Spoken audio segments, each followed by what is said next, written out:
The sky suddenly warped in a strange way, as if someone had cut it open with a pair of scissors, and a rift in space appeared.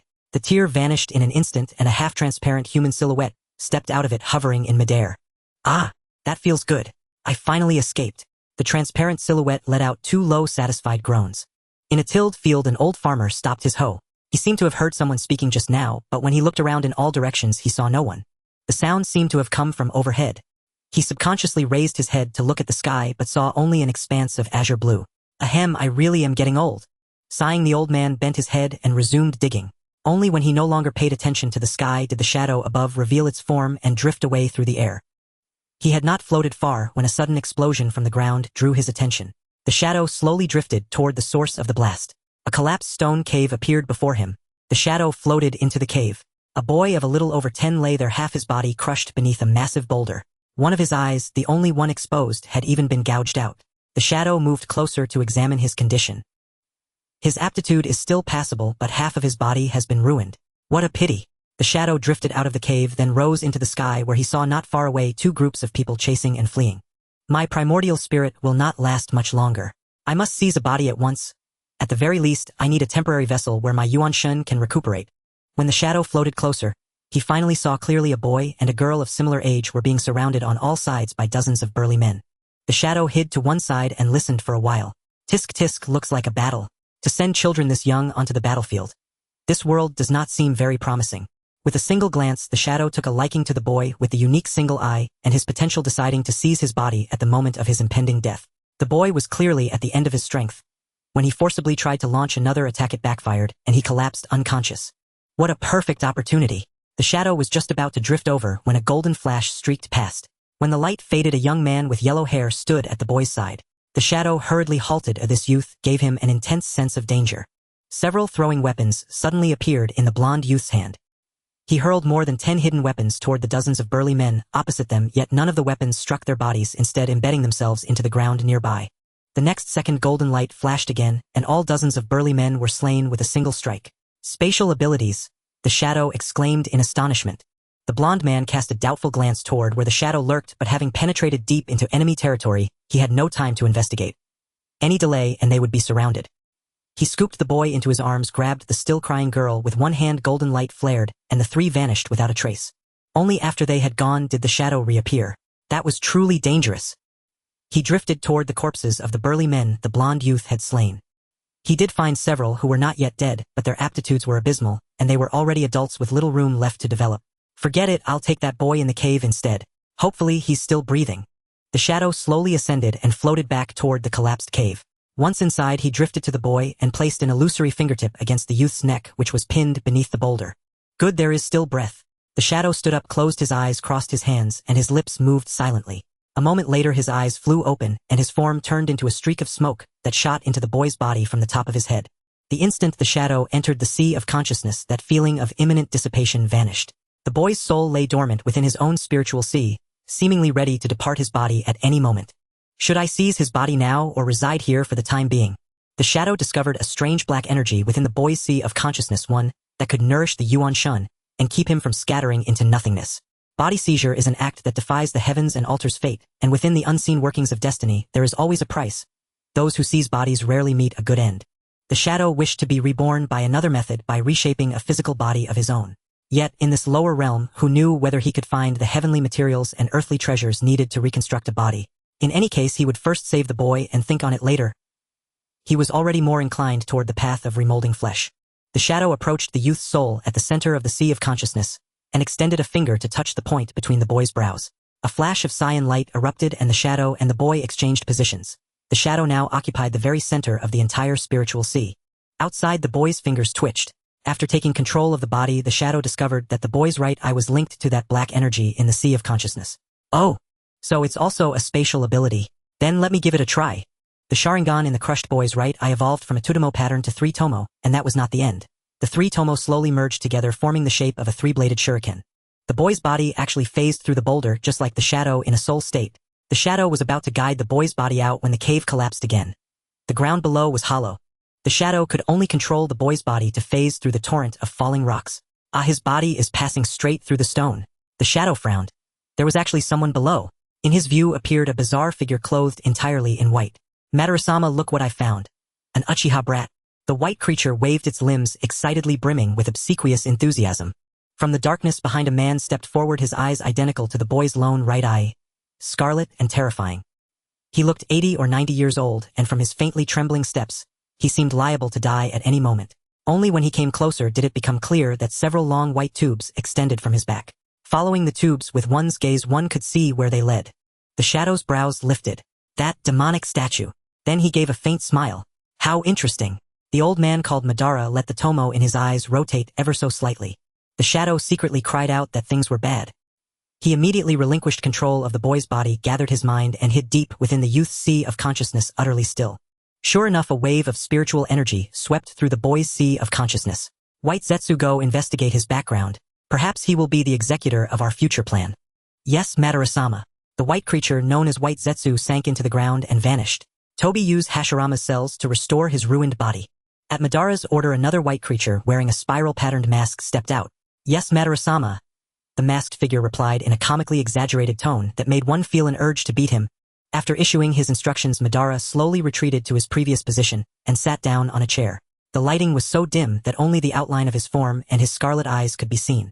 Toby picked up the boy's body and laid him on a crude stone bed. He then drew a white tube out from the demonic statue, identical to the ones connecting Madara's back to the statue. White fluid spurted from the tube. White Zetsu smeared the viscous substance over the right half of the boy's body that had been crushed by the boulder. The moment the white fluid touched the boy's flesh, it began rapidly merging with and repairing his body. Watching this scene, the shadow found it more or less in line with the effect he had anticipated. Half a year passed. The shadow learned that this young boy was called Uchiha Obito, a member of a power known as Konoha village. The old man was called Uchiha Madara and was an ancestor of the boy. This Uchiha Madara seemed profoundly dissatisfied with the world and constantly incited Obito to annihilate it. There were 5 people in the cave: Uchiha Madara, Uchiha Obito, White Zetsu, Afei, and a fellow called Black Zetsu. The shadow always felt that this Black Zetsu was even more gloomy than Uchiha Madara, unfathomable to his perception. Obito, bad news. While gathering intelligence outside, I found that the girl you mentioned, Rin, has fallen into grave danger, White Zetsu said as he emerged from the soil overhead. Oh, so the good show is about to begin. The shadow had already discerned Uchiha Madara's intent. With Afei's assistance, the young Uchiha Obito escaped from the cave. At last I am out of there. Under the gaze of Uchiha Madara and the hidden Black Zetsu, the shadow dared not make any reckless moves, and could only hide within Obito's sea of consciousness, peacefully nurturing his primordial spirit. Afei, who had attached himself to Obito's body, rushed out alongside him. It seemed he was a tool Uchiha Madara used to monitor Obito. Yet to the shadow, this Afei posed not the slightest threat. Guided by Afei, Obito sped rapidly in a certain direction. The 2 youths and girl who had once been rescued by that blonde young man. Among them, the girl should be the Rin Obito had spoken of, and the boy was Kakashi. Yet now the situation was dire. The Rin called by Obito had her chest pierced through by Kakashi. Rin. Obito stared at this scene in utter despair. Within the sea of consciousness, the shadow stared in astonishment as that mass of black energy suddenly transformed in an instant, sweeping across the entire inner sea. Extreme fury ignited that energy. In the outside world, Obito became a demon from hell, methodically butchering every enemy present. Blood seeped into every inch of soil around them. Even an old monster like the shadow found it excessively cruel, and he knew that all of this had been orchestrated by Uchiha Madara.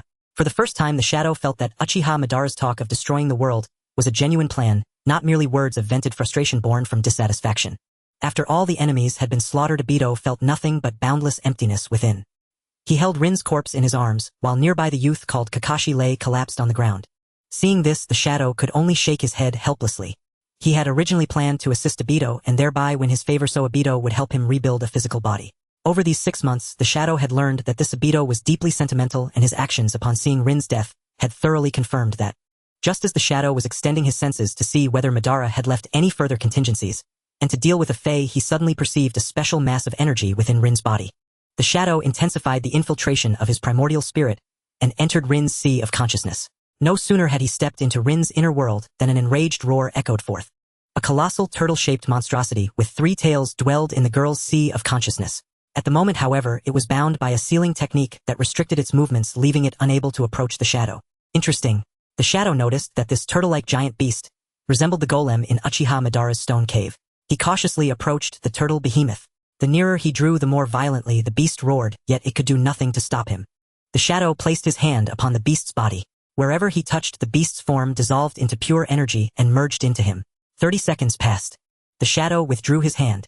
Because he had absorbed part of the beast's energy, its roars grew even more enraged. At last my primordial spirit is somewhat stabilized, he murmured. However, the shadow dared not absorb too much.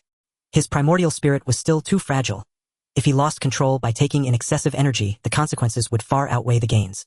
Soon the shadow discovered that this giant beast seemed fused as one with the girl. As the girl's life force ebbed away, the beast was likewise fading. The shadow withdrew from Rin's sea of consciousness. We cannot allow it to vanish like this.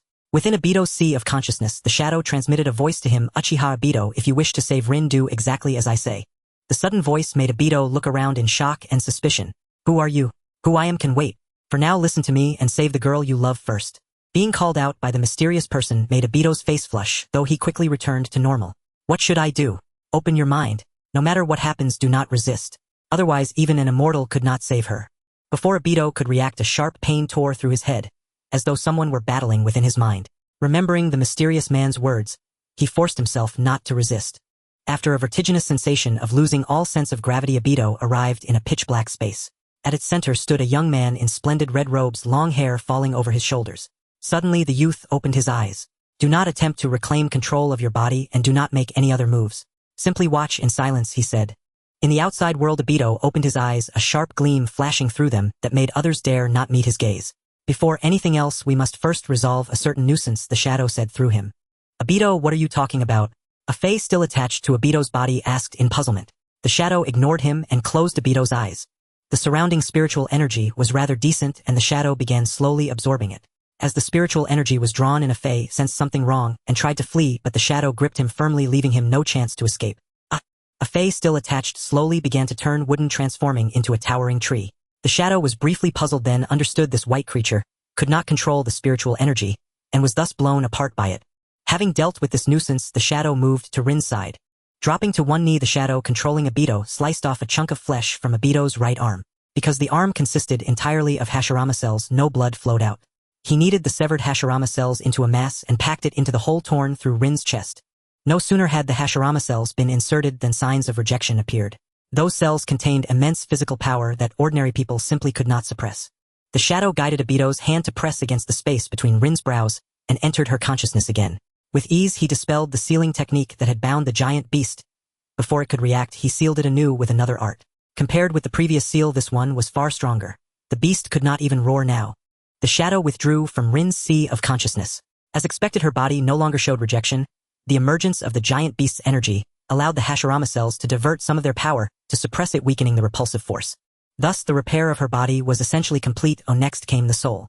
Suspended in midair, Obito, under the shadow's control, formed one strange hand seal after another. Return. The shadow shouted, and a translucent image of Rin gradually condensed into being before finally merging back into her body. After completing this, the shadow was drenched in sweat.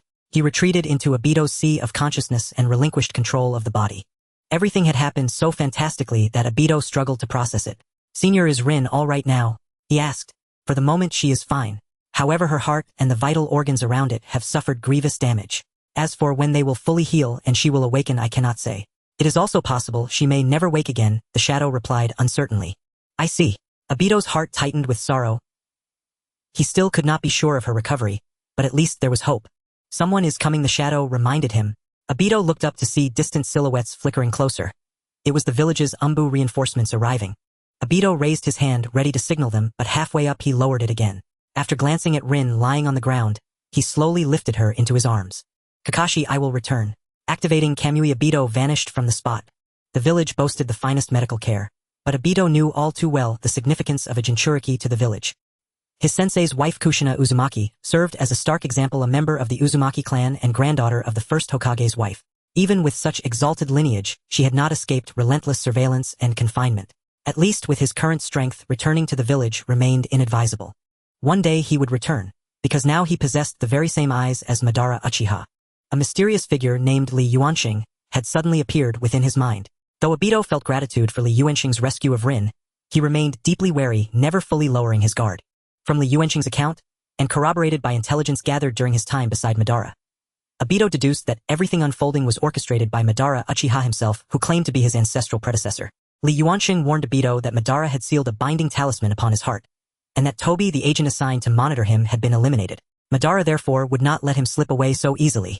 You needn't worry about my staying here, Let us strike a bargain, the enigmatically Yuansheng said calmly. What bargain? Help me locate the tailed beast residing within that girl. What do you want with a tailed beast? As you see, I exist now only as a soul, bound to dwell within your consciousness. A tailed beast's chakra could restore my fragmented essence. And what do I gain? Obito frowned, instinctively repelled by such transactions. You've already glimpsed but a sliver of my power. The merest tip of an iceberg. I can strengthen you beyond measure. And once my soul is whole again, I possess 1,000 ways to save that girl. The promise of saving Rin struck deep at Obito's most vulnerable core. Very well. I accept. But you must not touch the tailed beast within her. Rest assured. The beast sustains her life force. Were I to disturb it, my soul leverage would vanish. Within the Kamui dimension, Obito fashioned a bed from wood release techniques and gently laid Rin upon it.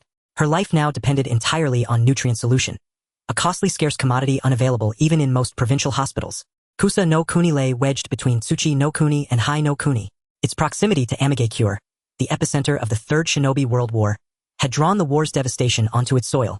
Villages along the border with Aim no Kuni were nearly all reduced to ruins. The sole thriving enclave within Kusa no Kuni was its capital city. Obito planned to take bounty missions here. To earn coin for Rin's nutrient solution, hunting alone yielded far too little. Though hostilities had recently ceased, Kusa no Kuni's shinobi forces had suffered grievous losses. Banditry surged across the borders. Kusagakure's shinobi were stretched beyond capacity. Other great nations' forces were equally strained. So Kusa no Kuni outsourced certain missions to wandering shinobi or samurai. Exceptionally skilled and reputable individuals might even receive formal invitations to join Kusagakure. An extraordinary opportunity, given how rarely unvetted shinobi gained entry into any hidden village. After scanning the mission board for some time, Obito chose one posted for the tri-border region, where Kusa, Aim, and Hai converged. To aid a village called Kumagami. As Obito reached for the mission scroll, another hand moved toward it simultaneously, that of a burly bald man gripping an iron pipe. How dare you, a lone boy, accept a mission potentially involving 10 or more shinobi? The bald man demanded. When Obito remained silent, the man pressed on. You're desperate for money. Yes, Obito replied. Then let's complete it together. Split the reward evenly. Obito had no desire to reveal his abilities to others. Especially not his right eye's power. A truth Li Yuanxing had emphatically underscored. The fewer who knew, the safer he would be. You're not even 16 yet. You're ineligible for this mission. At those words, Obito finally noticed the fine print beside the board. Minors under 16 may not accept assignments. Fine. I agree. The man smiled faintly, peeled the scroll from the board, and strode toward the nearby reception desk. After registering the mission and collecting their tokens, Obito and the bald man set off together. Through brief conversation, Obito learned the man's name was Defo, while Obito gave only his first name, concealing Uchiha. The Uchiha name carried immense weight across the shinobi world, and discretion was paramount. They traveled overnight, enduring wind and rain. Beyond exchanging names and rudimentary skill assessments, they spoke little. Kumagami village sprawled across vast terrain. Yet half its buildings now lay in shattered ruin. After the war, villagers had returned to rebuild, only to find the settlement seized by bandits. As a former trade hub, the village held accumulated wealth. The people pooled resources and commissioned Kusa no Kuni to issue the mission. Bandits patrolled the streets, swords drawn. I'll gather intelligence first. You wait here. With that, Defo crouched low and vanished into the shadows. Rin's nutrient supply was dwindling. Enough for only 2 more days. Obito could not afford stillness. He departed the observation point, moving deliberately in the opposite direction. The spatial ability of the Sharingan was near divine for reconnaissance and infiltration, perhaps even more versatile than his teacher's flying thunder god technique. He wondered wryly how startled his sensei would be upon his eventual return. Setting aside such thoughts, Obito slipped like mist through the crumbling village. Within 5 minutes, he confirmed the enemy's composition: 7 genin, 4 chunin, and 1 jonin. 31 civilians. A jonin's presence surprised him. Jonin were elite assets rarely deployed so casually to a minor village. A sudden surge of unfamiliar chakra drew near. Obito instantly vanished into the Kamui dimension. A squad of black-cloaked shinobi descended upon the village. Obito frowned. Dozens more shinobi, 50 at least. Allies of the bandits, passers-by, or fellow bounty hunters like himself. Their leader was a young man with vibrant orange hair. His brazen appearance on the street drew immediate attention from patrolling bandits. Within moments, every outlaw spilled from their shelters, confronting the orange-haired youth. The bandits dared face them only because their own leader was a jonin. I am Nagato of the Akatsuki from Aim no Kuni. You have long terrorized our borders. I am here to end you. Such blunt provocation ignited furious curses, but no one dared strike first. Before them stood over 50 shinobi. All eyes turned instead to their leader, Mushi. A disheveled middle-aged man stood among the outlaws, his face obscured by tangled hair. The Akatsuki. Yes. I've heard of you. Quite active lately in Amigakure. Mushi slammed his sake jug to the ground with a thunderous crash. So now you swagger into Kusa no Kuni to flex your authority. Don't you fear igniting a diplomatic crisis? Nagato showed no alarm. Kusa no Kuni issued a purge order against you long ago. Merely lacked the manpower to enforce it. So you arrived prepared after all. Then tell me, peace builders devoted to a harmonious world, will you save your comrade? Or abandon him? Mushi yanked forward a bound man from his ranks. Defo. He'd been captured. Nagato did not recognize the man. But compassion brooked no delay. What terms will secure his release? Defo stared in disbelief. The stranger claimed him as kin, but such loyalty likely masked tactical deception, lulling the bandits into false security before striking. His own fate, he feared, would be grim. And what of the quiet boy who'd come with him? He prayed the lad remained unseen. We turned bandit for gold alone. Word is wealthy patrons flock to your Akatsuki. 10,000 ryo will suffice. Why not just rob a bank? A small mask-wearing figure beside Nagato exploded in fury. Juzo. Nagato restrained the masked youth before he could lash out. I accept, but such a sum requires time to assemble. Agreed, but I grant you only 3 days. Mushi produced another sake jug and resumed drinking. 3 days. Obito could not wait. Silently, he warped into the underground chamber beneath Defo's cell. Seizing the moment, Mushi raised his jug to drink. Obito seized Defo's ankle and hurled him bodily across the square straight into Nagato's waiting arms. Defo, stunned, could scarcely believe the slender youth possessed the strength to launch his 300-pound frame so effortlessly. Mushi reacted instantly, drawing a short blade and slashing toward Obito. Defo watched in anguish. Obito had just thrown him. His muscles coiled mid-recoil, defenseless, and Defo himself remained tightly bound, helpless. Mushi's blade sliced cleanly through Obito's torso, yet met no resistance. Mushi froze, then backflipped twice. Barely evading the kunai, Obito drove toward his throat. He stared at Obito's crimson Sharingan, its 3 tomo blazing. Genjutsu. Mushi formed a single-hand seal kai. Not genjutsu. Mushi fixed his gaze warily upon the sudden Uchiha boy. Nagato and Defo exchanged stunned glances. Neither had expected Obito to bear the Uchiha bloodline. Mushi hurled 2 shuriken at Obito. With the Sharingan's predictive sight, Obito evaded effortlessly. Glancing past Obito, Mushi saw Nagato's group, 5 jonin at minimum. Though battle-hardened, he stood no chance against such overwhelming numbers. Retreat began to seem inevitable. Yet Mushi concealed his intent, voice steady: attack. Kill him, and I'll make you my second-in-command. The promise of promotion ignited fierce enthusiasm among the bandits, who drew weapons and charged Obito. Seeing the assault unfold, Nagato's faction joined the fray. 2 forces collided in chaotic melee. Mushi fled amid the chaos. Obito tracked him relentlessly. This mission demanded the leader's death for half the reward. Obito followed silently until Mushi had distanced himself far from the battlefield. As a veteran jonin, Mushi sensed the pursuit instantly. Show yourself. Obito stepped forth, no longer hiding. So, it's you, Uchiha brat. Mushi's eyes gleamed with avarice. The Uchiha bloodline limit was legendary across the Shinobi world. What? Before Mushi could react, Obito pierced his abdomen from behind with a wood-release spear. With a final incredulous gaze, Mushi collapsed. Obito stored Mushi's corpse within the Kamui dimension, placing it far from Rin, then exited the space and walked back toward the village. The Great Buddha and Mayahiko were surprised to learn from Obito that Shirmu had been taken down. His bounty is mine, you can divide the rest among yourselves. Oh, of course, after all, it was you alone who defeated him, Mayahiko said with a hearty laugh. Besides, we didn't take on the mission, so the remaining bounty should go to the Great Buddha. Clearly, during Obito's absence, they exchanged names. The Great Buddha shyly rubbed his smooth head, saying, "How can that be? I didn't help at all. It was Obito who saved me. You two should take this half of the bounty." In the end, the two pushed and shoved each other, but Mayahiko agreed to accept the bounty, as the Akatsuki was rapidly developing, expanding several times over, and funds were in dire need. Shao Nan, Nagato, you two head back to the organization. First, leave 10 people with me to escort these rogue ninjas to the grass village. All right. A blue-haired woman about the same age as Mayahiko selected 10 ninjas. The red-haired youth named Nagato silently nodded. Watching the Akatsuki members leave, Obito also set off. Mayahiko, the Great Buddha, and Obito walked at the front of the group.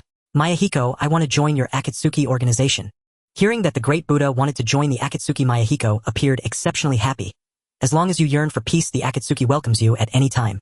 On the way to the grass ninja village, Obito became quite interested in the peaceful world that Mayahiko spoke of.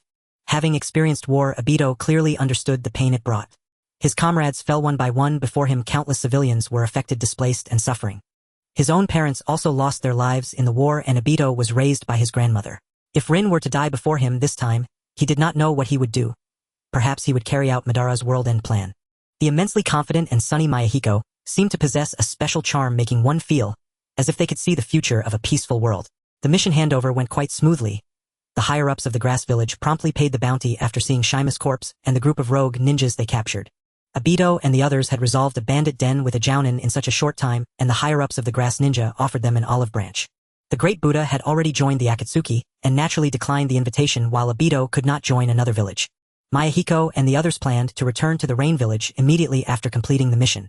Having over 10 ninjas from other countries appear on someone else's territory could easily lead to diplomatic disputes. The bounty from this mission was enough to buy a month's worth of nutritional liquid.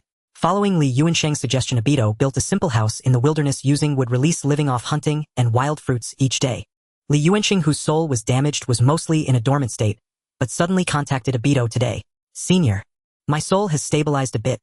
Let's first remove the hidden dangers within your body." Li Yuansheng pointed to the position of Obito's heart. The two skillfully exchanged control over their bodies. Li Yuansheng, controlling Obito's body, walked not far from the house, drew a strange circular pattern on the ground with a branch, then stood in the middle of the strange pattern and cut Obito's finger, letting 2 drops of blood fall on either side of the pattern. "Activate." With this command, the strange pattern began to emit a red, eerie glow that was somewhat chilling. This feeling. It felt as if the body was connected to this eerie pattern. Although Obito could not control his body, he could still sense the changes occurring within. "Seal." Li Yuansheng uttered the sealing command and used his space ability to leave the strange pattern. With a loud bang, the area where the strange pattern was located was blasted out into a pit deep enough for a person to fit. Obito broke out in a cold sweat. If that power had exploded in his heart, even the strongest would not have survived. "Generally, don't disturb me unless necessary. After I sleep for a while longer, I will teach you how to become stronger." After finishing, Li Yuansheng closed his eyes and fell into a deep sleep without waiting for Obito's response. Obito still had many questions to ask him, but now he could only put them aside. Emerging from the consciousness space, Obito's stomach began to rumble. The wild boar he had caught a few days ago was already eaten up. He needed to go out and hunt for more food, as he had been eating meat daily lately and was starting to feel tired of it. He planned to look for some wild fruits, but it was easy to find prey yet difficult to locate wild fruits. The wild fruit tree he had found before seemed to have been raided by some animal, leaving not a single fruit behind. The reason he could accurately find the previous wild fruit tree was that Obito had developed a method similar to the Flying Thunder God technique, where he could leave a chakra mark in places he had visited, allowing him to teleport there at will. Obito knew this was a space-time ninjutsu even more powerful than his teacher's Flying Thunder God. However, with his teacher's combat level, he was still likely to be outmatched in his current state, as combat experience could only be accumulated through countless battles. However, that arrogant Kakashi would definitely be proud of his skills. Obito revealed a cunning smile at this thought. He just couldn't return yet. He needed to first master the spatial abilities of the Sharingan. After searching for over 2 hours, Obito finally found some edible fruits. The fruits were a mix of red and green, looking quite delicious. When Obito picked one, he wiped it on his already faded clothing, then put it in his mouth. "Hiss!" Obito gasped as the sourness almost made him lose his teeth. He had thought it would be sweet. After eating 5 wild fruits, everything from his mouth to his stomach was sour, even the burps tasted sour. Obito stepped away from there, this time unexpectedly, not leaving a chakra mark. A month passed in the blink of an eye, and Rin's nutritional liquid once again fell into a state of shortage. After a month of respite, the tasks in the Land of Grass had been mostly cleared. Obito looked at the mission board, which was filled with tedious tasks that offered little bounty. Just as Obito was about to leave, a ninja from the task release center in the Land of Grass took out a mission slip and posted it at the top of the task board. The higher the position, the greater the bounty. Obito turned around and returned to the task board, carefully reading the contents of the mission slip. Escort a certain important person to meet a high-ranking official from the Land of Rain. This was not just a mission slip, but also a recruitment notice with a minimum requirement of being a chunin. Following the prompts on the mission slip, Obito requested a proof of qualification from the Grass Ninjas, and after obtaining the address of the mission issuer, he left. The Grass Ninja who issued the mission recognized him as the boy who had previously completed the mission in the Cloud Village. The place where the issuer lived was a spacious, somewhat retro-style mansion. At the entrance, there were 2 guards dressed as samurai. Obito approached and handed the mission proof to one of the guards. The guard took the mission proof, glanced at Obito, and let him in. The small square in the courtyard had already gathered quite a few people, many of whom looked fierce. Seeing Obito, a small figure walk in, some frowned, some sneered, and some looked disdainful. Their expressions varied. Everyone. In the center of the square stood a ninja wearing the Grass Ninja forehead protector. Judging by the uniform he wore, he should be a jounin from the Grass Village. It was known that in such a small nation jounins were quite rare. It was unexpected that a jounin from the Grass Village would lead this escort mission. I believe everyone is clear about the content of this mission. Those with chunin qualifications should stand on the left, and those without should stand on the right. The sparse crowd began to line up according to the jounin's words. There were at least 40 to 50 people in the square, but only 7 stood on the left, 6 of whom wore the Grass Ninja forehead protector. You all show your Chunin qualification proof. The Jounin pointed at the ninjas on the left. Those on the right demonstrate your best ninjutsu, taijutsu, or jinjutsu, and I will judge your qualifications for taking on this mission. The Jounin pointed at those on the right. After he finished speaking, an elderly man wearing a round hat stepped forward and casually tossed a kunai. The grass Jounin's gaze sharpened as he looked at the old man with some surprise and said, "Passed." Everyone watched, and seeing how simple the assessment was, one impatient big man jumped out, heaving his spiked club and leaping to hammer down on the ground, creating a small pit. "How about that? Am I good enough?" The big man proudly held up his spiked club. "You're unqualified." The Jounin's words struck the big man's heart like a sharp sword. "What do you mean? Why can he pass?" The angry big man pointed at the old man who was only knee-high to him and yelled. The Jounin said no more, instructing a nearby samurai to retrieve the kunai the old man had thrown. The samurai walked to where the kunai had struck the wall. The kunai had embedded itself completely into the wall, with only the handle left sticking out. The samurai gripped the handle for a long time, but could not pull it out, and called over another samurai for assistance, yet they still couldn't remove it. At this moment, people gathered around. A sword-wielding man knocked on the wall a couple of times with his sword, producing a clang sound. "Are you convinced now?" The spiked club big man had also tried to pull out the kunai but failed and left the courtyard dejectedly. "Continue the test." Everyone looked at each other. No one made a move. At this time, a one-eyed youth who looked about 14 or 15 stepped forward. Without saying a word, he formed hand seals. Fire release, great fireball technique. A massive fireball erupted from his mouth. Passed. Some people wore stiff expressions. Had the elderly and children become so powerful nowadays? The selection ended, leaving only 19 people. Most of those who left probably came hoping to try their luck due to the generous bounty. "Tomorrow we will recruit some more people and can set off. You can stay here or leave now and return tomorrow at this time." After the Jounin finished speaking, he used a body flicker technique to leave the square. Abito had been sleeping in the wilderness for the past few days, so he decided to stay. After registering with the samurai, a servant led Abito to a room in the inner court. The room was quite nice, clean and tidy, and Abito comfortably lay on the bed. Suddenly he remembered something. He gently picked up Rin and placed her on the soft bed. After this bounty is received ill by Rin, a bed like this. With this thought, Abito revealed a silly smile. After a comfortable sleep lying in the same bed as Lin, Abito felt a profound sense of happiness. How wonderful it was. Today, the grass-hidden village's Jonin selected more than 10 people, adding to the 70 or so Chunin from the past few days, alongside 2 Jonin, one of whom was an elderly man. Abito was somewhat puzzled about who was so important that they required so many ninjas for escort, and the bounty was shockingly high. Logically, a person of such importance shouldn't be looking for people like them with dubious backgrounds. However, since there was a bounty to be had, Abito decided not to think too much about it. Even if there were some schemes involved, he doubted anyone could stop him if he wanted to escape. By morning, the selection was complete, and they were set to depart for the Land of Rain in the afternoon. Due to the large group and the slow pace of the escorting carts, it would take at least 7 to 8 days to reach their destination. 3 days later, they entered the Land of Rain, where the rain began to pour all around. The ninjas also became cautious. Currently, the Land of Rain was divided into several factions due to dissatisfaction with the inaction of the demigod Hanzo of the Salamander, with the largest faction being the Akatsuki, a mercenary group rumored to be capable of challenging Hanzo. Abito silently absorbed this information. Akatsuki. In a country like the Land of Rain, which had suffered so much from warfare, it was indeed easy for a group like Akatsuki to grow under the banner of peace. 7th day. For these 7 days, Abito had silently observed the people in the cart without stepping out even once.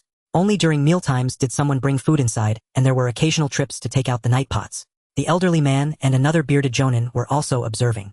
During this period, they encountered very few dangers apart from occasional small ninja forces. At night, the grass-hidden Jonin revealed that they would distribute the bounty upon arrival at their destination tomorrow. Everyone was naturally pleased. They had expected the bounty to be given only upon returning to the Land of Grass. Abito felt a nagging sense that something would happen tomorrow. He hardly slept that night, remaining vigilant of his surroundings. Just as dawn broke, a samurai came to urge them to get up. If it weren't for the lure of money, some irritable individuals would have started fighting. It was said they would arrive today, but apart from a simple breakfast, they didn't eat lunch or dinner to save time. The ninjas, eager to get their money, could only grit their teeth and endure. In the afternoon, Abito could no longer hold back. Using the bathroom as an excuse, he entered his kamui space to eat some food he had stored earlier, feeling much better afterward. Night had already fallen. After walking in the rain from morning until now without food, even the Chunin were struggling. Some keen-eyed individuals sensed something was off because this was an escort mission, yet they had not even been given time to eat. The path became increasingly remote, and the leading grass ninja kept insisting they were almost there. Some people began to express their discontent, and one person took the lead, followed by others who started to stir.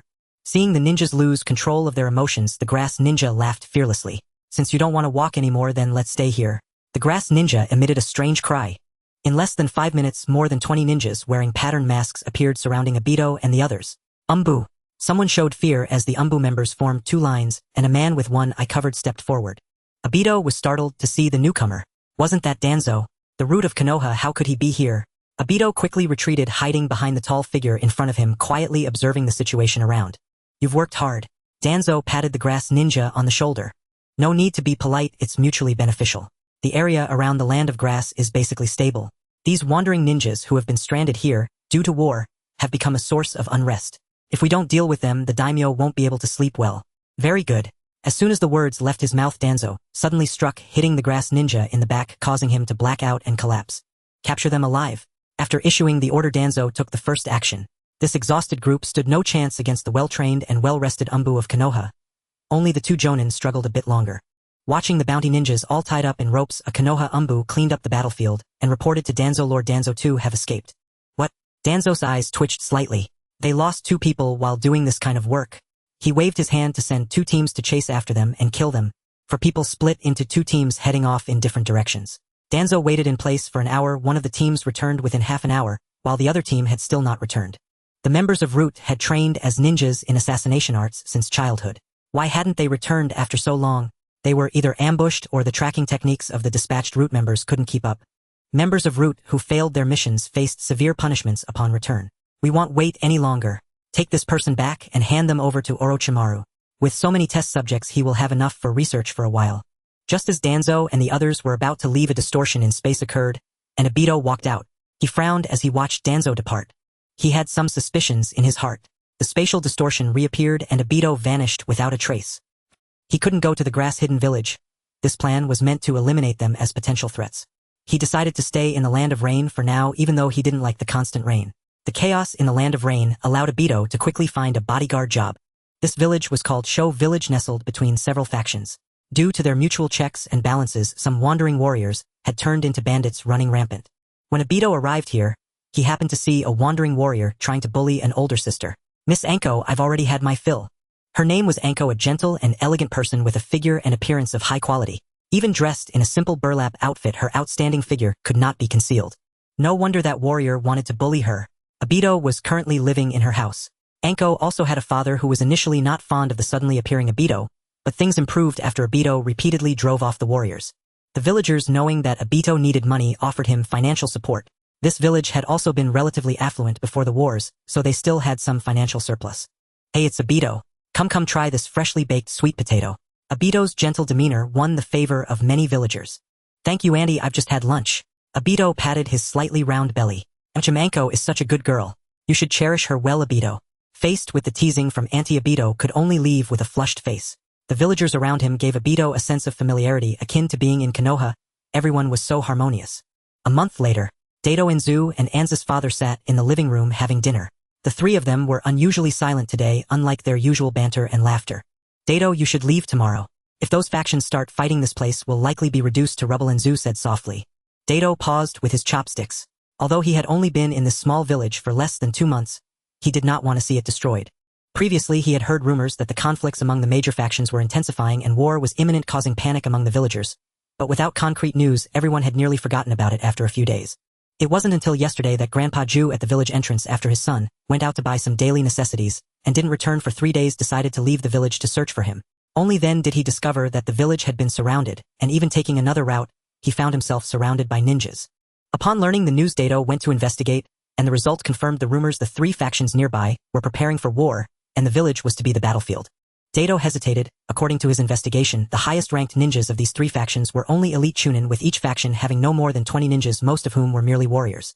Dealing with them was not a significant problem for Dato with his current strength. Dato was not a bloodthirsty person. These individuals were not like the previous bandits.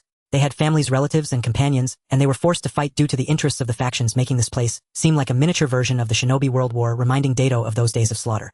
A flash of inspiration crossed Dato's mind, and he recalled a phrase from Yahiko. Perhaps I should give it a try. What are you talking about, Dato? And Zu looked puzzled at Dato's unrelated response. Sister and Zu, let's eat first. I have to go out this afternoon. Oh, be careful. And Zu displayed a worried expression. After dinner, the first faction Dato intended to visit was called Chishin, a local power that had long occupied this area, while the other 2 factions arrived only after a major battle. At this time, the senior members of Chishan gathered in a 2-story small building to discuss their battle plan. Suddenly a spatial fluctuation occurred at the center of the conference table, and a mysterious figure masked, except for one eye, stepped out from the space, causing the senior members of Chishan to draw their weapons. Who are you? The middle-aged man sitting at the head of the table deliberately raised his voice to mask his fear. You must be the leader of Chishan. A slightly cold voice came from the mysterious man. I am. Although the leader of Chishan felt some fear, he had to assert his position to avoid being ousted. The space rippled again, and the mysterious man appeared behind each person, incapacitating them with a swift strike, leaving only the leader conscious. What do you want? The leader of Chishan began to tremble as he spoke. Dato produced a rope and bound him tightly, tossing him into the Shinwei space. The remaining two factions were called Joyu and Tianshang. Following the same method, Dato created chaos and captured their leaders. With a large number of ninjas from the factions knocked out and their leaders abducted, panic ensued, and they completely forgot about fighting with the other factions. Not far from Shimura, there was a dilapidated thatched hut, said to be previously occupied by a bachelor. It had remained vacant ever since, and apart from the occasional shelter from the rain, villagers rarely visited. Outside, the light rain continued much lighter than a few days ago. It was likely that the three factions would start fighting when the rain stopped. The thatched hut, having been neglected for years, leaked severely, making the interior damp. 3 stools, seemingly from nowhere, were placed against the wall where they wouldn't get wet. Suddenly a spatial fluctuation ensued, and the leaders of the 3 factions were thrown out one by one. Upon seeing each other, the 3 men exchanged glances, confused about the situation. Dato took out a kunai, and the sight caused their faces to pale in fear. Watching Dato approach, the 3 shut their eyes. Swish, swish, swish. Instead of killing them, he untied the ropes binding them. Please sit. The 3 exchanged glances before sitting down obediently. Let's introduce ourselves. The first to speak was the leader of Joyu, appearing quite plump and spoiled. I am Jingtsuin Yu Gue, Tianshang Kishutsu. The leader of Tianshang was a robust man in his 40s. Nishimoto Naoya. The leader of Chishan was similarly plump but slightly taller than the leader of Joyu. Now tell me why you are fighting. Daito's voice was cold. The 3 exchanged glances, unsure of what to say. Are you from the Akatsuki organization? Asked Nishimoto Naoya, the leader of Chishan. Why do you ask? Because only members of the Akatsuki go around mediating disputes. Many nearby factions have joined the Akatsuki. Tianshang Kishutsu interjected. Dato pondered for a moment, continue explaining why you are at odds. The mines to the south of Tianshang have encroached on my territory. I have warned them multiple times, yet they remain obstinate. The leader of Chishan pointed at Tianshang. Humph, how dare you accuse me? Your people frequently trespass on my territory, taking advantage of my hospitality, and even injuring shopkeepers. How do you explain that? Tianshang retorted, and what about you, Jingtsuin? Your people often disguise themselves as bandits to rob our isolated merchant caravans. The 3 began to bicker, each revealing the faults of the others. It was clear that friction had existed among these 3 factions for some time, only recently erupting into conflict. Stop. The 3 immediately ceased their arguments, the silence so profound that the sound of the rain outside could be heard clearly. I am too lazy to listen to your squabbling. You now have 2 choices: either sever all ties and settle past grievances, or form an alliance merging the 3 factions into one with all benefits shared equally. You have 1 day to decide. Return here tomorrow and tell me your decision. As the 3 turned to leave, Dato added, remove everyone from the vicinity and no tricks. You have already seen my strength. All right. The 3 hurriedly left the thatched hut, disappearing in the blink of an eye. Where have you been? Why did it take you so long? Anzu asked somewhat reproachfully. In the past, Dato would go out occasionally but would return in no more than an hour. This time he had vanished for half a day. Haha, just handling some minor matters. When I returned, I noticed the people surrounding the area had dispersed. I came back from the south. There was no one left there. Anzu's father stepped out from the kitchen. That's truly wonderful. Anzu perceptive as she was looked at Dato with some suspicion. Could it be him? She quickly shook her head. Dato could handle a few down-and-out warriors, but those factions had many ninjas. Anzu was unaware of the levels of ninjas, and did not believe that Dato could defeat so many ninjas. Most civilians in the shinobi world were oblivious to the ranks of ninjas. The next day, Daitu estimated the time and told Akiko that he was going out for a bit. Akiko quietly followed him out, watching his departing figure. Akiko's clumsy tracking had long been noticed by Daitu. Come out, Daitu said as he removed his mask. Tu was just about to go that way too. Akiko, feeling nervous, lowered her head in embarrassment. Follow me, but don't speak, just watch from the side. Okay. Daitu continued to put on a mask that revealed only one eye. Should I wear a mask too? Akiko took out a cute rabbit mask and put it on her head. So cute. Daitu took a breath. You don't need to wear it. Oh, Akiko said, taking off the mask with a droopy expression. The 2 of them walked into the dilapidated hut one after the other. The 3 leaders from yesterday had already arrived at the hut. Senior, they said in unison, bowing at a 90-degree angle when they saw Daitu enter. Daitu gestured for them to rise. State your decision. Akiko looked at Daitu with some curiosity, noting his cold voice. We three have decided to unite and become one family, they said in unison. However, Senior, as you know, our three clans have been in conflict for a long time. It will take time to merge, and during this period we would like to ask you to be our leader. With your authority, I believe no one would oppose you. The leader of Chishan spoke up. Daitu pondered for a moment. All right, I accept your request. The three of them flattered him further and informed Daitu that they would hold a ceremony to unite the three clans in 3 days, hoping he would attend. After Daitu agreed, the three left together. Daitu-kun, I thank you on behalf of the village, Akiko said, seriously bowing to Daitu. Haha, well then let's head back. Also, you must keep this a secret for me. I don't want too many people to know about my existence. Understood, Akiko replied. Although Akiko was a few years older than Daito, she now acted sweetly like a little sister. Even though he was only a nominal leader, the three clans offered a substantial payment which Daitu felt compelled to accept. Daitu was in need of money at that time, so he accepted it thinking he could help them as much as he could in the future. Another month rushed by. The weather began to turn gloomy, and it was going to rain again, something Daitu disliked. On the path outside the village, 2 younger members of the Chishan clan rushed towards the village in a panic. Great leader, the 3 leaders have urgent matters for you. Is there a problem? Well, with Akiko not home, Daitu informed a neighbor uncle and left the village with the 2. Great leader, you finally arrived. There is a messenger claiming to be from Akatsuki.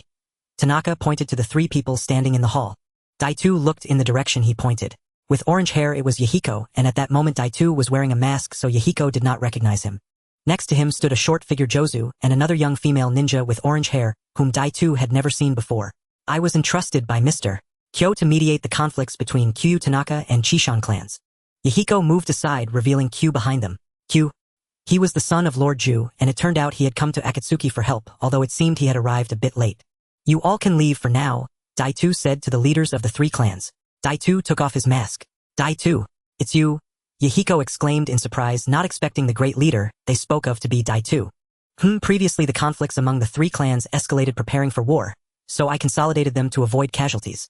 Sokka, that's just perfect. Since Mr. Q's issue has been resolved, we will head back first. Akatsuki has many matters to attend to, Yahiko said, turning to leave, but was stopped by Daitu. Please wait a moment, Daitu said, looking at him with a question. As a ninja of Konoha, I will inevitably have to leave sooner or later. After I leave, the 3 clans may fall back into disputes, so I want to have them join the Akatsuki organization. Is that so? Then it's better to ask for their opinions first. We at Akatsuki never force others. Okay, I will ask them about this shortly. I have one more request. Speak up. I want to visit the Akatsuki organization. Sure, of course you can. Yahiko did not refuse, but was instead very pleased. Akatsuki hopes to reach a consensus with the great ninja villages. Unfortunately, so far no ninja village is willing to host us. I can only represent myself, Daitu said awkwardly. Yahiko patted Daitu on the shoulder. I'm just glad you can come. I believe that in the near future you will represent Konoha in peaceful negotiations with Akatsuki. At such a young age you can independently defeat a Jonin. I believe in your strength. The Kyu Tanaka and Chishan clans joined Akatsuki, but the public leader was Akiko. Daitu falsely claimed that Akiko had a secret technique to inform him at any time she was his representative. In reality, he inscribed a chakra mark on a wooden tablet, and if Akiko damaged the tablet, Daitu would be alerted. Daitu then went to Akatsuki in his true form, wanting to see if Akatsuki could really save this ailing world. Senior, what do you think? It's not easy to realize. Humans are ultimately selfish. If the 5 villages were to merge into one, it would be possible to learn some systems from my world, distributing resources by the strong to minimize conflicts of interest. However, we cannot expect people to understand one another. Instead, we must use force to deter those with ill intentions. This way, even if there are battles, they would be small scale. The endless wars in the ninja world are mainly due to unequal distribution of interests. Li Yuanxing did not say something. Your Konoha occupies half of the rich lands of the ninja world. It would be strange if you didn't fight. Having gone through a series of encounters and witnessing the pain brought by war, Daitu knew that this world needed change, hence the emergence of someone like Yahiko. Akatsuki headquarters. Yahiko did not harbor any prejudice against Daitu for being a Konoha ninja. Yo, it's the Great Buddha, he said, looking at the figure of the Great Buddha approaching from the opposite side. At this moment, the Great Buddha was wearing a long robe of black and red clouds. Yahiko mentioned that this was only recently decided, representing the dawn before the light, as he wanted to bring light to this dark ninja world. Other than some confidential bases, Daitu could almost go anywhere in Akatsuki. The people here, like those in the Sho village and Konoha, were genuinely content. During his time wandering in the land of rain, Daitu had seen too much suffering, yet the people here seemed to live in paradise. Uchiha brat. It was Konan, one of Yahiko's right-hand men, who seemed to have an unclear relationship with him. Konan leaned against the stone pillar of a small pavilion. I heard that the Uchiha clan is all elites among ninjas. I wonder if I will have the fortune to see for myself. I'm also very interested in your paper jutsu Konin, Daitu replied. Since Konin was such a beautiful woman, he had no reason to refuse practicing with her. At the training ground of the Akatsuki organization, Obito stood facing Konin. Konin, one of the founders of the Akatsuki and a beauty within the organization, attracted quite a number of spectators. As for Obito, he was a stranger likely perceived as a new member of the Akatsuki. Konin wanted to test this newcomer's strength. 3 paper shurikens flew towards Obito. Such probing attacks would naturally miss him as his body, enhanced by the cells of Hashirama, had significantly improved in chakra strength and agility. Seeing that her initial attack was ineffective, Konin created 10 more shurikens, scattering them towards Obito. He quickly formed hand seals. Fire-style Great Fireball Technique. A massive fireball incinerated the paper shurikens into ashes. Paper Jutsu Paper Shuriken Fire-style Phoenix Fire Technique. Paper Jutsu Angel's Bow Fire-style Great Fire Dragon Technique. Every type of paper jutsu Konin used was suppressed by Obito's fire techniques. As Konin gradually ran low on chakra and saw that all her paper techniques were countered by Obito, she ended the spar. She hadn't even forced him to use his Sharingan. If Yahiko were here, his water style would probably pressure Obito into revealing his Sharingan. As for Nagato, Konin hadn't even considered it since he was the Akatsuki's strongest trump card and struggled to control the power of the Rinnegan. As expected, you are from the Uchiha clan, Konin said, as she walked over to seal a reconciliation sign with Obito. The surrounding spectators were also puzzled, having not expected this one-eyed youth to belong to the Uchiha clan. Haha, it's just that your paper techniques were countered by my fire techniques, Konin. Suddenly a commotion arose from outside the training ground. Konin grabbed someone and asked, "What's going on?" Lady Angel, a nearby village close to the bird country border, was attacked by unknown ninjas, suffering heavy casualties. The leader has already summoned the medical team for rescue. After the ninja finished speaking, he hurriedly left. Obito, do as you wish. I will go with you. Konin nodded at Obito. Upon arriving at the scene, the situation was far worse than imagined, with people continuously being carried into temporary medical tents. The Akatsuki had just begun to grow with limited resources, and even the simplest bandages were in short supply. Room 17 is already full. Move them to room 18 quickly, and we need to set up the following rooms as well. Konin commanded in front of room 17. While Obito assisted in carrying the injured, an Akatsuki messenger ninja rushed towards Yahiko. Report to the leader, we are running low on bandages. Where are the nearest medical supplies? The supplies gathered by the medical department won't arrive until tomorrow at the earliest. Yahiko slammed his fist against a nearby tree, shaking down quite a few leaves. The frequent reports of medical supplies running low left Yahiko feeling flustered. Yahiko, he heard Obito's voice. Oh, it's you, Obito. I don't even know who attacked the nearby villages. Now the medical supplies can't keep up, and many who could have been saved. I can give it a try. Just tell me the general direction of the supply transports, Obito said, looking at the countless injured. Yahiko recalled the ability Obito had used that day, presumably space-related. That would be great. Yahiko took out a scroll and used chakra to issue a command on it. Obito took the scroll to receive supplies from the transport team. Kamui. Without coordinates, Obito could only move about 10 miles at a time. After an hour of traveling in multiple directions, he located the team escorting the supplies, totaling 7 people. Upon closer inspection, one of them was a tall, bald man, none other than the Great Buddha. Facing the sudden appearance of Obito, the other 6 immediately fell into a defensive stance. Only the Great Buddha looked pleased and approached, saying, Obito, time is of the essence. Let's keep it brief, Obito replied as he pulled out the scroll from Yahiko. The Great Buddha took the scroll, opened it, and found Yahiko's chakra. After reading the contents, his expression turned serious as he handed the scroll to the others behind him. Once confirmed, Obito absorbed the supplies into the Kamui space. We can chat later. Obito vanished from the spot. The return was much quicker, taking only an instant. Obito emerged from the Kamui space, only to find Yahiko already in a state of panic, having lost several people due to the lack of medical supplies. A day later, the treatment of the injured was nearly complete. Yahiko, Konin, and Obito collapsed onto the grass. This time it was really thanks to Obito. Otherwise, at least half of the injured wouldn't have received timely treatment. Konin chuckled softly, having initially harbored some reservations about this Uchiha boy from Konoha. After all, Konoha was one of the instigators of the war. Yahiko remained silent, feeling somewhat depressed. The war had clearly ended. Obito gazed at the sky and asked, Yahiko, what do you think would happen if the ninja world became a single nation? Yahiko suddenly sat up, looking at Obito with a peculiar expression. He had always thought that people should understand each other, but as the Akatsuki grew stronger, he deeply felt his own powerlessness. He couldn't change everyone.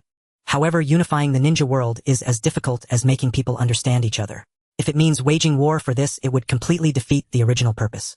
It's easier said than done, but no matter what method is used, we must first grow stronger, right, Obito? 2 months passed. Obito frequently appeared alongside Yahiko in various parts of the Land of Rain. To avoid trouble, he tried to use his Sharingan as little as possible. Conan made him a gray eye mask that covered most of his left face for disguise. Today Obito came, as usual, to the Kamui space to feed Rin with nutritional liquid. These nutritional liquids were obtained from the Akatsuki's medical department, and Yahiko did not inquire further, though he had some guesses in his mind. "Rin him here," Obito said as he poured the nutritional liquid into a bowl and slowly fed it to Rin. Every 5 days he would take Rin to a professional caregiver for a body wash. When Obito placed the spoon at Rin's lips, he noticed her mouth twitch slightly. He rubbed his eyes, surprised to see her move. Then Rin's fingers moved as well. "She's alive." Obito quickly attempted to contact Li Yuanshang in his mind, but no matter how he called out, Li Yuanshang ignored him. In a moment of desperation, Obito took Rin to the Akatsuki's medical department. Obito was surrounded by Yahiko, Conan, and Nagato. "Obito, I always knew you were hiding someone in your space, but I didn't expect it to be such a beauty. She is your... Heh. Nagato looked at him with eager eyes. Obito felt awkward and stammered, unable to speak. Finally, the results of Rin's treatment were announced. The treating physician came out and said, "Due to a prolonged coma, her muscles have atrophied. If you want her to become a ninja in the future, let her stay in the hospital for treatment." Obito had hesitations since there was a tailed beast within Rin. "All right, I want to be alone with Rin for a while. You all can go ahead and be busy." Yahiko and the others exchanged knowing glances and left the medical department. Obito entered the ward and locked the door. He followed the method given by Li Yuanshang to enter Rin's sea of consciousness. The Three Tails was securely trapped there, unable to move. Obito left a chakra mark in Rin's sea of consciousness, so if anyone tried to target the Three Tails, he would immediately know, allowing him to rest assured, while Rin received treatment. Obito contemplated whether it was time to return to the village. He had nearly mastered the abilities of the Sharingan. A point of crimson light flickered in the shadows. "We have located Obito. Oh, he is in the Rain Village together with Akatsuki," reported White Zetsu respectfully. "Black Zetsu, how likely is your plan to succeed? I don't have much time left." A shadow darker than the darkness itself stood near Madara Black Zetsu. "If the plan goes smoothly, there is over 90% certainty. Then let us begin the implementation." Madara closed his eyes and the darkness fell silent once more. Land of Wind. Obito emerged from the Kamui space facing a row of dilapidated buildings. "Finally found it. How did this fellow named Baizu offend the Wind and Fire nations?" Obito had originally planned to return to Konoha, but Yahiko suddenly received an alliance invitation from the Land of Wind on the condition that they capture a ninja named Baizu, as it involved a power called the Dragon Vein, which could distort time and space, requiring a ninja with such abilities. This was a good omen. Obito decided to help Yahiko complete this task before returning to the village. After some investigation, Obito determined that the entrance was underground in this ruin. Entering the underground was exceedingly easy for Obito. Sure enough, he discovered a ceiling altar underground. Obito slowly walked to the center of the altar. This kunai seems to belong to teacher Minato. The sealing technique had already been destroyed, leaving only a flying thunder god kunai. Obito picked up the kunai and stored it in his ninja tool pouch. In the middle of the altar was a stone resembling a human eye. As Obito approached, he noticed a certain energy swirling in the stone's eye. Is this the Dragon Vein? Obito activated his Sharingan, attempting to connect with the Dragon Vein. As Obito's chakra made contact with the Dragon Vein, it was as if he had poked a hornet's nest. The Dragon Vein erupted violently, sweeping Obito away. Obito tried to use the Sharingan to teleport away, but failed. The surrounding space was disrupted by the Dragon Vein, preventing him from entering the Kamui space and making the chakra mark outside undetectable. In the consciousness, Li Yuanshang woke up, faintly startled by the chaotic Dragon Vein outside. This is a space-time turbulence. Li Yuanshang quickly contacted Obito. Obito, quickly, use your Sharingan to stabilize the surrounding space. After stabilizing himself, Obito entered the consciousness sea. Yuanshang, you are awake. Obito noticed that Li Yuanshang's soul appeared more solid than before. How did you end up in such a space-time turbulence? Obito recounted the events leading up to this. The Dragon Vein. According to what you said, the Dragon Vein should be a fixed space-time passage. However, because you misused your spatial abilities, you disrupted the passage, turning it into the current space-time turbulence. Obito's neck shrank. So what should we do now? If it were during my peak, I could forcibly break through the space and escape. Now we can only rely on luck, hoping to be transported to a stable space. The two fell into silence. Time passed slowly and Obito's chakra was running low.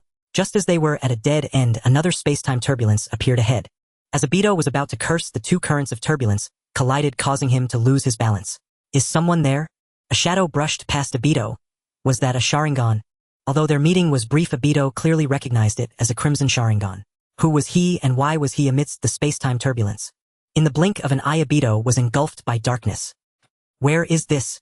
Obito slowly awakened. The world here was only black and white with no reference points around. You are awake. Obito turned around to see Li Yuanshang dressed in a red robe. Yuanshang, where is this?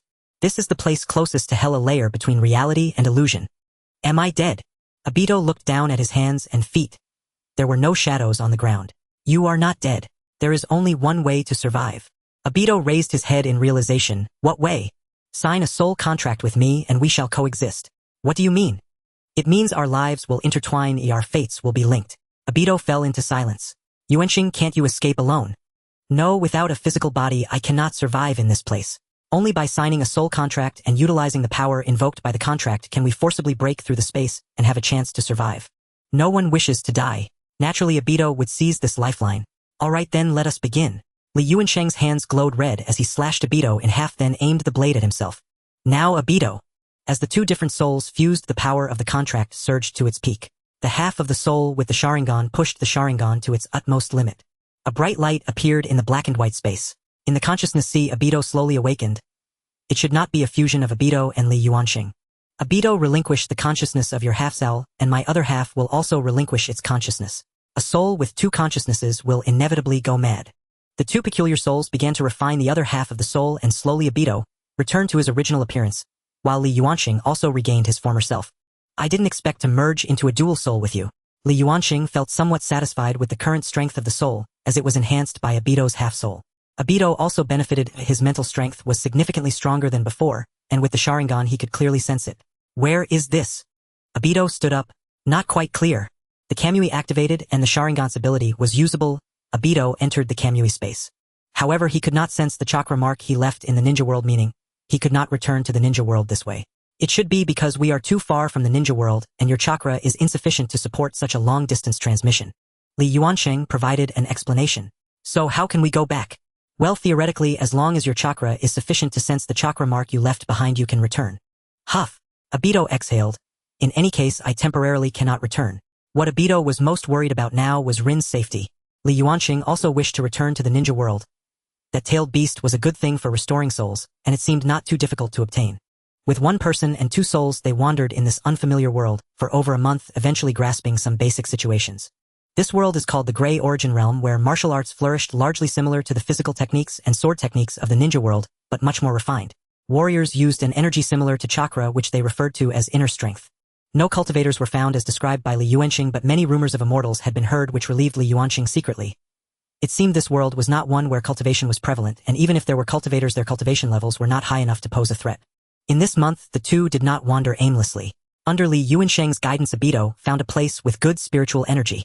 Now that the two were coexisting as one, Li Yuanxing decided to teach Obito the art of cultivation. The cultivation methods of the upper realm far surpass the limits of your training system.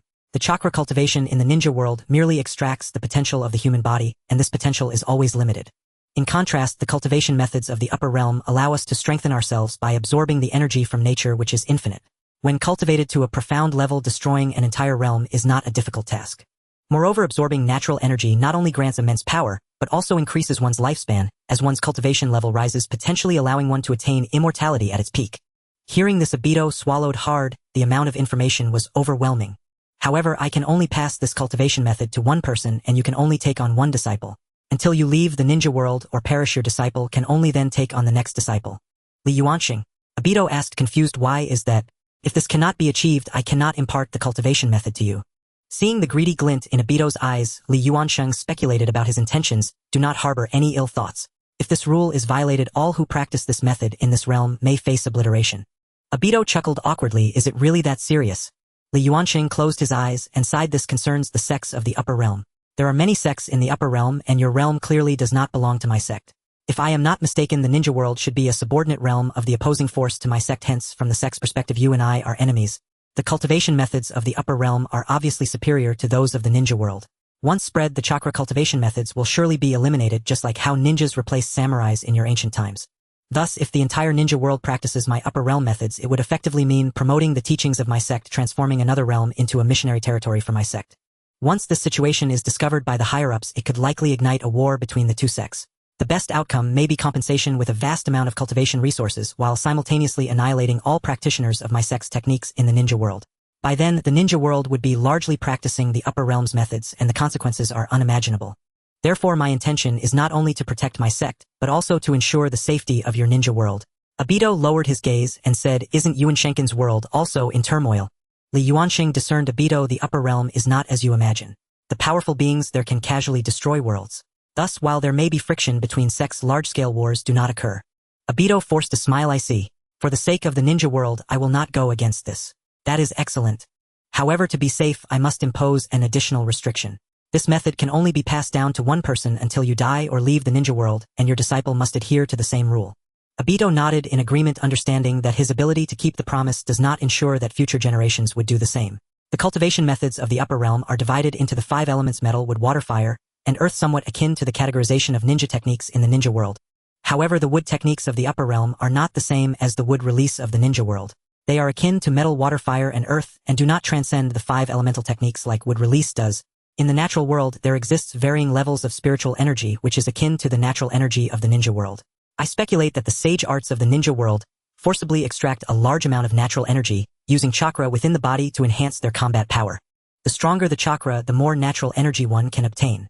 In contrast, the cultivation methods of the upper realm involve slowly absorbing this natural energy, refining it through the Bodhis meridians to convert it into one's own magical power. Because the body is continuously refined by natural energy, one gains strength while also significantly extending one's lifespan. However, the downside is that this process is very slow. A successful cultivator requires 50% talent and 50% willpower. Thus, willpower is incredibly important. If an upper realm cultivator wishes to reach the level of your friend Kakashi Hatake, it would take at least 20 years of cultivation to reach the initial stage of foundation establishment to compete. And your friend is only 12 or 13 years old. I see chakra cultivation extracts energy from the body and spiritual energy, which speeds up the increase in power but also consumes the Bodhis potential. Perhaps this is one reason why ninjas do not live long. On the other hand, Yuan Shenken's upper realm method, although slow, can strengthen oneself while also increasing lifespan. It is indeed an extraordinary cultivation method. Obito murmured to himself. Obito, your Uchiha clan predominantly consists of fire-release ninjas, and the manifest techniques are also of fire. Thus, this aspect corresponds with the fire techniques of my cultivation method, so I will pass the fire technique to you. At the same time, I will also impart to you what is known as sage arts in the ninja world. Because the upper realm method is too slow to cultivate before the upper realm method is fully formed, with your amount of chakra, practicing sage arts can maximize your combat power. Li Yuanxing stated. Obito nodded. Since Yuan Shenken is imparting the cultivation methods to me, should I refer to you as teacher or Li Sensei? Li Yuanxing had not considered this question. According to your terms, just call me teacher. Yes, Yuan Sensei. Obito saluted Li Yuanxing. Obito, come here. Obito obediently walked to Li Yuanxing's side. This was the first time he finally sensed Li Yuanxing's aura in the sea of consciousness. Cultured, profound, and powerful. I will pass you the fire technique, burning sky decision. Li Yuanxing transformed his palm into a claw, grasping Obito's sole arm, and a burst of firelight poured from Li Yuanxing's palm. Obito felt the arm that Li Yuanxing held was extremely hot, but having long grown accustomed to pain, he made no sound. After a moment, Li Yuanxing released his grip on Obito's arm, and upon release, a fiery red flame tattoo appeared on Obito's arm. This burning sky decision has been inscribed on your arm. Whenever you wish to view it, you can simply channel chakra, and it will become visible. Additionally, as a precaution, it will also serve as a medium for passing it down to the next generation. You cannot express the contents of the technique in any manner. It can only be passed down to the next generation through this medium. Obito nodded. For the next couple of days, familiarize yourself with the technique's content and adjust your spirit to its best state. The first step of guiding the spirit into the body is crucial. I understand, cultivation cannot be rushed. Obito nodded. After exiting the sea of consciousness, Obito followed Li Yuanxing's method, channeling chakra into his arm. As a small amount of chakra entered the fiery pattern, a passage of text appeared in Obito's mind, modified by Li Yuanxing to resemble the characters of the ninja world. However, this passage was difficult to comprehend, and Obito could only barely make out the initial few lines. Later, he asked Li Yuanxing and learned that with his current level, he could not understand the later parts of the technique. The segment he could understand spoke of the creation of heaven and earth, how the world awoke from chaos, and how the spiritual energy nourished all things. In essence, it conveyed that within the universe exists an endless supply of spiritual energy, which is natural energy. Humans unlock the gateways of their bodies to absorb this natural energy, and through a series of refinements transform it into their own magical power. To absorb natural energy, one must first be able to sense its existence, or otherwise what will you absorb? Air. Obito chuckled softly, finding the technique's writing quite amusing. After sensing the existence of natural energy, the next step is to unlock the Bodhis gateways. Even if you can sense spiritual energy, if your body's gateways are not opened, you still cannot cultivate. The unlocking of gateways depends on individual aptitude. Some people naturally unlock their gates upon sensing natural energy, while others must undergo a period of physical training to unlock them. When the Bodhis gateways are opened, one can also sense the natural energy from the outside world. Thus one can begin to guide the spirit into the body, absorbing the external natural energy, as if drinking water and circulating it through the meridians in a complete cycle, ultimately converging in the lower abdomen's dantian. Completing this step means successfully becoming a first-layer chi practitioner. So Yuan Shenken is known as a cultivator. Cultivating for longevity. Abito pondered. The spirit and energy are inseparable, breathing harmonizes them, merging into one. He silently recited the incantation in his heart. Gradually Abito entered a state that was neither fully asleep nor awake. Li Yuanshang in the sea of consciousness opened his eyes. I didn't expect him to be a cultivation genius. He has entered a meditative state so quickly on his first attempt. It won't be long before he begins guiding the spirit into the body. Abito's forehead began to sweat. He felt a surge of scorching energy surrounding him. Is this the spiritual energy that Yuan Shang-sensei spoke of? Let's try to absorb it. The surrounding spiritual energy, guided by Abito, began to slowly enter his body through the crown of his head. The moment the spiritual energy entered his meridians, Abito felt a searing pain, as if chili powder were poured onto a wound. However, Abito did not retreat and continued to guide the spiritual energy. Through the painful ordeal, he finally filled all his meridians with spiritual energy. The moment the spiritual energy began to circulate through the meridians, the burning sensation began to fade, replaced by a cool and comfortable feeling, prompting Abito to let out a few soft groans. Following the method described, he let the spiritual energy circulate for a full cycle before it converged in the lower abdomen's dantian, and unexpectedly, it was the same place where chakra was stored. Upon encountering each other, the spiritual energy and chakra began to merge. What is happening? The dantian started to feel hot. Li Yuanshang in the sea of consciousness suddenly opened his eyes. Not good, Abito. Quickly guide the chakra and spiritual energy from your dantian into your meridians to start cultivating the technique. Abito also sensed that something was amiss and hurriedly began to recite the incantation. The chakra and spiritual energy from his dantian surged into his meridians like a flood breaking through a dam. Damn it! The impact of this chakra and spiritual energy made Abito feel as if his meridians were about to burst. On the outside, all of Abito's skin turned red with blood vessels beginning to seep through his skin. Abito, concentrate on your dantian, hold your breath, and maintain your focus. You cannot allow the energies in your dantian and meridians to explode. Abito did not respond, only the sound of gritted teeth and labored breathing was heard. I didn't expect the chakra from Hashirama in his body, and his own chakra had not fully merged. The entry of spiritual energy caused the two energies in his dantian to go berserk. It was my oversight. I hope he can get through this. The guiding of the spirit lasted a full cycle, and Abito finally overcame the critical moment. How do you feel now? Very good. I feel that the fusion of chakra and natural energy has caused some special changes. My ninjutsu, taijutsu, and genjutsu have all significantly increased in power. Indeed, chakra is originally a combination of physical energy and spiritual energy, while spiritual energy happens to enhance both types of energy. It was merely because the Hashirama chakra in your body and your own chakra had not completely merged that such an unexpected situation arose. Fortunately, you managed to endure it. Yes, I thought I would be exploded by that energy. Abito's face was filled with lingering fear as he recalled it. After the fusion of spiritual energy and chakra, you can use both ninjutsu and the spells I know. Given your solid foundation in ninjutsu, I will only teach you a few practical spells. Abito nodded. 7 years. In a cave somewhere in the ninja world, a one-eyed young man covered in blood stepped out from a space. I told you not to push yourself too hard. Now look at you, all battered and bruised. The one who emerged was Abito, who had spent 7 years in another dimension. TCH, your beloved might have already married and had children. Abito ignored the mocking remark from Li Yuansheng. He closed his eyes. It's in the direction of the village. Rin is still alive. Abito sensed the chakra imprint he left in Rin's mind. Hey, you're not planning to go back like this all bloodied, are you? Aren't you afraid of scaring your little lover? Abito looked down at his disheveled appearance and said, Soga, let's go buy some clothes. Abito wasted no time and used his space ability to head towards Konoha while looking for nearby towns.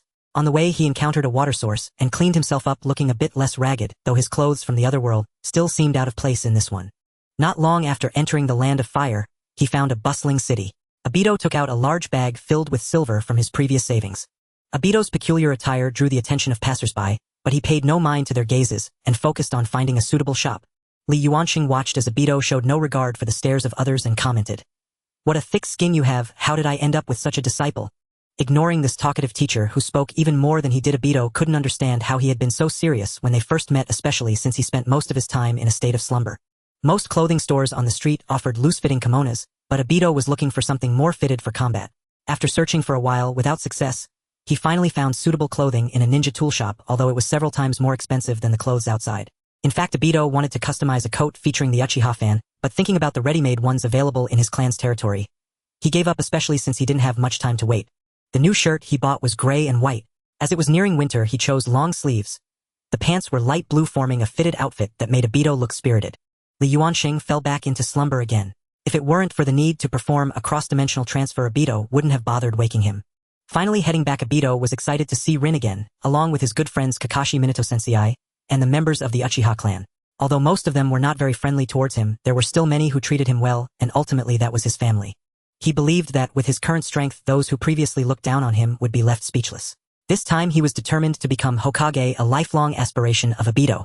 As the village grew closer, Obito found it hard to contain his excitement. How would Rin react upon seeing him? What about Kakashi? At the gates of Konoha, a young man wearing a gray eye mask approached. The guard Gongzi Tai sensed something and looked over. The newcomer did not show any identification, and Gongzi Tai blocked his way, saying, "Hey, who are you? Do you have an entry permit?" Obito looked at this chunin, feeling unfamiliar yet somewhat reminiscent. "Hey!" Seeing Obito lost in thought, Gongzi Tai took a defensive stance. "I forgot about that," Obito said, beginning to search himself.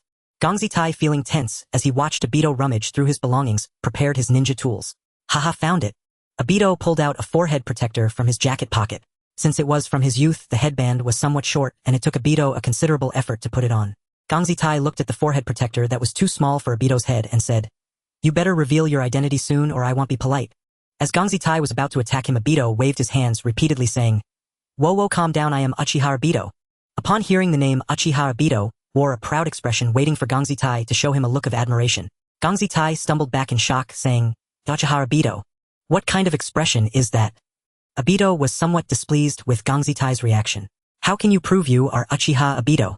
Gongzi Tai remained on guard. "Look here." Obito's dark eyes suddenly turned red and a 3-demo Sharingan appeared.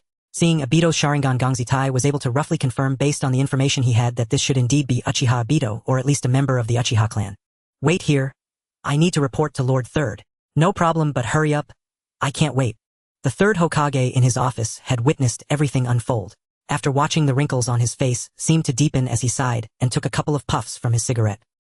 Gongzi Tai nodded slightly and walked towards the Konoha gates, tapping his sleepy partner, Shingetsu Izumi, awake. Once tapped, Izumi thought a significant person had arrived. Without even waking up, he stood up in a standard guard position in less than a second. After standing properly, Izumi opened his eyes and glanced around. "Ziddy, why did you scare me if nothing is happening?" Gongzi Tai, with a serious expression, ignored his partner's complaints and whispered a few words in his ear. Izumi looked as shocked as Gongzi Tai, glancing at Obito a couple of times. After a brief exchange, Gongzi Tai walked towards the gates. "Lord Third." Obito rubbed his chin fingers, constantly calculating. "Oh!" Obito exclaimed. "Is Lord Third still not retired at this age?" Izumi beside him looked up at Obito, wanting to explain something but unsure how to start. Soon Gongzi Tai returned. "Lord Third wants you to go in." "Oh!" Obito glanced at the Konoha gates and followed Gongzi Tai's footsteps, thinking Uchiha Obito has returned. As he entered the village, the sounds of vendors calling out and the chatter and laughter of pedestrians blended into the bustling commercial street of Konoha. Obito followed the leisurely pace of Gongzi Tai, looking around to see how much Konoha had changed during his years away. Compared to before, the village seemed even more prosperous. Along the way, he occasionally encountered other ninjas, some of whom looked somewhat familiar. As he was about to meet the third Hokage, Obito did not stop to greet anyone, knowing there would be plenty of time later. The Hokage rock. 4 Hokages. The last one is Minato Sensei. What's going on? Confused, he followed Gongzi Tai into the Hokage building. Upon reaching the Hokage building, there were even more ninjas around, with ninjas coming and going endlessly. "Yo, it's Ziddy." A young man in a green outfit with a watermelon head walked towards him. "Kai," Ziddy said, glancing sideways at the one behind him. "My Guy, you really haven't changed at all, haha." Seeing Guy's current appearance, Obito immediately thought of Guy as a child. Aside from his body, he really hadn't changed at all. Guy looked strangely at the one-eyed Obito and asked, "Do I know you? Who is he?" Guy looked at Gongzi Tai, displaying a contemplative expression. Before Gongzi Tai could answer, Obito spoke first. "Uchiha Obito. So were you surprised?" "Uchiha. Huh." Guy was startled and nearly performed a leaf great whirlwind on Obito. Then he, like Gongzi Tai, turned serious, saying, "I'll notify Kakashi. You go ahead and meet Lord Third." Observing Guy's sudden silence, the perceptive Obito sensed something was off. Something significant must have happened in the village related to the Uchiha clan, and Obito began to consider possibilities. There was no use in overthinking it now. He trusted that Lord Third would provide the answers. Knock, knock, knock. "Come in." The aged voice of the third Hokage came from within. Opening the door, their eyes met. "Ziddy, you can leave now." "Hi." Gongzi Tai exited the office, closing the door behind him. In the desolate Uchiha clan land, the evening sky appeared unusually gloomy. Once renowned throughout the ninja world, the Uchiha clan was annihilated in a single night. Obito walked along the empty streets, the remnants of the sunset, casting a warm glow on his face. Who are you? The 80-year-old Uchiha Sasuke appeared on the street. Since the clan's massacre, no one had come here. You must be Uchiha Sasuke. Obito turned his head. Sasuke looked at the one-eyed man and took a few steps back, feeling a bit frightened. Do not be afraid. I am also a member of the Uchiha clan, Uchiha Obito. Obito squatted down to Sasuke's level, and the three-tomo Sharingan manifested in his eyes. Sasuke suddenly felt a lump in his throat, unleashing all the grievances he had endured over the past year. After a long pause, he exclaimed, Sasuke, did you witness that night with your own eyes? Yes, I will kill that man. Sasuke clenched his fists tightly. I will hunt him down. Obito's voice was cold. Sasuke looked up at Obito saying, he is very strong. I am strong as well, Obito replied, and the tomo of his Sharingan connected. Sasuke noticed that this suddenly appeared clansman had the same eyes as Itachi. Could this person kill him? No, that man must die by my hand. Hizashi, I hope you can hand over Uchiha Obito to the Root organization. The 4 high-ranking officials of Konoha gathered in a secret meeting room. Danzo spoke first while the 2 advisors observed, quietly appearing indifferent. The 3rd Hokage sat at the head of the table, hands crossed, looking at the 2 advisors. Seeing their silence, he cleared his throat and said, I know Uchiha Obito. He has been shouting to become Hokage, resembling that Naruto kid in some ways. Although I do not know what he has experienced over the years. He not only saved Rin, who would become the Jinchuriki, but also possesses stronger First Hokage cells than Yamato. I believe everyone here knows what that means. Moreover, we must also consider the feelings of Rin, the Three-Tails Jinchuriki. The 3rd's intent was clear. Obito was aligned with the village and possessed Hashirama's cells, which could aid the Jinchuriki in controlling the tailed beast's power. Hizashi, what do you think Obito would do if he learned the truth behind the massacre? This matter stems from your improper handling, leading to the loss of a genius like Uchiha Itachi. Danzo, you have no right to lecture here. The 3rd Hokage's tone grew stern. Discussing that incident now is meaningless. I cannot allow a dangerous individual like Uchiha Obito to wander freely in the village. The 2 advisors watched the heated argument between the 2 men, realizing it was time for them to mediate. They exchanged glances and Tsunade spoke up. Hizashi, Danzo, you both have your biases. Handing Uchiha Obito over to the Root organization is indeed inappropriate, and allowing him to come and go is against regulations. First, the truth about the Uchiha must remain confidential. Secondly, you both should dispatch a reliable ninja to monitor Obito until any potential threat to the village is eliminated. After Tsunade finished speaking, she looked at the 3rd Hokage and the others. I agree. I will select the best elite from the Root organization. If I detect any unusual actions from him, I will take my own measures. The 3rd Hokage nodded helplessly. This might be the best negotiation outcome. He realized that Obito, who had vanished for years, possessed a certain level of danger. In Konoha Park, 2 youths, each revealing only one eye, sat on a bench. The village is also doing this for Rin's sake. She has faced countless ambushes from the Mist's Umbu. I know. Even I am under surveillance both overtly and covertly. Kakashi, you were sent to monitor me, right? Kakashi remained silent for 2 seconds. Yes, this is a mission personally assigned by the 3rd Hokage. He instructed that you should refrain from any unusual actions for now. The surveillance will be lifted after a while. Obito looked towards the Hokage rock. As the night had fallen, only the rough outline was visible. I want to become Hokage. Kakashi stared at Obito's serious face for a long time with his deadpan gaze. You haven't changed at all. No, I have changed. I have become stronger. Obito clenched his fist with one hand.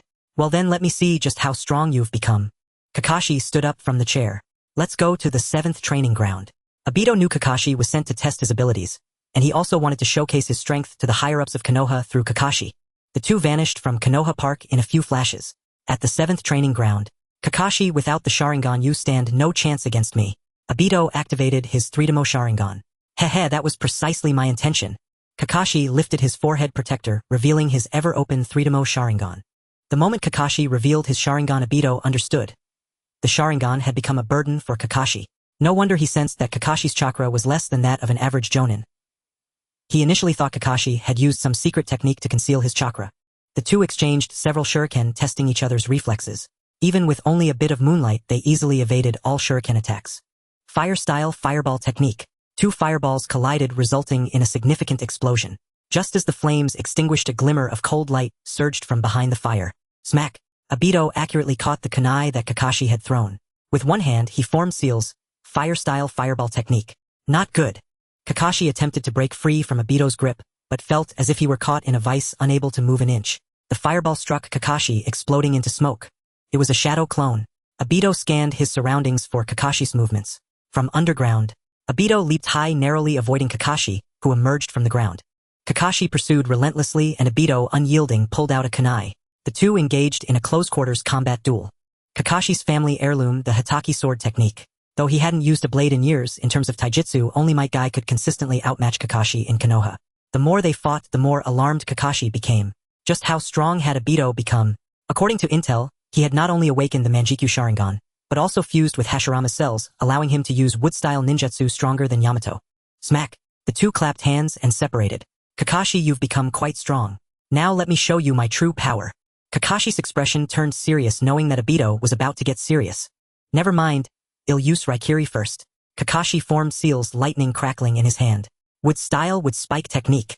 3 wooden spikes appeared in Obito's hand, flying towards Kakashi at twice the speed of the previous shuriken.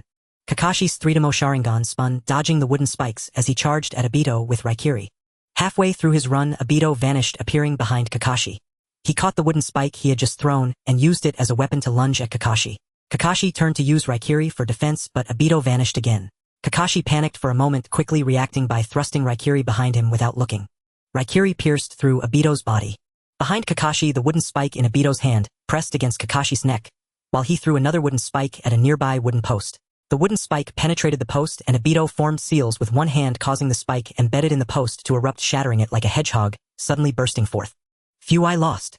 Kakashi retracted Raikiri and the lightning vanished from his hand. For now, do not secretly meet Lin. There is a spatial barrier around her and your space ninjutsu will be ineffective. Once the commotion dies down, applying to Lord Third should be fine. Kakashi finished speaking and pulled down his forehead protector to cover his Sharingan. The barbecue shop was still in business. The two entered the barbecue shop and the staff, initially low in spirits due to exhaustion, perked up at the sight of the two ninja masters. Right this way, please. The staff guided Kakashi and Obito to seats on the right, as there was a group of drunkards on the left, and the staff feared that these drunkards might offend the ninja masters. The two chose the farthest seat on the right. Kakashi skillfully ordered several skewers of meat and vegetables. As the meat was placed on the grill, the aroma of the marinated meat gradually wafted through the air. Obito subconsciously rolled his throat. Over the years, he had been too busy with training and had kept his meals quite simple. As for Obito's inability to fastly, Yuansheng's explanation was that it might be due to the fusion of spiritual energy and chakra similar to the physical cultivators in the cultivation world, who require a substantial intake of external substances. Half an hour later.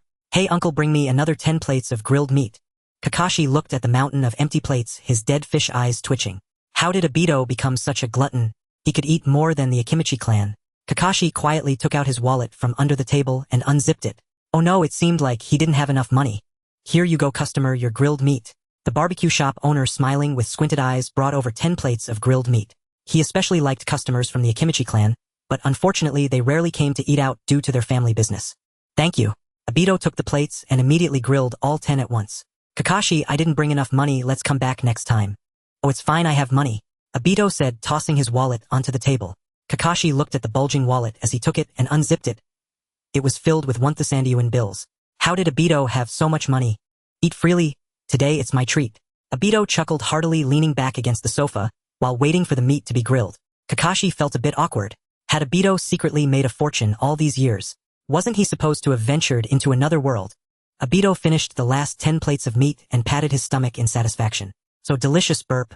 Welcome back next time. Obito waved goodbye as he left the barbecue shop with Kakashi.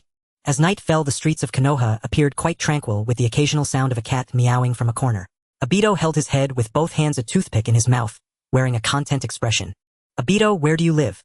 In the Uchiha clan area, there are many empty houses now, like the residence of the late clan leader Faike.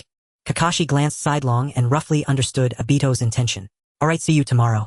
Obito temporarily formed a small team with Kakashi, so Kakashi's umbu duty was temporarily replaced by someone else, with Root Ninja monitoring Obito at night. Walking alone in the empty Uchiha clan area, Obito was surprised at how much had changed in the village after so many years. Master Minato and Lady Kushina had perished due to the Ninetales. Orochimaru, one of the legendary Sannin, had defected the branch family of the Hyuga clan, had committed suicide. Due to the Land of Lightning, the Uchiha clan was annihilated and Lin was under house arrest.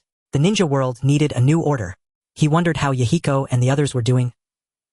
He could no longer sense the chakra marks he left with Akatsuki. With that thought, Obito took out a black robe with red clouds from the Kamui space. Although he hadn't joined Akatsuki, Yahiko had still tailored one for him, as this was only worn by the upper echelons of Akatsuki. Obito put away the Akatsuki robe and planned to check out the Land of Rain once his surveillance was lifted. The next day. I live here, you don't mind, do you? Sasuke shook his head and stepped out with his backpack. Since the upheaval in his family, Sasuke had matured considerably compared to other children his age and could roughly guess Obito's intentions. In the following days, Obito spent all his time in the intelligence department needing to detail the information about Lin and his disappearance over the years. Hokage's office. Kakashi, this mission will be assigned to the two of you. The third Hokage handed Kakashi a scroll. After reading it, Kakashi passed it to Obito. Obito opened the scroll and carefully read the mission details. Star Ninja Village. Yes, as an ally of Konoha, when they encounter difficulties we naturally cannot stand by. They sent word that someone in the village has fallen ill, and they need our medical ninja's assistance. However, the intelligence from the Umbu indicated that it wasn't an illness, but rather that they had encountered problems in their training, which is why they sent you two to verify the information. If it were truly an illness, the village would dispatch medical ninjas. If it were related to training, we would need to obtain signatures from the daimyo of the Land of Bears and the Star Shadow before we could take action. The third Hokage explained some of the mission details while seated at the head. Go ahead. Obito and Kakashi bowed respectfully and left the Hokage's office. Just outside, they ran into Danzo and a member of the Root. Wait a moment, this mission requires one more person.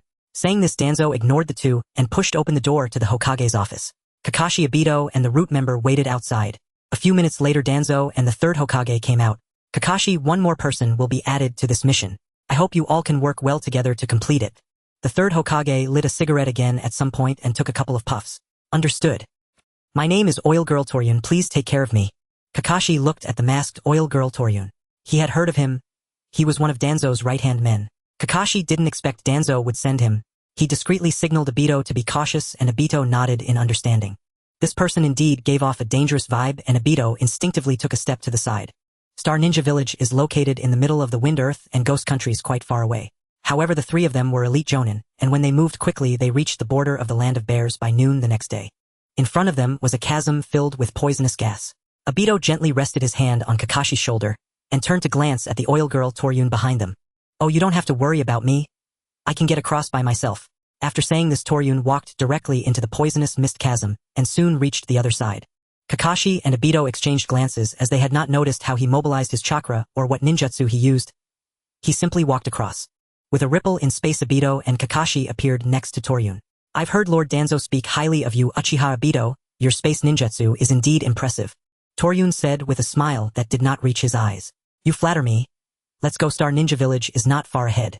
Star Ninja Village, said to have formed around a celestial stone from the heavens, once claimed it would become the 6th great ninja village. Yet, after so many years, it remained a quiet little ninja village. The architecture of Star Ninja Village is quite unique, with all houses featuring round hat roofs, large and small, arranged in a pleasing manner that, combined with some greenery, gives a quaint charm. Please wait a moment. I will report to Lord 3 Generation Star Shadow. The young Star Ninja at the gate respectfully accepted the mission scroll handed over by Kakashi.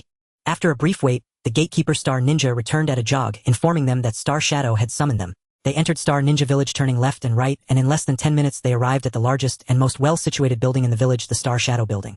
Upon entering the building, they encountered a spiral staircase leading to 3 floors. The Star Shadow's office was on the 2nd floor. Knock knock. Come in, came the trembling voice of an elderly man from within. The guiding Star Ninja pushed open the door, revealing a room with 3 people. At the forefront was an elderly man at least 80 years old, flanked by 2 Star Ninjas, who appeared to be middle-aged, around 40. The man in the middle must be the Star Shadow. My goodness. He looks older than the 3rd generation lord. It seems even walking is a struggle for him, thought Dato, silently grumbling. Kakashi, Hatake, Obito, Uchiha Kitsune Yuya, we meet with Star Shadow. The 3 simply offered a brief salute. The 2 guards narrowed their eyes, slightly watching the one called Obito. Uchiha. Wasn't the Uchiha clan exterminated a year ago? Could this be a survivor? They dared not inquire about the hidden secrets of Konoha. Good, Star Shadow repeated twice. Thank you very much for coming. May I ask which of you is the medical ninja? Sorry, we do not have a medical ninja. The Hokage sent us to assess the situation before dispatching a medical ninja for support, Kakashi replied. I see. The enthusiasm on the face of the 3rd generation Star Shadow faded significantly.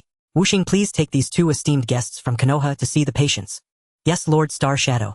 The Star Ninja to Star Shadow's right stepped forward. Please follow me. Upon arrival, Dato was speechless, seeing over a dozen patients. This little task summoned elite members from the Roots, the captain of the 6th division in the Umbu, and here I am still a Chunin.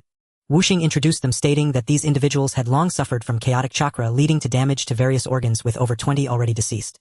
These were the elite of the Star Ninjas, barely holding on. A Star Shadow hoped Konoha could save them, as they were the pillars of the Star Ninjas. Kakashi placed his hand on the forehead of one of the patients. The temperature was normal, and as he sensed their chakra, he quickly withdrew his hand. What is going on? Such violent chakra.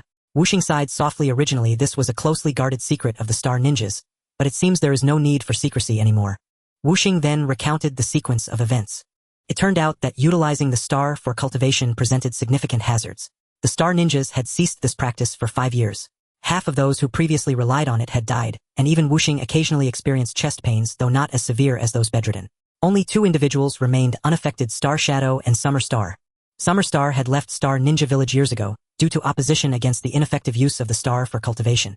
Seeing the pained expressions of these ninjas, Dato approached, and gently placed his hand on the forehead of one of the ninjas. Is someone there? Li Yuanxing opened his eyes in the sea of consciousness, then closed them again. Dato felt the same as Kakashi, but Daito's chakra, infused with Hashirama cells and spiritual energy, was much stronger than Kakashi's. Dato could tolerate this level of chakra within them. I have a suggestion. I can extract the chaotic chakra from their bodies, but they will need to recultivate their chakra afterward. Dato presented his idea. Wuxing frowned. If they lost their chakra, their strength would significantly diminish. I cannot make that decision. I need to consult Star Shadow and the Elder Council. Kakashi looked at Dato in surprise, contemplating as he stroked his chin. In this case, extracting the chakra is the best solution. All right, I will report this to Star Shadow. The Elder Council will likely take until tomorrow to reach a decision. Please stay overnight in our humble village. The 3 had no objections. As night fell, Dato, having practiced Li Yuansheng's techniques, needed only to sleep once every 4 to 5 days. Here the natural energy was too thin and cultivation was ineffective. With nothing to do, Dato went out to see the night scenery of Star Ninja Village. The room felt too oppressive, so to avoid unnecessary trouble, he directly used space transfer to evade the Star Ninja guards. Not far from Star Ninja Village, Dato sat down on the grass, gazing at the myriad stars in the night sky. A myriad of thoughts flooded his mind. How was Rin doing? What actions would that person who called himself Madara take? After leaving the ninja world, the mask-wearing man claiming to be Madara unleashed the Nine Tails, leading to the deaths of Hokage Minato and Kushina, as well as Itachi Uchiha, the man who exterminated his clan. Is someone there? Dato flattened himself against the ground, blending in with the grass. He heard 2 people approaching. Once their footsteps faded, he cautiously poked his head out. It was Yuya Kitsune and Wuxing. Where were they going at such a late hour? After a moment of thought, Dato decided to follow them. Let's stop here. Yuya Kitsune found a stone and leaned against it. Seeing Wuxing looking around, she added with a hint of sarcasm, I sensed that there's no one around. That's good. Wuxing chuckled. As long as you can tell me Star's whereabouts, I can represent Lord Danzo to promise you and your son Akihoshi a place in Konoha. It turns out this guy was just monitoring me as a ruse. His true intention was to seize the Star Ninja's secret treasure. Wuxing rubbed his hands together, saying, well, we're just talking empty words here. Wuxing had not finished speaking. Yuya Kitsune tossed a scroll to him. This is a personal recommendation letter from Lord Danzo. With it, you will have no concerns. Really? Wuxing smiled broadly. After he opened the scroll and read its contents, his smile broadened even more. The 2 of them explored for a while, and Wuxing continued walking forward with Yuya Kitsune. To avoid being discovered, Dato used Kamui to follow them. After about 20 minutes, they arrived at a large circular pit, seemingly created by a stone falling from the sky. In the center of the pit was a small house surrounded by 8 guards patrolling. Wuxing and Yuya lay at the edge of the pit.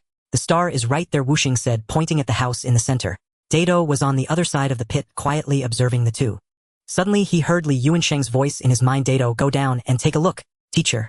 Dato nodded, suppressing his confusion, for now deciding to ask later. In the corner of the small house, Dato quietly peeked out. I surprised to see 2 people inside. They seemed to have reached the level of Jonin. On the altar in the center of the house lay a stone radiating purple light covered in many pits. Is this what they referred to as the star? Dato, get a little closer and take a look. Dato used space transfer again, phasing his body beneath the altar. Li Yuanxing released a trace of his divine sense, sensing the star before speaking. If any of the root members come in to seize it, take the opportunity to grab it. Why is that? Dato felt a resistance within himself to seize someone else's belongings. It's up to you. This thing left with the Star Ninjas will only bring them disaster. Would you rather let it be taken by that Danzo? Dato thought about it and agreed. He had a premonition that one day he would confront Danzo. Sure enough, not long after, Yu Chogen disguised herself as a black-clothed figure with only her eyes visible. Who? Asked the Star Ninja in the small house. If you don't stop, I will take action. Other Star Ninjas gathered around upon hearing the commotion. Faced with Yu Kyujin's nonchalance, the 8 Star Ninjas launched an attack on her. Swish! Kunai and shurikens rained down, but unfortunately the gap in strength was too great, and before the Star Ninjas could utilize their peacock techniques, their lives were claimed by Yu Chogen. Abito quietly watched from the side. The Jounin inside sensed the strong enemy outside and took out a signal flare to shoot into the sky. Wuxing watched the red flare in the night sky and cursed inwardly, quickly leaving the area. The two jounin in the house looked at the black-clothed figure with serious expressions. I advise you to stop now. The village can reach here in less than 5 minutes after receiving a distress signal. Yunu Chogen remained silent, attacking the two jounin with claw-like hands. She considered that she couldn't expose her identity and only used physical techniques to attack. The two-star jounin, fearing to damage their sacred object star, also dared not use large-scale ninjutsu. Meanwhile, Obito waited for an opportunity to act. Bang! The three broke through the wall and fought their way outside. It was a good opportunity. Obito revealed a hand and pulled the star into the Kamui space, quickly leaving afterward to return to the Star Ninja's guest room. Inside the Star Ninja village, chaos reigned and Kakashi was awakened by the noise outside. Obito tidied his clothes and stepped out of the room simultaneously with Kakashi. Obito feigned ignorance, saying, "What happened?" Kakashi from the next room also cast a questioning glance, and the guarding Star Ninja was equally unaware of the situation. There was no further explanation, only a request for them to stay in their rooms and not wander around. An hour later, in the Star Shadow's office, it was now crowded with a large number of people. Kakashi, Obito, and Yunu Chogen were among them. At the time of the incident, Hatake Kakashi and Uchiha Obito were in their guest room. This is corroborated by the guarding ninja. Yunu Chogen, where were you at that time? Facing the question from the Star Shadow, Yunu Chogen calmly replied, "I had an upset stomach and was in the restroom. This can be verified by Wuxing, who took me there." The Star Shadow looked towards Wuxing. Wuxing cursed inwardly and quickly came forward, saying, "I happened to pass by and saw him holding his stomach searching for the restroom, so I guided him there." The Star Shadow nodded at Wuxing's words, signaling him to step back, then turned his gaze to Obito and the others. "I apologize for the disturbance. You may return and rest for now." "Farewell," Kakashi said, leading Obito and Yunu Chogen out of the Star Shadow's office. After they left, the Star Shadow sighed. "Well, it's lost now. Keeping that thing would only be a disaster. However, the 10 ninjas guarding the star must be avenged. Wuxing Yu will form a special investigation team to thoroughly investigate this matter. No matter who it is, I demand an explanation." "Understood." A guard standing beside the Star Shadow knelt down on one knee to receive orders. "Wuxing Yu will temporarily set aside all duties and cooperate with the investigation, all right?" The Star Shadow's words carried a sharp edge. "Yes, my lord," Wuxing replied obediently. 2 ninjas came out and restrained Wuxing. The Star Shadow did not dare to act against the jounin from Konoha without solid evidence. After leaving the Star Shadow's office, Yunu Chogen wore a sullen expression and glanced at Obito as she passed by. Obito showed no change on his face but felt slightly uneasy inside. The next day, the Star Ninja village sent information to Konoha explaining the situation to the Third Hokage. The third immediately expressed understanding and allowed Obito and the others to stay in the Star Ninja village until the truth was uncovered. In the following days, the 3 were taken individually for questioning. Unfortunately, the fight at that time only involved physical techniques and all present had been killed. Each of the 3 had an alibi, so naturally not much could be uncovered. It wasn't until many years later, when Obito became famous in the ninja world, that the Star Ninja began to speculate. 10 days later, the Star Shadow did not dare to detain them for too long, as all 3 were elite from Konoha. Before leaving, Obito extracted the chakra used for training from the Star Ninjas lying in bed. In the underground base of Konoha, the star was taken by a mysterious person. Danzo's tone was laced with displeasure. "Yes, I suspect it was Uchiha Obito who took it. Only his space ninjutsu can evade my perception. I will send someone to investigate this matter. Have the loose ends been handled? My poison insects have already infiltrated his body. To avoid unnecessary trouble, he will die from poisoning in 5 days." "Very well, proceed." Although Danzo was furious, he could not punish his right-hand man for such a trivial matter. Kakashi had the task of monitoring Obito, so wherever Obito went, Kakashi followed. "Hey Kakashi, let's have a youthful duel." Obito looked at the suddenly appeared Might Guy in confusion. "Well, I'm busy right now. If you want to challenge someone," Kakashi pointed to Obito beside him. "He's stronger than me. You can challenge him." After speaking, Kakashi turned the page of his book, unknown of its content, revealing a smile that seemed to be from a camp. Might Guy directed his gaze at Obito, making Obito feel uneasy under his stare. Guy shook his head. "No, I won't change my target until Kakashi surpasses you." Before Kakashi could react, Guy picked him up and ran away. Obito felt a bit bewildered. Is Kakashi going to be okay? "Well, it's still early. Let's check out the ninja school." Obito wandered around the ninja school for half a day before finding Uchiha Sasuke's classroom. The teacher lecturing was a ninja slightly younger than Obito. "Iruka-sensei, I have a question." A blonde-haired child stood up to ask. "Is the teacher named Iruka?" "Naruto Uzumaki, don't disrupt the class. If you have a question, ask quickly." Iruka appeared to be quite annoyed with the student. "The Uzumaki clan, aren't they supposed to have red hair?" Naruto Uzumaki pouted with an indifferent expression, clearly a troublemaker, which reminded Obito of his own embarrassing moments in school. Uchiha Sasuke sat quietly in the corner, looking impatiently at Naruto. Iruka suddenly sensed something and looked out the window. The students also followed his gaze. Ding ding ding. The bell signaling the end of class, a sound beloved by students, rang out. Uchiha Sasuke walked out of the school gate, surrounded by a throng of little admirers. To have so many girls fawn over him at such a young age reminded Obito of his own tragic childhood. This guy is somewhat similar to Kakashi, just as arrogant. As other classmates rushed into the arms of their father's mothers or grandmothers, happily leaving the ninja academy. Obito recalled his grandmother, who unfortunately passed away shortly after he became a ninja due to her old age. The little girls clustered around Sasuke, looked oddly at this man dressed in the same Uchiha fan attire as Sasuke. They all knew about the Uchiha massacre, and when the second Uchiha appeared, the little girls, although unaware of the situation, tactfully dispersed. Let's go home. As Uchiha Sasuke reached out his hand, he hesitated, instead slipping his hands into his pockets, ignoring Obito as he walked past him. Once all the students had left, Uzumaki Naruto walked out alone, just in time to see Obito's departing figure. He glanced at the man he had seen outside the classroom before, and upon noticing the Uchiha fan behind Obito, he instinctively thought of the man who had wiped out the Uchiha clan, Uchiha Itachi. Naruto hesitated but still headed in the direction Sasuke had left. Sasuke was alone by the river, skillfully forming hand seals. Fire-style fireball jutsu. This was the only jutsu he could currently perform. Obito quietly watched everything from behind the nearby trees. A blonde-haired boy walked over from the riverbank, stopping in front of the trees where Obito was hiding. This boy was the troublemaker from the classroom, Uzumaki Naruto. At that moment, Naruto's face bore a loneliness not typical for his age. Obito recalled how all the adults who had come to pick up their children at the school gate had left him. He had walked out alone, likely a descendant of a ninja who had contributed to the village. To enter the ninja academy, one must have an adult's recommendation, and orphans from commoner backgrounds are generally not qualified to enroll. Obito himself lost his parents to the war and was raised by his grandmother. Naruto did not approach Sasuke, instead watching him from a distance, a gaze shared between two orphans. It wasn't until Naruto walked down the riverbank and disappeared into the woods that Obito revealed himself. He felt a bit odd. He had just sensed several presences monitoring him. Was Danzo suspicious that he had taken the star and planning some measures? However, those hidden ninjas soon left, returning to the original single presence monitoring him. Sasuke continued practicing by the river until his chakra was depleted before heading back.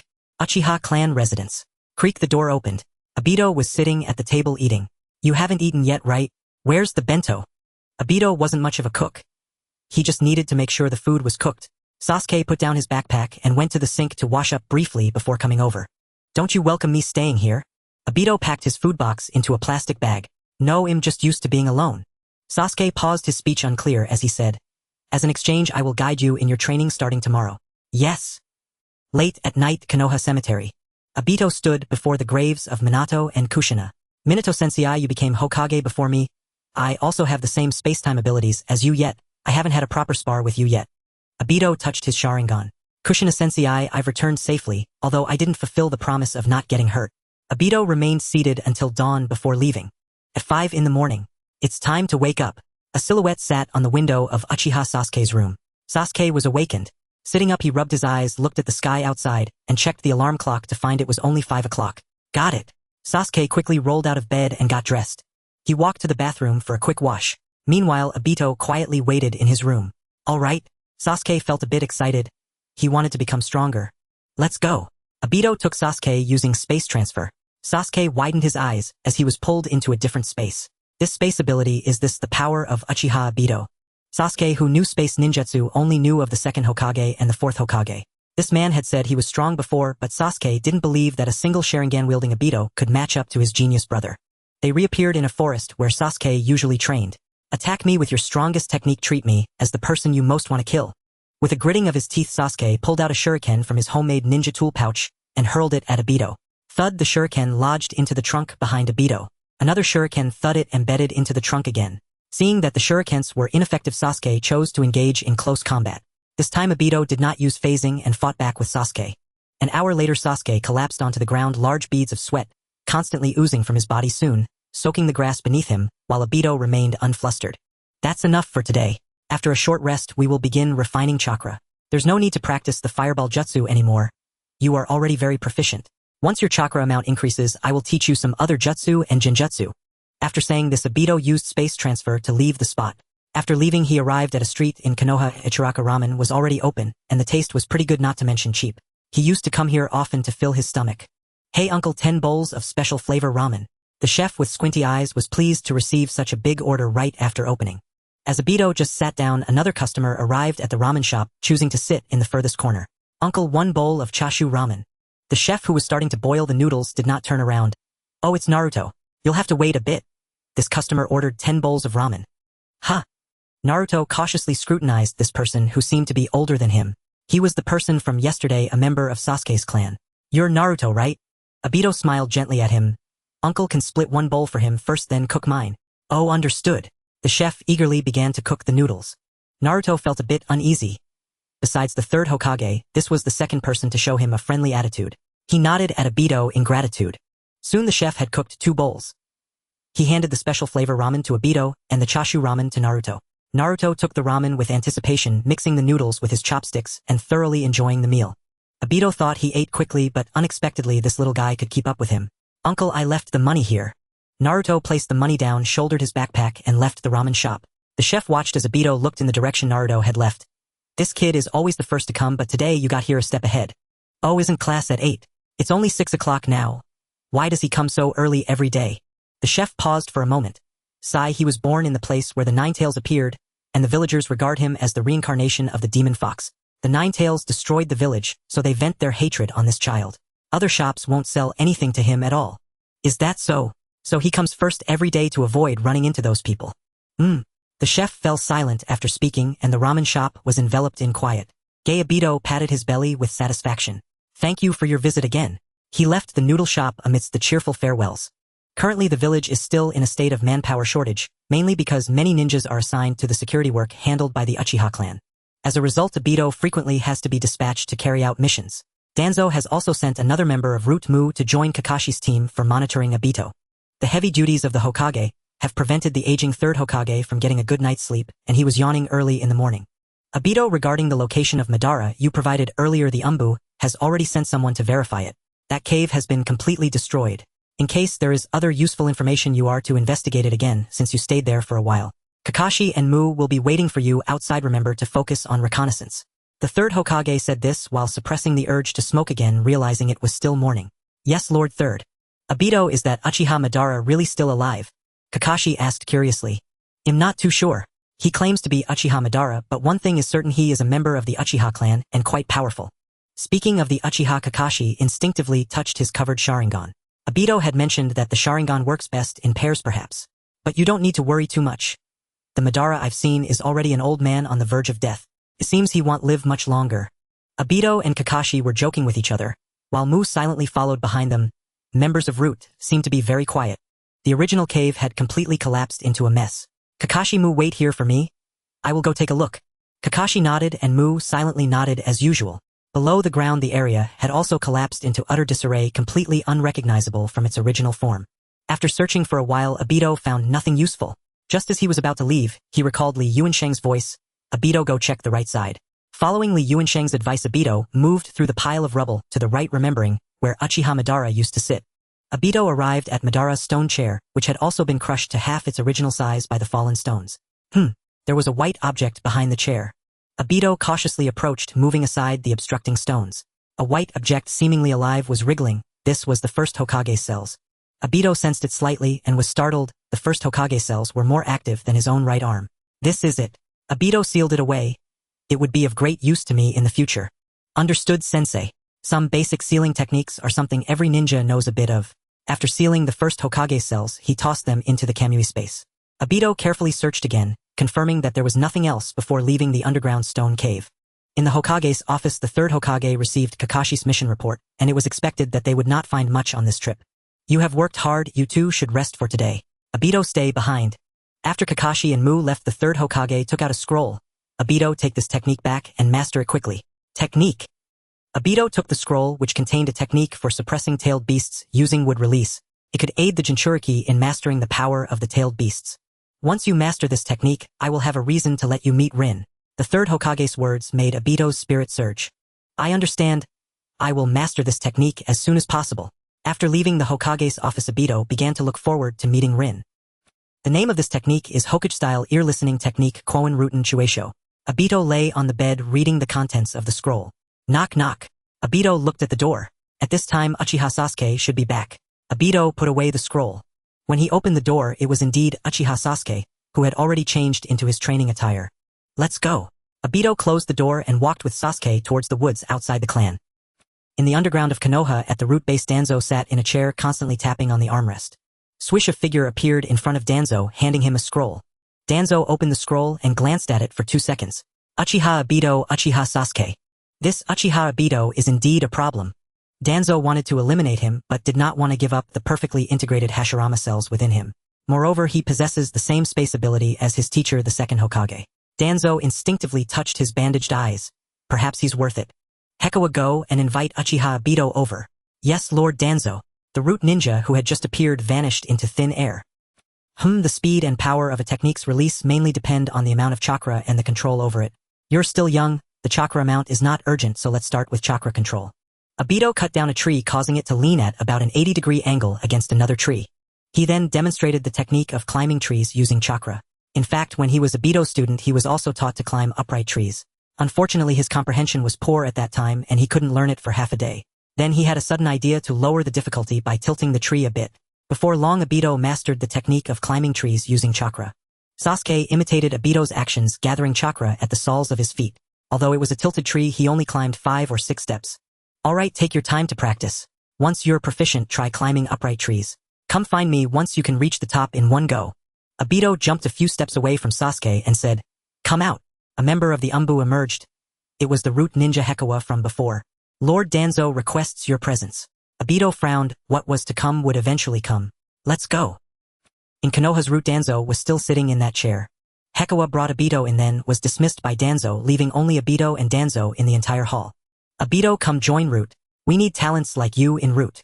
I'm sorry, Lord Danzo, but I have no interest in joining root. Obito directly rejected Danzo's invitation. Danzo's expression darkened. After leaving the village for so many years, you are no longer trusted by the village, at least for now. Joining root would eliminate these issues, and I can arrange for you to meet the Three Tails Jinchuriki Yuhi Rin. The prospect of meeting Rin was indeed a great temptation for Obito. Had the third Hokage not met him beforehand, he might have agreed to Danzo. Obito had seen Danzo's actions in the Rain Country, and that was probably just the tip of the iceberg.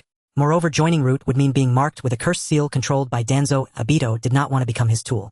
Seeing Obito still shaking his head, Danzo became angry.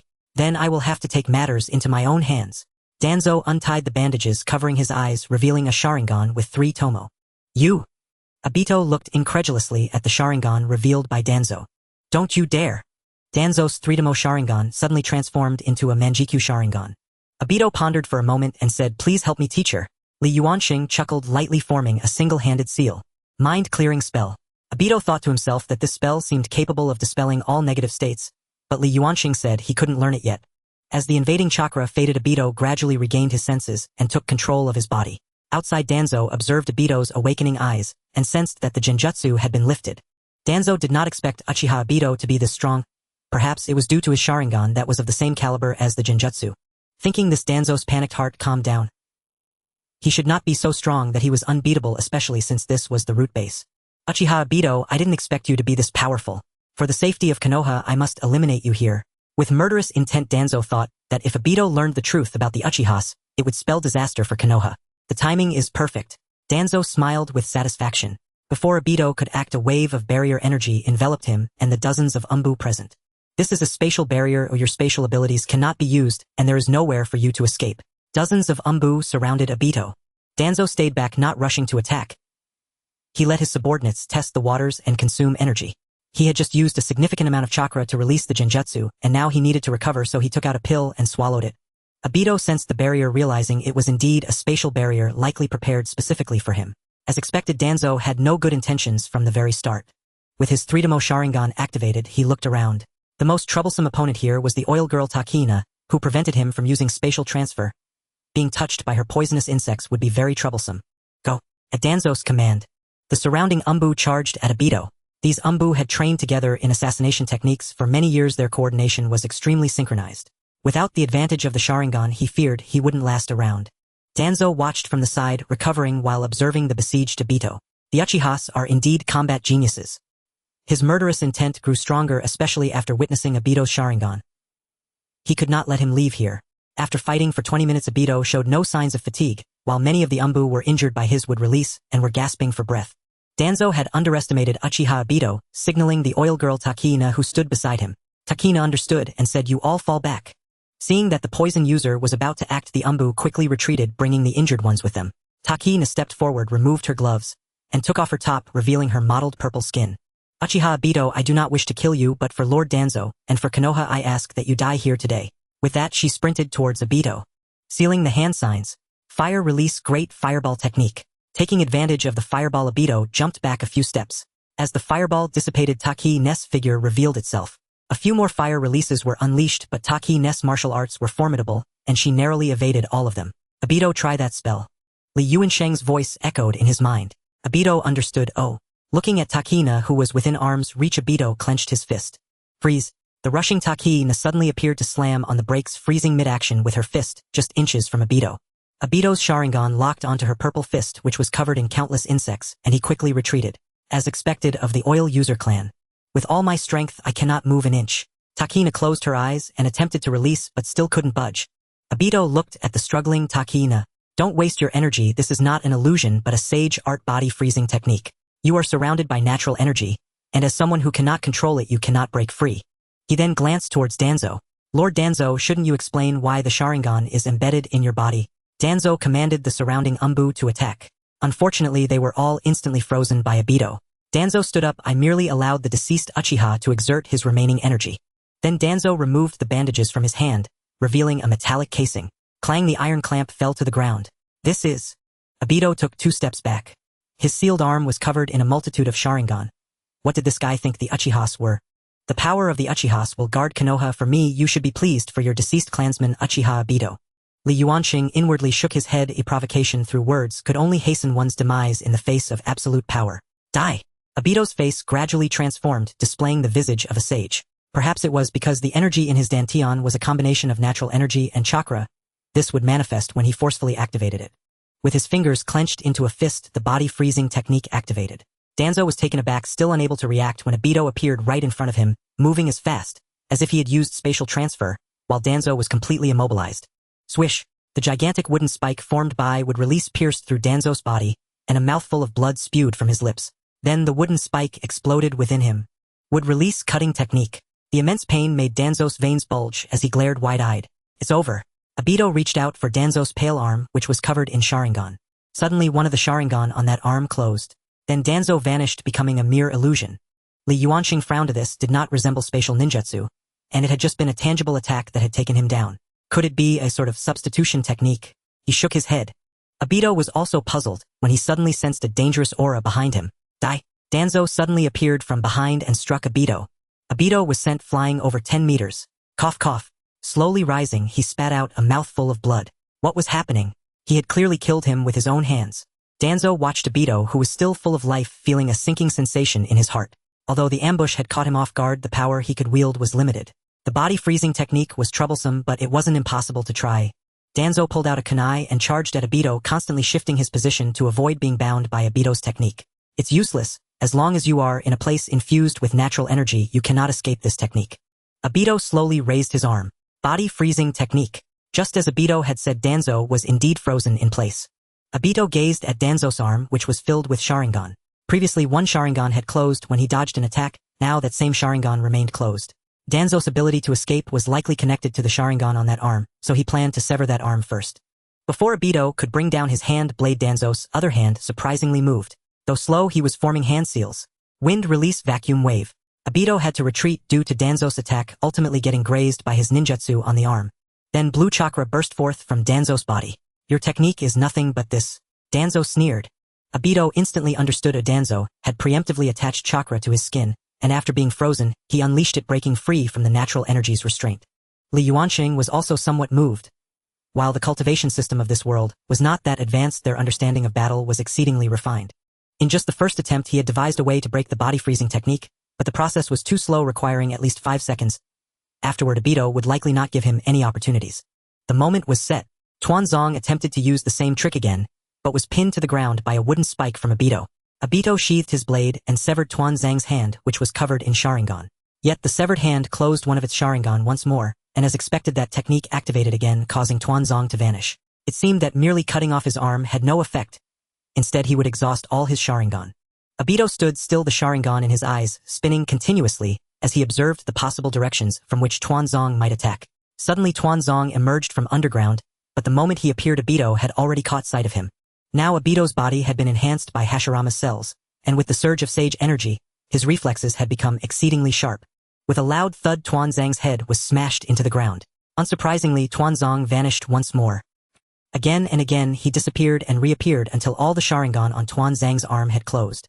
Tuanzang gasped heavily for the last time. He chose not to attack, instead appearing several dozen meters away from Obito. Dispel the barrier. Tuanzang knew he could not defeat Obito, but he could not die just yet. With the barrier dispelled, nearly 200 Umbu swarmed in surrounding Tuanzang. Obito gradually shook off his anger. Continuing to fight would mean opposing the entire Leaf Village. However, the Uchiha's Sharingan had to be reclaimed. As the spatial transfer activated, the surrounding Umbu had not yet had a chance to breathe a sigh of relief when Obito suddenly appeared behind Tuanzang. Tuanzang and the dozens of Umbu around him were all immobilized. With a swift slash, Tuanzang's arm, filled with Sharingan, was severed and subsequently absorbed into Obito's space. But it wasn't over yet. Blood surged from Tuanzang's right eye and the Sharingan above it also vanished. Stop right there. Just after completing these actions, the voice of the Third Hokage echoed from outside. The encircled Umbu made way for the Third Hokage, clearly aware that such a commotion underground in the leaf could not have gone unnoticed by him. Obito dropped Tuanzang heavily onto the ground. In a secret meeting room somewhere in the Hokage's office, there were still 4 people present, but this time Tuanzang had been replaced by the current Uchiha Obito. However, this was not to hold a meeting. Obito was not replacing Tuanzang, but rather facing a unilateral review regarding his actions. The Third Hokage sat in the center with 2 advisors beside him facing Obito. After taking a couple of puffs of his cigarette, the Third Hokage finally set aside the pipe. Regarding this incident, it is indeed Tuanzang's actions that were inappropriate. He should not have turned the eyes of the deceased Uchiha into his own weapons. However, Uchiha Obito, you have injured many Umbu in the village, and that is also a fact. After the Third Hokage finished speaking, he looked at Obito. Obito nodded in acknowledgement. After discussions among our higher-ups, we have decided to handle this matter with a cool head. After all, Tuanzang's actions were quite disgraceful, and if word gets out, it might instigate panic within the village. Tuanzang has also paid the price, and we will relieve him of all his positions. As for you, I will assign you to the special Umbu team, which consists entirely of extremely difficult strength missions, with you as the only member and captain. Tsunade, who was sitting next to him, spoke up. Obito agreed without hesitation. Fine, but I have one request. I want to take on the task of guarding the Jinchuriki of the Three Tails Rin, and simultaneously lift her confinement. The Third Hokage pondered for a moment and nodded. All right. After Obito left, Tsunade spoke up. Hisashi, isn't it a bit hasty to hand the Three Tails Jinchuriki over to him? The Third Hokage took out his pipe again and inhaled twice. You have all seen his strength. Even with Tuanzang and so many Umbu still within the barrier, this child's power has likely long surpassed us old-timers. As for Rin, I'm sure you all know about her relationship with Uchiha Obito. The 2 advisors nodded. We have reviewed Uchiha Obito's information. He is indeed a promising talent. It reminds me of another member of the Uchiha clan, Uchiha Kagami. However, his actions this time were a bit excessive. Tuanzang was after all an elder who had contributed to the village. Mito Menyen stroked his chin as he spoke. Enough of this discussion, as long as that child's heart is with the leaf. After saying this, the Third Hokage left the meeting room first. After leaving the meeting room, Obito arrived at the Uchiha burial ground. Tomorrow he would be heading out on a mission, and after completing this task, the Third Hokage would arrange for him to meet Rin. With a wave of spatial fluctuation, Obito took out Tuanzang's severed hand, which bore sealing runes. Obito dug a pit on the spot, and when he unsealed the severed hand, it suddenly began to swell, eventually transforming into a towering tree. It turned out that the severed hand had lost the suppression of Tuanzang's chakra, and spiraled out of control, turning into wood. Looking at the pit before him, Obito then remembered there was another eye. With another spatial fluctuation, a glass vial appeared in Obito's hand. Obito! Just as he was about to bury the Sharingan contained in the glass vial, Li Yuansheng's voice echoed in his mind. What's wrong, teacher? Obito asked. This eye is somewhat special. Like your Sharingan, it is a Mangekyo Sharingan. You might be able to make use of it. Obito looked at the Sharingan in the glass vial and then shook his head. Doing so would make him no different from Tuanzang. However, he did not bury the Sharingan but placed it into the Kamui space instead. The sun was about to set when there was a knock on the door. Obito put down the plate in his hand and walked over to open the door. It was Uchiha Sasuke returning from school. Sasuke stared at the lavish dinner on the table in surprise. Is today a special occasion? Obito shook his head. Tomorrow I will be going on a mission and likely won't return for a while. During this time, practice on your own. Oh, Sasuke hadn't had such a sumptuous meal in a long time and began to eat heartily. Wearing a white cat mask, unlike other Umbu, this mask only had one eye hole. The Third Hokage said it was specially made for him. Obito couldn't help but complain in his heart that this was clearly telling others who he was. The first mission he received was to head to the Land of Water, where someone previously sent there reported having uncovered some highly classified information regarding the Bloody Mist. However, after that, there were no further updates. Obito's infiltration this time primarily aimed to locate the missing ninja and search for the subsequent information that had not been relayed back. His space ability made him undoubtedly the best candidate. The Land of Water, a village that had repeatedly attacked Rin with the intent to reclaim the Three Tails. The Land of Water, also known as the Bloody Mist, is situated on an island surrounded by sea. Others wishing to travel there must rely on boats. Moreover, most ninjas from the Land of Water are water-type ninjas, making it quite difficult to evade the eyes and ears of the mist ninjas on the sea. As a result, much information from the Land of Water remains blank. The previous leaf ninja who went there was a very skilled water-style user. His techniques allowed him to traverse freely in the water just like a fish in the sea. By the seaside, this was not the first time Daitu had seen the ocean. Having traversed numerous maritime regions in another world, every encounter with the sea made him feel a sense of vast openness. Those oceans that obstructed other ninjas were naturally no challenge for Daitu. He determined his direction and activated space transfer. Gradually, a thick fog began to rise around him, becoming denser as he approached the Land of Water. Daitu sensed something amiss with the fog. Whoosh! A few kunai accurately targeted the position he had just occupied. Daitu carefully sensed the surroundings. It turned out these fogs were not natural but mixed with the chakra of ninjas. No wonder outsiders found it difficult to penetrate the Land of Water. Suddenly, two masked mist umbu emerged from the surface of the water. One of the shorter ones scratched his head in confusion, saying, "I clearly sensed something just now." The taller ninja carefully scanned the area before relaxing his vigilance, saying, "It's probably just sea birds. Let's hope so." After saying that, the two mist ninjas vanished into the fog. Once they were far away, Daitu revealed himself and then disappeared again into the mist. After crossing a certain distance, the fog gradually thinned, and in the distance a blurred landmass could be seen. On an unknown street in the Land of Water, Daitu changed into a loose kimono and donned a pirate-style black eye patch. Though his single eye appeared somewhat odd, it did not draw much attention. After all, in this land of blood and fog, missing limbs were not uncommon. Daitu had encountered 2 or 3 such people during his day-long stroll. This was the closest marketplace to the Mist Ninja village, frequented by many. The ninjas dispatched from the village also delivered their last pieces of intelligence here before going missing. At this moment, Data's identity was that of a magician earning his living by bringing joy to people. He had just performed at the marketplace. A boy of about 8 or 9 approached him, saying, "I saw your magic just now, it was amazing. I don't have any money, but I'll give you this." The little boy handed Daitu a homemade bubble toy. Daitu smiled, gently crouched down, and accepted the toy, saying thank you. Seeing Daitu accept his gift, the boy was delighted. "By the way, when is your next performance? The one where you made the dove appear from nowhere was incredible. It's way better than those other magicians. I can see through their tricks." Daitu looked at the boy in surprise, wondering if he had figured out his use of spatial abilities, but then shook his head. With a smile, he replied, "In 3 days." Satisfied with Data's answer, the little boy left and soon disappeared into the crowd. After he left, Daitu headed towards his temporary residence. This was a small inn that served meals and provided lodging. The restaurant was on the ground floor, while the living quarters were upstairs. As Daitu pushed aside the cloth curtain at the door, he bumped into someone, but his quick reflexes allowed him to catch the person. "Oh, isn't this Wu Wen?" Daitu said, glancing at the box in Wei Wen's hands. "So it's Daitu. I wondered why you were so strong. You almost knocked me over." Wei Wen was a stout man taller than Daitu. Feeling a bit embarrassed, Daitu scratched his head, saying, "Well, I've trained specifically in eating techniques. While I can't compete with those warriors and ninjas, I still have some strength." Wu Wen didn't say anything else, but as he walked away, Daitu faintly heard him mutter something about how a magician shouldn't be training so hard.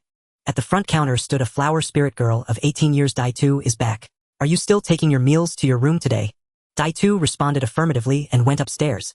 The staircase was designed with 3 turns, primarily to filter out the noisy sounds from the restaurant below, allowing the guests above to rest better. On the 2nd floor, Daitu glanced at the adjacent room. It was previously Wei Wen's accommodation, but he had checked out just moments ago. After returning to his room and closing the door, it wasn't long before the food was delivered.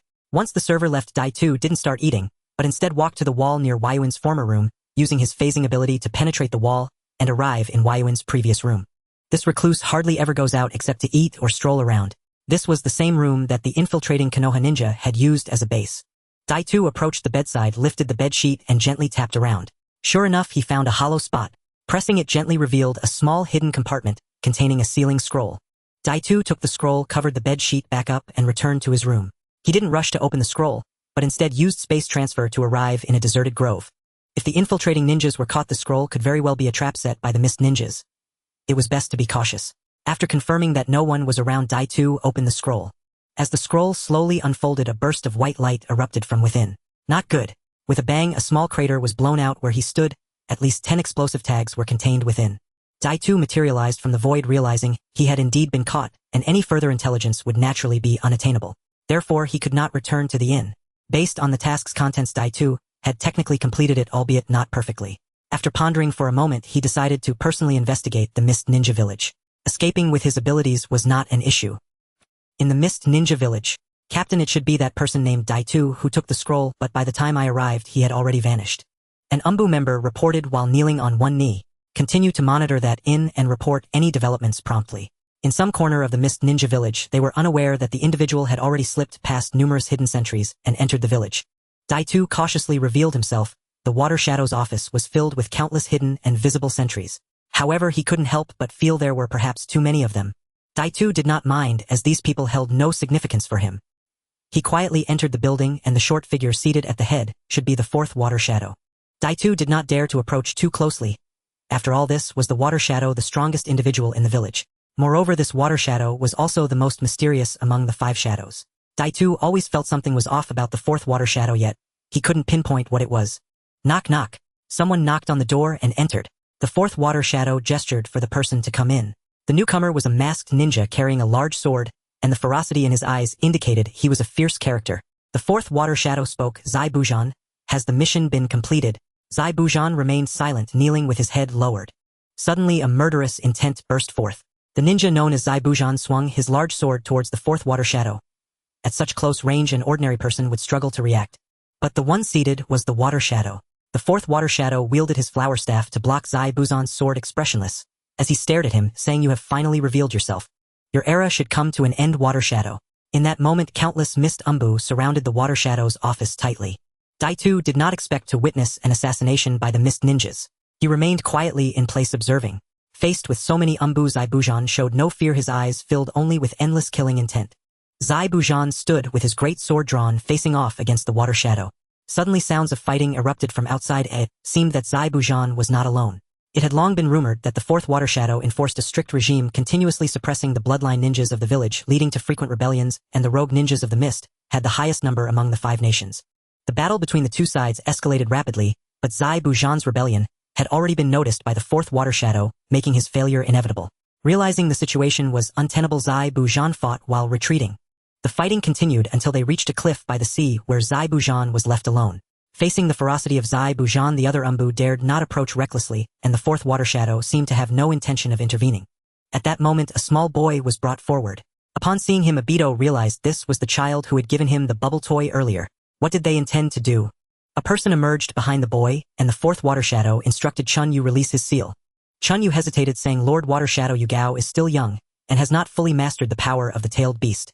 It's too soon to release the seal now." The fourth Water Shadow's voice turned cold. He chose to become a Jinchuriki, embracing the resolve to die for the village. Now is the moment for him to fulfill his role, and this will help him master the tailed beast's power more quickly. What do you think, Chun Yu? Chun Yu looked at Yu Gao in conflict. The boy known as Yu Gao looked determined and said, "Come on, master." Chun Yu moved to the boy's side, saying, "Remember not to let the tailed beast consume your will." After saying this, Chun Yu unfastened Yu Gao's clothing and began forming hand seals, ultimately directing the technique at Yu Gao's abdomen. Once finished, Chun Yu quickly distanced himself from Yu Gao. Roar! Yu Gao transformed into the tailed beast, sprouting 6 red tails. Li Yuansheng in his mind was awakened by this surge of energy. Wow, I didn't expect to encounter the next tailed beast so soon. Given the number of tails, it should be the 6 tails, right? Obito, distracted, replied, Zai Bujan, covered in blood, sneered ridiculous, and then leaped off the cliff. The 6 tails Jinchuriki lost his target, and in a frenzy jumped off the cliff without hesitation. Follow him. Upon hearing Li Yuansheng's words, Obito followed without hesitation. As Obito followed, he suddenly sensed a spatial fluctuation near the fourth Water Shadow, a feeling he was familiar with, similar to his own space transfer, but it vanished in an instant. Though puzzled, he decided to follow the 6 tails. After Zai Bujan fell into the water, he disappeared without a trace, leaving the 6 tails Jinchuriki to roar at the sea alone. That child has lost control, Li Yuansheng remarked lightly. Get closer. I will absorb some of the 6 tails chakra. This way I can also save this little guy's life. Obito manifested just under a meter away from Yu Gao. Yu Gao noticed him, and in his frustration he swiped at him, but his hand passed right through Obito's body. Li Yuansheng began to act. The chakra of the 6 tails was visibly being absorbed. Gradually Yu Gao exited the tailed beast's chakra form, returning to his human shape. Just as Obito was about to check on Yu Gao, he was struck suddenly against the cliff wall. What was happening? Obito struggled to rise, cautiously scanning his surroundings. How could someone attack him while he was in a phasing state? At that moment, the space next to Yu Gao distorted and a figure appeared. Obito was stunned. Wasn't this his own ninjutsu? The figure picked up Yugao and turned around wearing a white mask with a single eye which was unmistakably a Sharingan. Uchiha Ibito, I am Uchiha Madara. Do you remember me? Impossible. Uchiha Madara is just an old man on the verge of death, Ibito said disbelievingly. Do you see this Sharingan in my eye? It is the one I copied from you when you were with me, possessing the same abilities as your Sharingan. The man claiming to be Uchiha Madara sneered, it is not yet time to deal with you. We'll meet again in the future. After saying this, he vanished into the void with the unconscious Yugao. The mist umbu soon arrived and Ibito had no choice but to leave. Kamui space. Ibito sat on the ground. Before him was a translucent figure. Li Yuanxing. Due to absorbing too much Six-Tails chakra, Li Yuanxing could not refine it in Ibito's mind. That person who claimed to be Madara, could he really have a way to copy one's Sharingan? How did he transform from an old frail man into a young vigorous one? Why was he wearing a mask? All of this was a mystery. Ibito carefully recalled the situation when he was attacked. While in the phasing state, he had hidden his body in the Kamui space. This meant that the person could enter his Kamui space while he was using his space ability. The thought made Ibito break out in a cold sweat, as if someone was watching him coldly from an unnoticed place. 2 hours passed and Li Yuanxing finally completed the refinement. His body now appeared much more solid than before. Li Yuanxing observed his condition and let out a satisfied sigh. Looking at Ibito's worried expression, he chuckled lightly. What's wrong? Still thinking about that Uchiha Madara? Ibito nodded and voiced his concerns, aware of the power of the person before him, hoping he would have a solution. Li Yuanxing pondered for a moment and said, this space is connected to your Sharingan. Even if that guy who claims to be Uchiha Madara really copied your Sharingan, he would only have access to a space linked to the copied Sharingan. So you need not worry about him entering here at will. At most he could only enter this space when you activate your space ability. Li Yuanxing paused before adding, and if he can enter your space, you can enter his space as well. Also, you need not worry too much about that person. Whether he is the real Madara or not, he does not currently have the confidence to kill you, otherwise, he would not have simply left today. Upon hearing Li Yuanxing's analysis, Ibito felt relieved. Alright, I need to continue recovering. Don't call me unless it's urgent. After saying this, he swiftly entered Ibito's mind. With that guy from the mist present, infiltration was no longer possible, so it was time to return to the village and report this intelligence to Lord Third.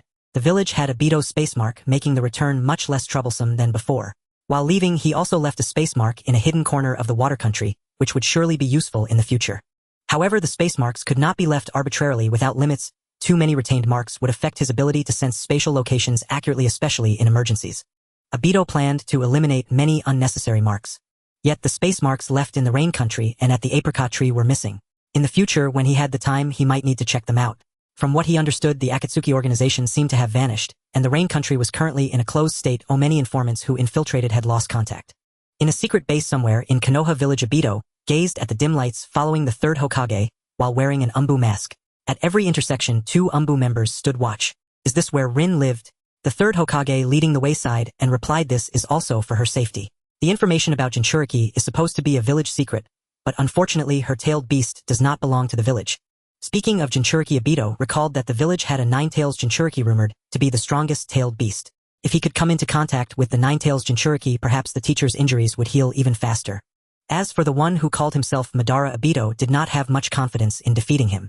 If the teacher could quickly recover his strength, he believed that dealing with Uchiha Madara would be a piece of cake. Thinking of this, Ibito tentatively suggested, Lord Third, our village does have a 9-tails Jinchuriki, right? Hearing Ibito mention the 9-tails Jinchuriki, the Third Hokage paused his steps, saying yes, but he is currently in a very secure state. Once you have accumulated enough qualifications, you will have the right to view his files. After speaking, the Third Hokage fell silent, and the two walked quietly in the dim corridor. Noticing the Third Hokage's silence, Ibito divided a portion of his mind to enter the sea of consciousness. Teacher, are you there? Ibito looked around the sea of consciousness space, unsure, when it began that he could no longer see anyone else in this place. It felt as if someone had hidden away in a corner, making this place feel like their home, and without permission one could not see anyone else. Slowly a red shadow appeared, and Li Yuanxing opened his eyes, asking, what do you need me for? Ibito laughed and replied, it's nothing much, just wanted to know how your injuries are doing, teacher. Li Yuanxing seemed a bit puzzled, wondering why this guy suddenly cared about his injuries. I'm okay. At least I don't have to worry about dissipating at any moment anymore. Oh, is that so? In a while I'll be meeting Rin. When she practices, she will definitely release a lot of chakra. After you absorb it, perhaps your injuries will heal. Li Yuanxing's eyes rolled as he thought, you want me to help her master the tailed beast's power, don't you? Ibito sheepishly smiled, saying, isn't that killing 2 birds with 1 stone? Li Yuanxing considered this and agreed, alright, I'll help you. Back in the outside world, Ibito snapped back to reality, noticing someone was calling him with a hand waving in front of his eyes. Ibito, Ibito, As his focus gradually returned, he saw a cute face staring at him. The third Hokage, noticing Obito was lost in thought, tapped his head with the end of his pipe. Ouch! Obito winced and held his head, realizing he had been so engrossed in talking to Li Yuanxing that he forgot to pay attention to the outside world. Seeing the girl he had longed for appearing safely before him, the weight in his heart finally lifted. You're back? I heard from Kakashi. Rin smiled at Obito. Yeah, I'm back. I'm really sorry for making you stay here all these years. It's nothing. If it weren't for you, I might have died long ago. Kakashi would probably feel guilty for a lifetime too. The third Hokage observed their interaction and sensibly left the room. Rin took off Obito's umbu mask, looking at the wrinkled half of his face, as chakra gathered in her hand. Obito grabbed her hand, saying it's useless. The Hashirama cells have already merged with my body. Let's go outside and leave this place. In a barbecue restaurant in Konoha village, Kakashi organized a gathering to celebrate Obito's return and Rin's liberation.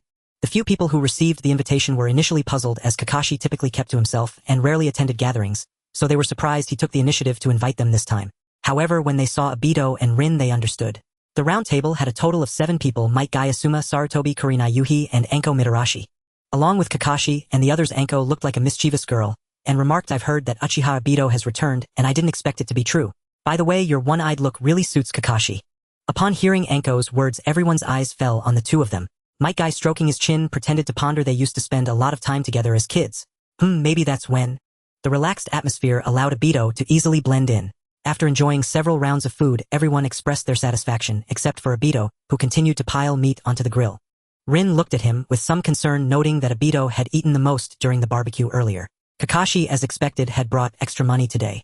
The competitive Might Guy wanted to challenge Obito, but ended up lying in his chair, unable to move due to being stuffed. Asuma looked at Obito, who was still piling meat, and couldn't help but comment, are you sure you're not from the Akimichi clan? Kakashi, with his dead fish eyes, looked at Obito, clutching his wallet tightly, as it seemed like Obito's funds were running low again. Hey Obito, that's enough. Everyone has finished eating, you're the only one left. Obito looked up, awkwardly smiling. Sorry, I've been on missions lately, and got a bit too hungry, haha. Kurenai suddenly asked Rin, how come you can be out for a few days? I haven't seen any umbu around. Rin smiled slightly, I shouldn't have to go back anymore, Obito will protect me. The surrounding people exchanged meaningful glances, and Rin's face flushed at being seen. Although Kakashi felt a bit disappointed, he sincerely wished them well. Obito explained my wood release can help Rin quickly master the power of the tailed beast. Once Rin becomes a perfect Jinchuriki, she won't need my protection anymore. Anko looked at Obito with a scrutinizing gaze. I don't believe you're that strong. With her fiery temper, she clearly felt unconvinced, thinking, we all trained together, how can you be so much stronger than us? Thus this scene unfolded in the 7th training ground. Obito and Anko stood facing each other. Might Guy and the others were filled with anticipation for the impending battle, while Kakashi stood by looking forward to the spectacle. Rin came over to remind Obito not to go too hard and then left. As long as it's not too serious, with her current level of medical ninjutsu she could handle it. Anko, who was also a swift woman, didn't hesitate to draw out a kunai and approached Obito with a serpentine stride. Obito chuckled, I'll give you 5 minutes. Anko didn't hold back either, lunging at Obito with the kunai aimed directly at his forehead. However, she unexpectedly passed through Obito's body, nearly falling to the ground due to inertia. Anko turned around to see Obito looking innocent, her anger flaring as she hurled the kunai at him, but just like before, it passed through his body. Anko realized something was off and quickly distanced herself from Obito. Is my taijutsu ineffective? The others nearby were also analyzing the situation. Anko began to form hand seals. Fire release dragon flame jutsu. A dragon of fire surged forth, scorching the ground as it tore a path. As the flames subsided, Obito remained unharmed, standing where he was. Kurenai, watching from the sidelines, exclaimed, Anko, your ninjutsu just passed through his body. In response to Kurenai's reminder, Anko gritted her teeth and formed hand seals again. Hidden shadow snake hands. Anko's hands transformed into 2 large snakes lunging at Obito. This technique was a blend of ninjutsu and taijutsu. Moments later, Anko withdrew her ninjutsu, clearly feeling that her attacks only struck air. I'm done, you're cheating, you must have used genjutsu on me. Anko sat down on the ground, feeling defeated. As night fell, the brief gathering with companions came to an end. The third Hokage arranged a new job for Haruno Rin at the Konoha Medical Institute. 2 men walked along the streets of Konoha. Kakashi, thank you, Obito said, cradling the back of his head with both hands. No, I should be the one thanking you. Thank you for saving Rin and for coming back safely. Otherwise, I might have spent my life in darkness. After a long silence, Obito spoke again. Can you tell me about Uchiha Itachi? I heard he used to work under you. Kakashi glanced sideways at Obito and replied, sure. He began to recount what he knew about Itachi. On a bench in Konoha Park, he said, a genius of the Uchiha clan, his love for the village and his love for his family, yet he ultimately committed the act of annihilation. Obito uttered these words softly, betraying no emotion. Yes, it's a pity he eventually defected and joined an organization called Akatsuki. What is this Akatsuki organization? Obito stood up from the bench. Kakashi looked at Obito in surprise. What's wrong with you? Akatsuki, how could this be? Is their leader named Yahiko? Kakashi shook his head. I don't know. Currently, we don't know the exact location of their base. However, I have heard Jiraiya mention Yahiko. He was indeed the former leader of Akatsuki, but it seems he has already passed away. He is dead. It's getting late. We should head back to rest. After saying this, Obito walked away first. Kakashi also sensed that Obito must have known that Yahiko. In the Kamui space, Obito took out a long robe with a black base and red clouds. Akatsuki. After putting away the robe, Obito secretly resolved that once Rin completely mastered the power of the tailed beast, he would go to the Land of Rain to investigate what was really going on with Akatsuki. It must be said that Uchiha Sasuke truly lived up to being the son of the clan leader. In just a few days, he had mastered the technique of climbing trees using chakra. Compared to himself, who had taken a long time to master it, he would have been the very last if he hadn't activated his Sharingan. Now Obito was teaching Sasuke to practice walking on water using chakra. It was the weekend and Obito had spent the morning training with Sasuke in practical combat. With a more refined control over chakra, Sasuke's attacks had become sharper, likely reaching the level of a genin. Although he was very reluctant to give up his weekend, Obito couldn't train him all day. However, he needed to help Rin master the power of the tailed beast in the afternoon, so he had to find a reason to excuse himself. Moreover, after a morning of practice, Sasuke's physical strength was nearly exhausted, making the afternoon perfect for chakra refinement. Starting today, Haruno Rin would work at the hospital every morning, and in the afternoons Obito would assist her in mastering the power of the tailed beast. For now, he wouldn't have to go on missions. Being able to see Rin every day made Obito naturally joyful. By the time he used space-time transfer to arrive at the training ground, Rin had already been waiting for a long time. When Obito finally arrived, Rin said with annoyance, "Why can't you fix your habit of being late?" I got held up by something." He cursed Sasuke inwardly for holding him up. "Let's get started, shall we? Yuan Shang, come out." "Master." Rin looked at Obito with curiosity. A puff of red smoke appeared above Obito's head. A slightly ethereal man in splendid attire emerged. Li Yuansheng greeted Haruno Rin. "Hello?" Rin found it strange that he knew her. It must have been Obito who told him, "Hello, Mr. Ghost." This title made Li Yuansheng speechless. Obito quickly introduced, "This is Li Yuansheng, my current teacher." Afterward, Obito informed Rin about some matters involving him and Li Yuansheng and told her that his existence should be kept confidential for now. "Don't worry, although it's hard to understand why he exists in a spiritual state. He saved me and helped Obito. I will keep it a secret," Rin replied obediently. Seeing Rin's willingness to keep it secret, Obito let out a sigh of relief. "Master, let's begin." Li Yuansheng nodded as the seal of the tailed beast within Rin was set by him and no one else could break it. Li Yuansheng lightly tapped Rin's forehead and entered her sea of consciousness. The Three Tails Isabu immediately showed an angry expression upon seeing Li Yuansheng, remembering that this person had forcibly taken away its chakra before. "Isabu, don't get angry. He's here to help you break free from your cage," Rin said soothingly. After hearing Rin's words, the Three Tails calmed down considerably. Li Yuansheng was somewhat surprised. He didn't expect this little girl to communicate with such a huge beast. "You can tame it?" "Not exactly taming. It feels more like a partner. Over the years of being restricted, I could only talk to it, probably because our situations are quite similar." Li Yuansheng thought this made sense. Without further ado, he stepped forward and lightly tapped the seal, breaking it. "Extend your hand." Rin obediently extended her hand and Li Yuansheng drew a strange symbol on it. "This talisman can open the seal. Just place your hand on the seal." After saying this, he sealed it again and gestured for her to try. Rin nodded and walked to the seal, gently placing her hand on it. Indeed, the seal was released. The following action made Li Yuansheng regard this little girl with new respect. She took out a kunai and sliced her hand over the talisman, causing blood to flow freely. "Now there's nothing binding you, Isabu." The Three Tails growled softly, "Thank you," allowing Rin to stroke its massive head. With everything ready, Obito and Li Yuansheng observed Rin's transformation with rapt attention. Chakra from the tailed beast continuously surged from Rin's body. Slowly tails began to appear. 1 tail, 2 tails, 3 tails. The tailed beast transformation was happening. "Master, hurry up." Obito called out anxiously to Li Yuansheng, as if to say that if you don't go, I will. Li Yuansheng wasted no time and quickly approached Rin.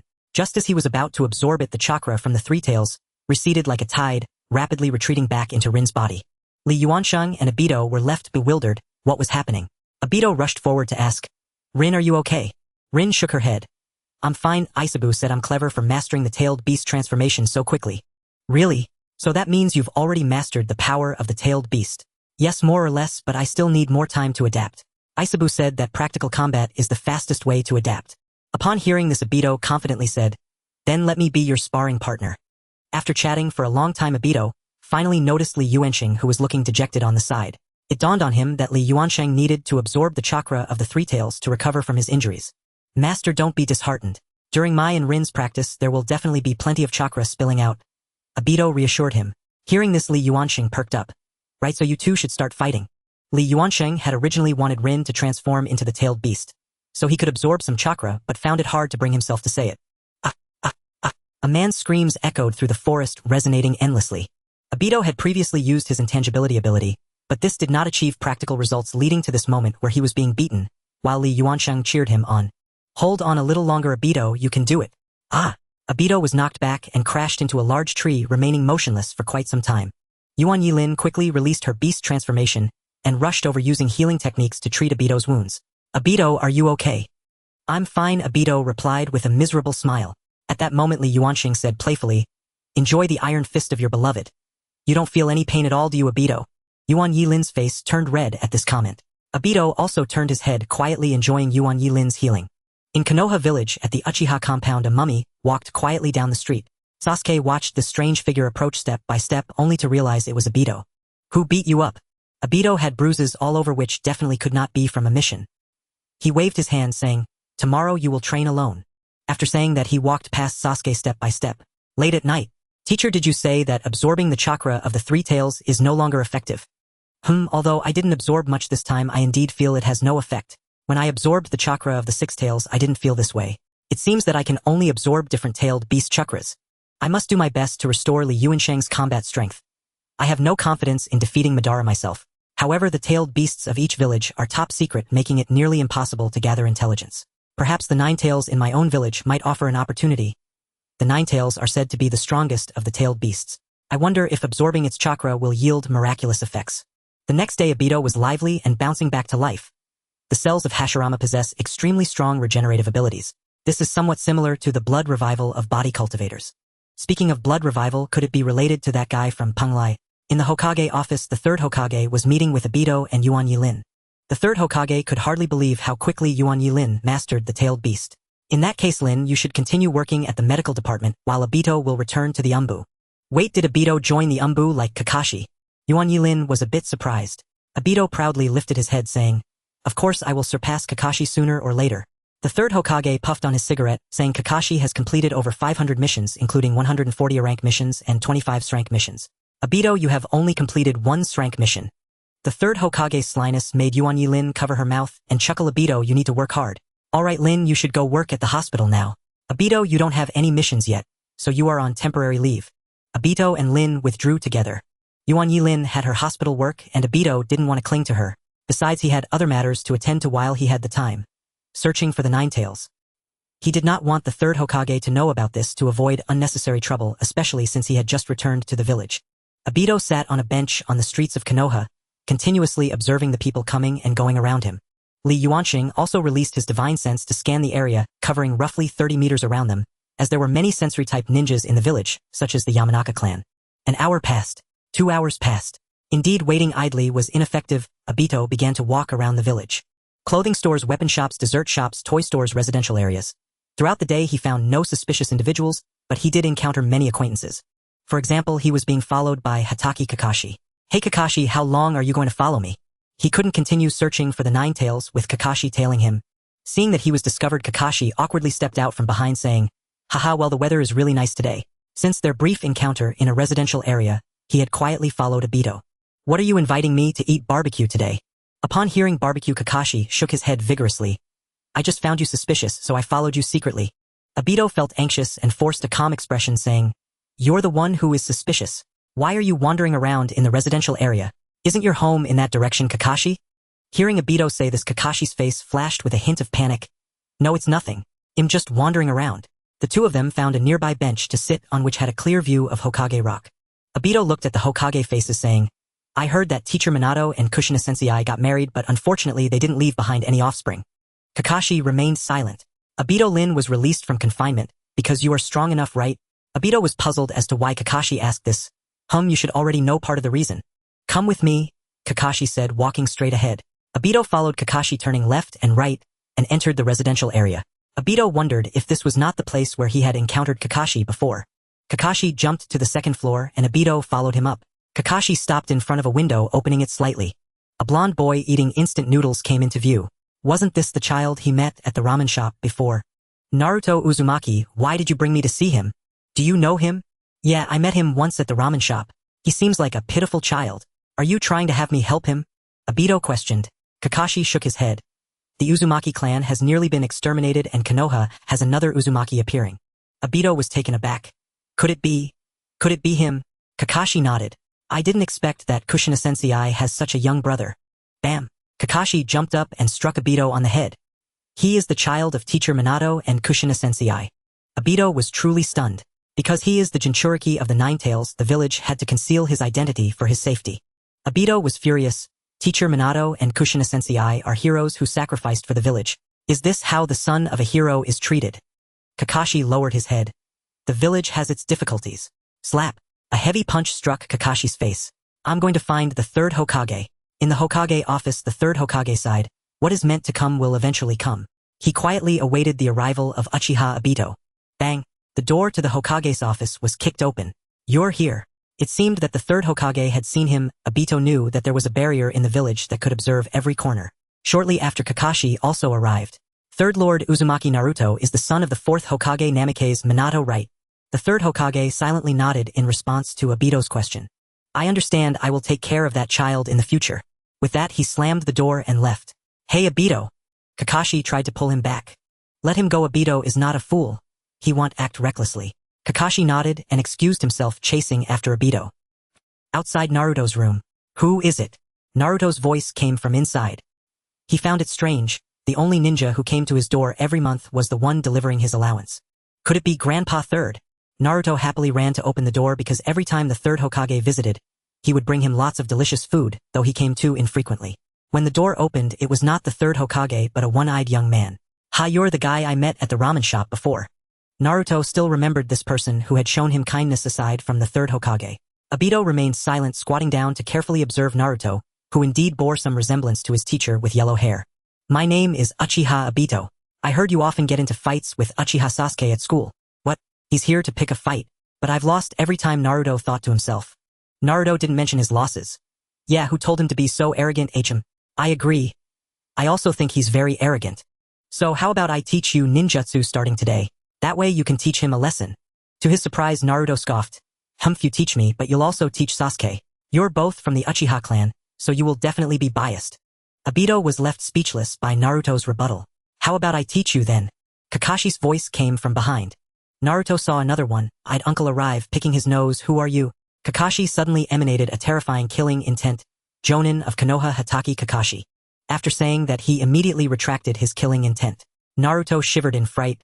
Then what about him? Naruto pointed at Obito and asked. He is still a Chunin for now. Kakashi said bluntly about Obito's rank.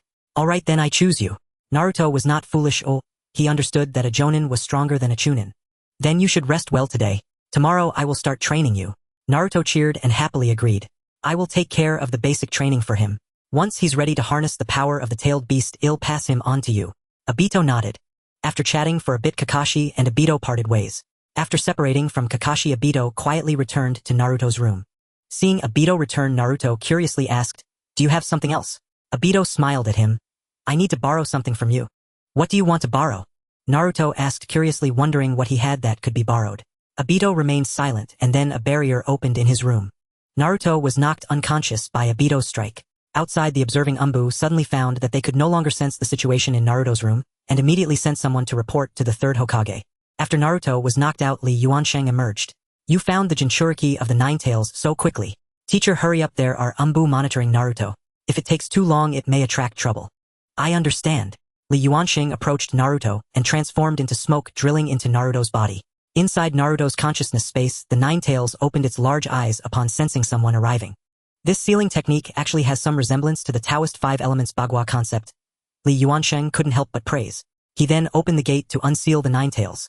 The Nine Tails, which had been lying down, suddenly roared. You actually opened the seal, he am free. With that, it raised its gigantic paw to strike at Li Yuansheng.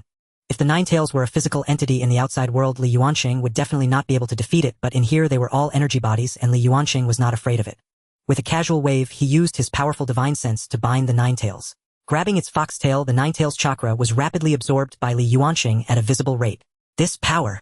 Li Yuanxing clearly sensed that his divine sense was rapidly recovering.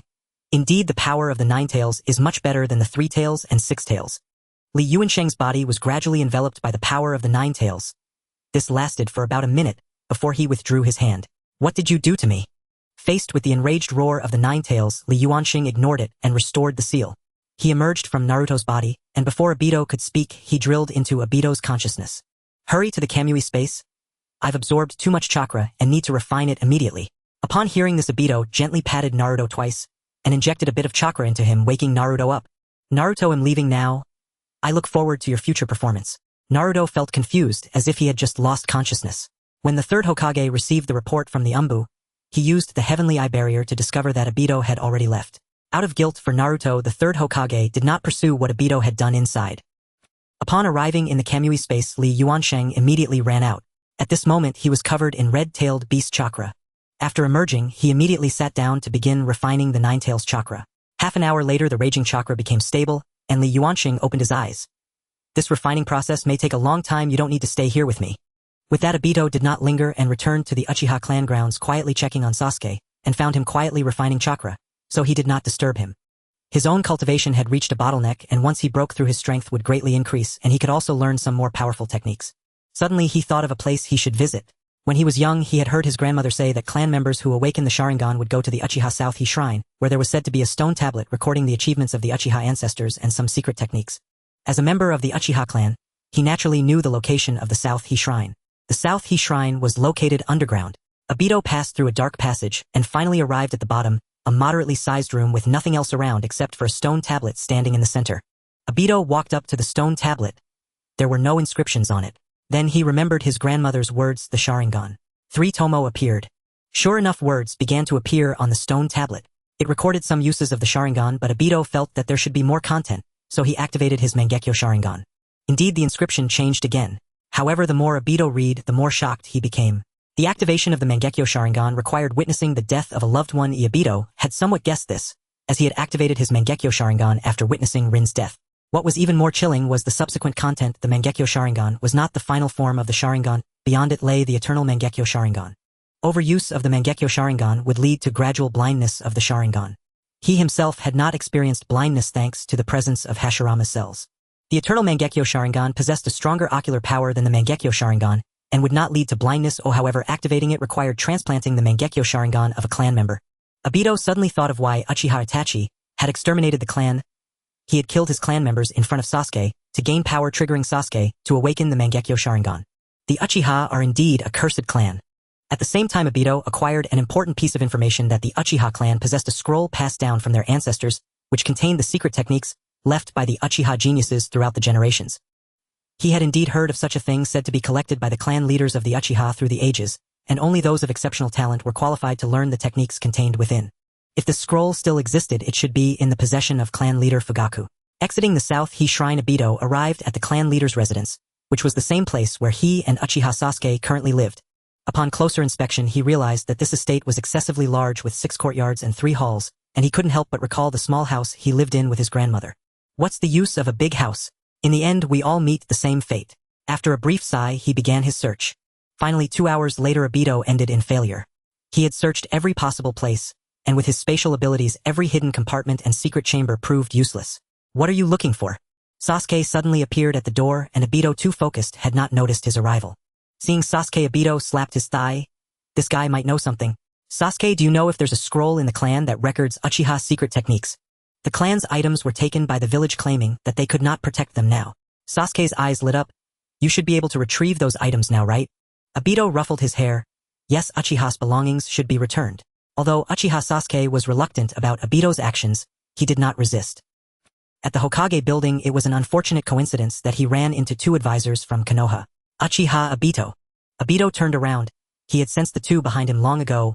Hello, esteemed advisors. The 3 exchanged greetings and entered the Hokage's office together. The 2 advisors reported to the 3rd Hokage about the issue of the feudal lord reducing the village's supplies. After the report, they did not hurry to leave but sat down beside him. Obito, do you have something to discuss? Obito stepped forward. 3rd Hokage, I would like to reclaim some items that the village helped the Uchiha preserve previously. Haha, I hadn't thought of that until you mentioned it. Indeed, some of the Uchiha's secret scrolls and documents are temporarily stored by the village. The third Hokage paused before continuing. There are still many resources, but as you know, the village has suffered heavy losses in recent years, and now the feudal lord is cutting our supplies, so the village cannot provide them for now. I hope you can understand. Obito understood regarding the resources. Moreover, there were only 2 Uchiha left, so those resources were not of great use. Wait, Hizashi and Kaori, how do you see this matter? One of the advisors looked at Obito. Uchiha Obito, I believe you don't need to take back these secret scrolls. You can just check them in the village when you need them. Esteemed advisor, the Uchiha's secret techniques are the crystallization of our ancestors' efforts, and I am confident I can protect them. I hope the esteemed advisor understands my feelings as a member of the Uchiha clan. Obito's tone became somewhat stiff and the atmosphere slowly turned cold. Haha, Kashino Obito's current strength should be more than sufficient for him to handle this entirely on his own. The third Hokage intervened to ease the atmosphere a bit. Obito looked at the third Hokage, regarding the Uchiha's resources. I do not intend to reclaim them. These resources will be donated to the village in the name of Uchiha Sasuke, and I hope the third Hokage can record this in the village's documents and acknowledge the contributions made by the Uchiha. Of course, this acknowledgement only requires a medal recognized by the village. It doesn't need to be a grand affair. The third Hokage and the 2 advisors exchanged glances, initially thinking they could brush off the issue of resources, but unexpectedly Obito made this request. The third Hokage said, "This matter needs to be discussed by the village's higher-ups. How about this? I'll give you a response tomorrow. For now, I will write you a hand order, so you can retrieve the Uchiha's secret scrolls and documents." After a moment, Obito left the Hokage's office with the third Hokage's order. Now only the third Hokage and the 2 advisors were left in the office. Kashino Kaori, what do you think about this matter? Mito Kashino adjusted his glasses. Even though a lot of Uchiha's resources were taken by Danzo, what the village has received is still not a small amount. If this matter becomes public, the Uchiha's reputation will certainly be recognized in the village. Moreover, being recorded in the village's documents represents the contributions made to the village, which will definitely benefit future promotions. Ultimately, they agreed to Obito's request after their discussion. I see that technique is called Izanagi. Obito discovered after reviewing the Uchiha's secret scrolls that the technique used by Danzo at that time required sacrificing an eye of the Sharingan to turn the present into illusion. Unfortunately, he was not a member of the Uchiha clan, so he could only maintain the technique for a few seconds. However, this technique was not particularly useful to him, as he did not have any spare Sharingan, and his space ninjutsu inherently existed between reality and illusion. After reviewing all of the Uchiha secret techniques, Obito found that they weren't particularly useful to him, but some fire techniques were quite practical. Due to practicing the Brahma Heaven technique, his fire techniques were significantly more powerful than ordinary fire techniques, and once he unleashed Sage Chakra, their power multiplied several times. After memorizing several fire techniques, he stored the scrolls away, deciding to hand these items over to Sasuke once he grew older. 3 days later, the third Hokage delivered the finished medal, and also notified Obito that there was a mission he needed to carry out. Sasuke looked at the medal and disdainfully said, "Hey Obito, you traded Uchiha's property for this? Passing through the land of fire and the land of rivers, the land of wind lies ahead. As one approaches the land of wind, the trees become increasingly sparse, replaced by dry yellow sands. Eventually, not a single tree can be seen, leaving only an endless expanse of desert. The existence of Sunagakure is marked on the map, and there are signposts along the way so one would not lose their direction. From the outside, Sunagakure appears to be a vast city constructed from sand and stone. At the entrance of Sunagakure, 3 sand ninjas were already waiting there. I heard that this time they are trying to capture one of the legendary 3 ninjas from Konohagakure, Orochimaru. Yes, I didn't expect him to run into the heart of the land of wind, a place we wouldn't dare to step into lightly, with various abnormal weather conditions making it impossible to survive. He is an exceptionally dangerous character. Konohagakure should be sending a team of elite ninjas, right? They might even send out Kakashi Hatake, known as the copy ninja from Konohagakure. I think it is more likely that they will send the other 2 of the legendary 3 ninjas. After all, this is Orochimaru, who is said to be the strongest among them." As the 3 continued their casual chatter, a cloaked figure emerged from the swirling sands. Upon noticing the approach, the 3 immediately ceased their conversation. Obito lowered his hood, revealing the forehead protector of Konohagakure. "I am Obito Uchiha from Konohagakure, and this is my entry permit." He then presented the document personally signed by the third Hokage. One of the sand ninjas took the document, confirmed its authenticity, and returned it to Obito. "Please follow me." As Obito followed at a distance, the sand ninja who had examined the document quietly remarked, "Hey, surprisingly Konohagakure only sent 1 person, and he claims to be from the Uchiha clan." "Yes, wasn't the Uchiha clan annihilated? I heard only 1 little brat survived. What was his name again?" "Uchiha Sasuke, the youngest son of the Uchiha clan leader. It was his elder brother Uchiha Itachi who slaughtered the entire clan." "You seem to know quite a bit." I had some prior knowledge about them. The quiet whispers of the previous few were clearly heard by Obito. This time he was not on a mission as a member of the Umbu. It was the third Hokage's intention to send someone capable of intimidating other villages, much like the legendary Konoha White Fang the Yellow Flash. Now the village was in a transitional period, having been tested by other villages for years, and it was in urgent need of someone to instill fear in others. After passing through several checkpoints, they arrived inside Sunagakure. Due to the towering walls surrounding Sunagakure, there was not a grain of sand inside. Upon reaching a guest room, the sand ninja asked Obito to wait while he reported to the Fourth Hokage. After saying this, he left 2 of his companions to monitor Obito while he went to report. Kazekage Tower. Konohagakure only sent 1 person. Do they expect us to assist in dealing with Orochimaru? The voice of the Fourth Hokage Rasha was somewhat grim. The communicating sand ninja remained silent, quietly awaiting Rasha's orders. Ultimately, Rasha ordered him to bring Obito in to see him. 5 minutes later, Obito arrived at Kazekage Tower. He gazed at the man in the Kazekage's robe before him, who was likely the Fourth Kazekage Rasha. Obito Uchiha of Konohagakure greets the Fourth Kazekage. Rasha turned his head. I didn't expect there to still be a survivor from the Uchiha clan. Did the third Hokage really send only you? Yes, just me is enough. Rasha narrowed his eyes slightly. We will only provide you with intelligence. We will not send anyone to assist you, and you should be clear on this. Just being provided with intelligence is already greatly appreciated. I wouldn't dare trouble your village with the matter of dealing with Orochimaru. Obito replied respectfully, and Rasha did not say anything further. Tomorrow I will have someone take you to the location of Orochimaru's base. For tonight you can rest in the guest room. Upon returning to the guest room, the guards at the door had been replaced by 2 other sand ninjas. After closing the door, Obito entered his mindscape. Teacher. Upon hearing Obito's call, Li Yuansheng appeared to meet him. Have you arrived? Yes, we only have today to act. We need to head to the destination tomorrow. Then let's act quickly. Obito created a shadow clone to remain in the room to prevent the sand ninjas from discovering him. Upon going outside, it was fortunate that Sunagakure was not too large, making the search for the Jinchuriki much easier. Obito needed to perform space transfer, so the search task was left to Li Yuansheng. Fortunately, within half an hour, Li Yuansheng pinpointed a small boy with panda-like eyes. When Obito got closer, Li Yuansheng confirmed that he was indeed the Jinchuriki of the One-Tail. However, there were sand umbu lurking around him. How could he take the Jinchuriki without being discovered? Just as Obito was contemplating, the situation took a turn. A few children slightly older than the One-Tail Jinchuriki surrounded him. You monster, you killed my brother yesterday. Saying this, several children picked up stones and threw them at him. Kill him. Obito quietly observed from the side of this child.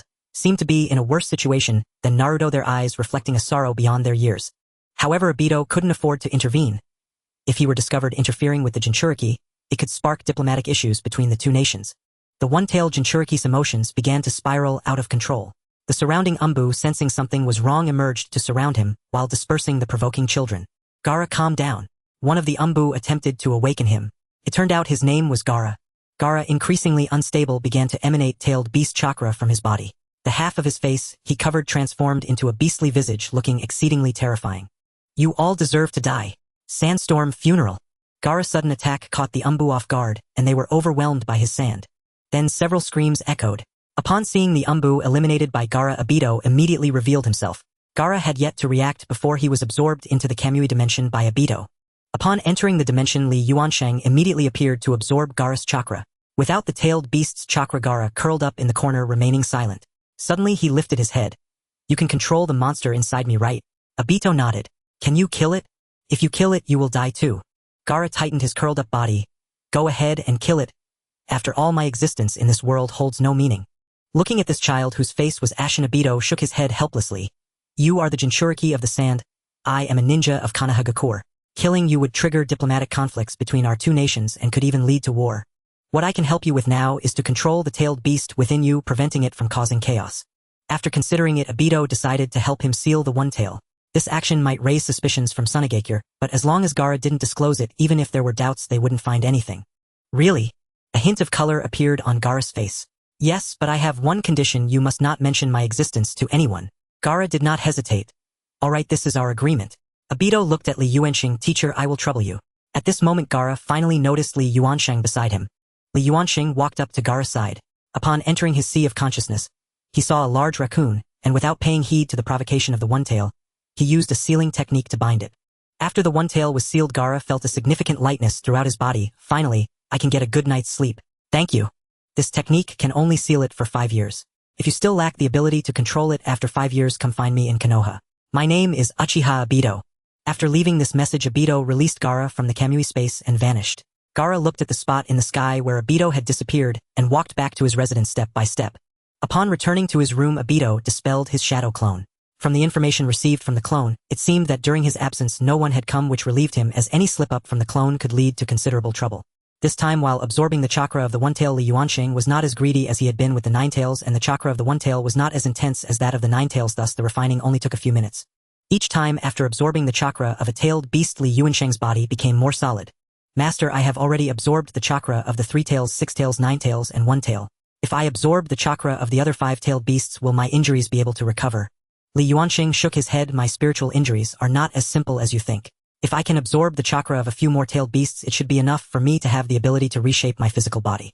Li Yuanxing paused. Once I possess my physical form, there should be no existence in this realm that can threaten me. Obito did not know how strong he meant, but he knew Li Yuanxing would not lie. The next day, the guide was a special jonin named Maki, who appeared to be slightly older than Obito. Orochimaru space is located in the heart of the Land of Wind, where it is referred to as the Desert of Death. Therefore, there are no supply points and we need to bring sufficient provisions. Maki looked at Obito, who was lightly equipped, frowning as he reminded him. Obito glanced at Maki, who was carrying various supply scrolls, and understood his meaning. Previously, Li Yuanxing had warned him not to expose his space abilities. But now the village urgently needed a highly intimidating ninja, and some of his information had already been leaked, such as his wood release and space abilities. Obito reached into the Kamui space in front of Maki, taking out various supplies, and then returning them to the Kamui space. Seeing Obito magically produce and return supplies, Maki raised an eyebrow. The Kazekage had instructed him to pay close attention to his information. It seemed this Konoha ninja indeed had something different just now, using what appeared to be space abilities. Realizing this, Maki was startled. He recalled a golden shadow. Could it be that he had mastered the Fourth Hokage's Flying Thunder God technique? This information was extremely important and needed to be reported to the Kazekage immediately. Maki quietly rummaged through his ninja tool pouch, releasing a spider model puppet made by the village's puppet master, which could transmit information. After releasing it, he said to Obito, "Since you are already prepared with supplies, let's set off." Obito nodded and the two walked toward the entrance of Sunagakure. Rosa looked at the spider puppet in her hands. This aligns with the information from Konoha regarding space abilities. As for whether it is indeed the Flying Thunder God technique, it remains to be confirmed. This mission to eliminate Orochimaru is a great opportunity. Rosa waved her hand and two members of the Sand Village Umbu jumped out. Follow Maki and report any information at the first opportunity. After accepting the mission, the two Umbu vanished from Rosa's view. 3 days later, Obito truly experienced the harsh weather of the Land of Wind. The further they walked into its interior, the more frequent and powerful the sandstorms became. In this vast sandstorm, if it weren't for the Sand Ninja who had long walked in the desert, they would have had no sense of direction. Outside, the howling wind echoed and Obito and Maki took shelter under a sandproof cloth that Maki had brought.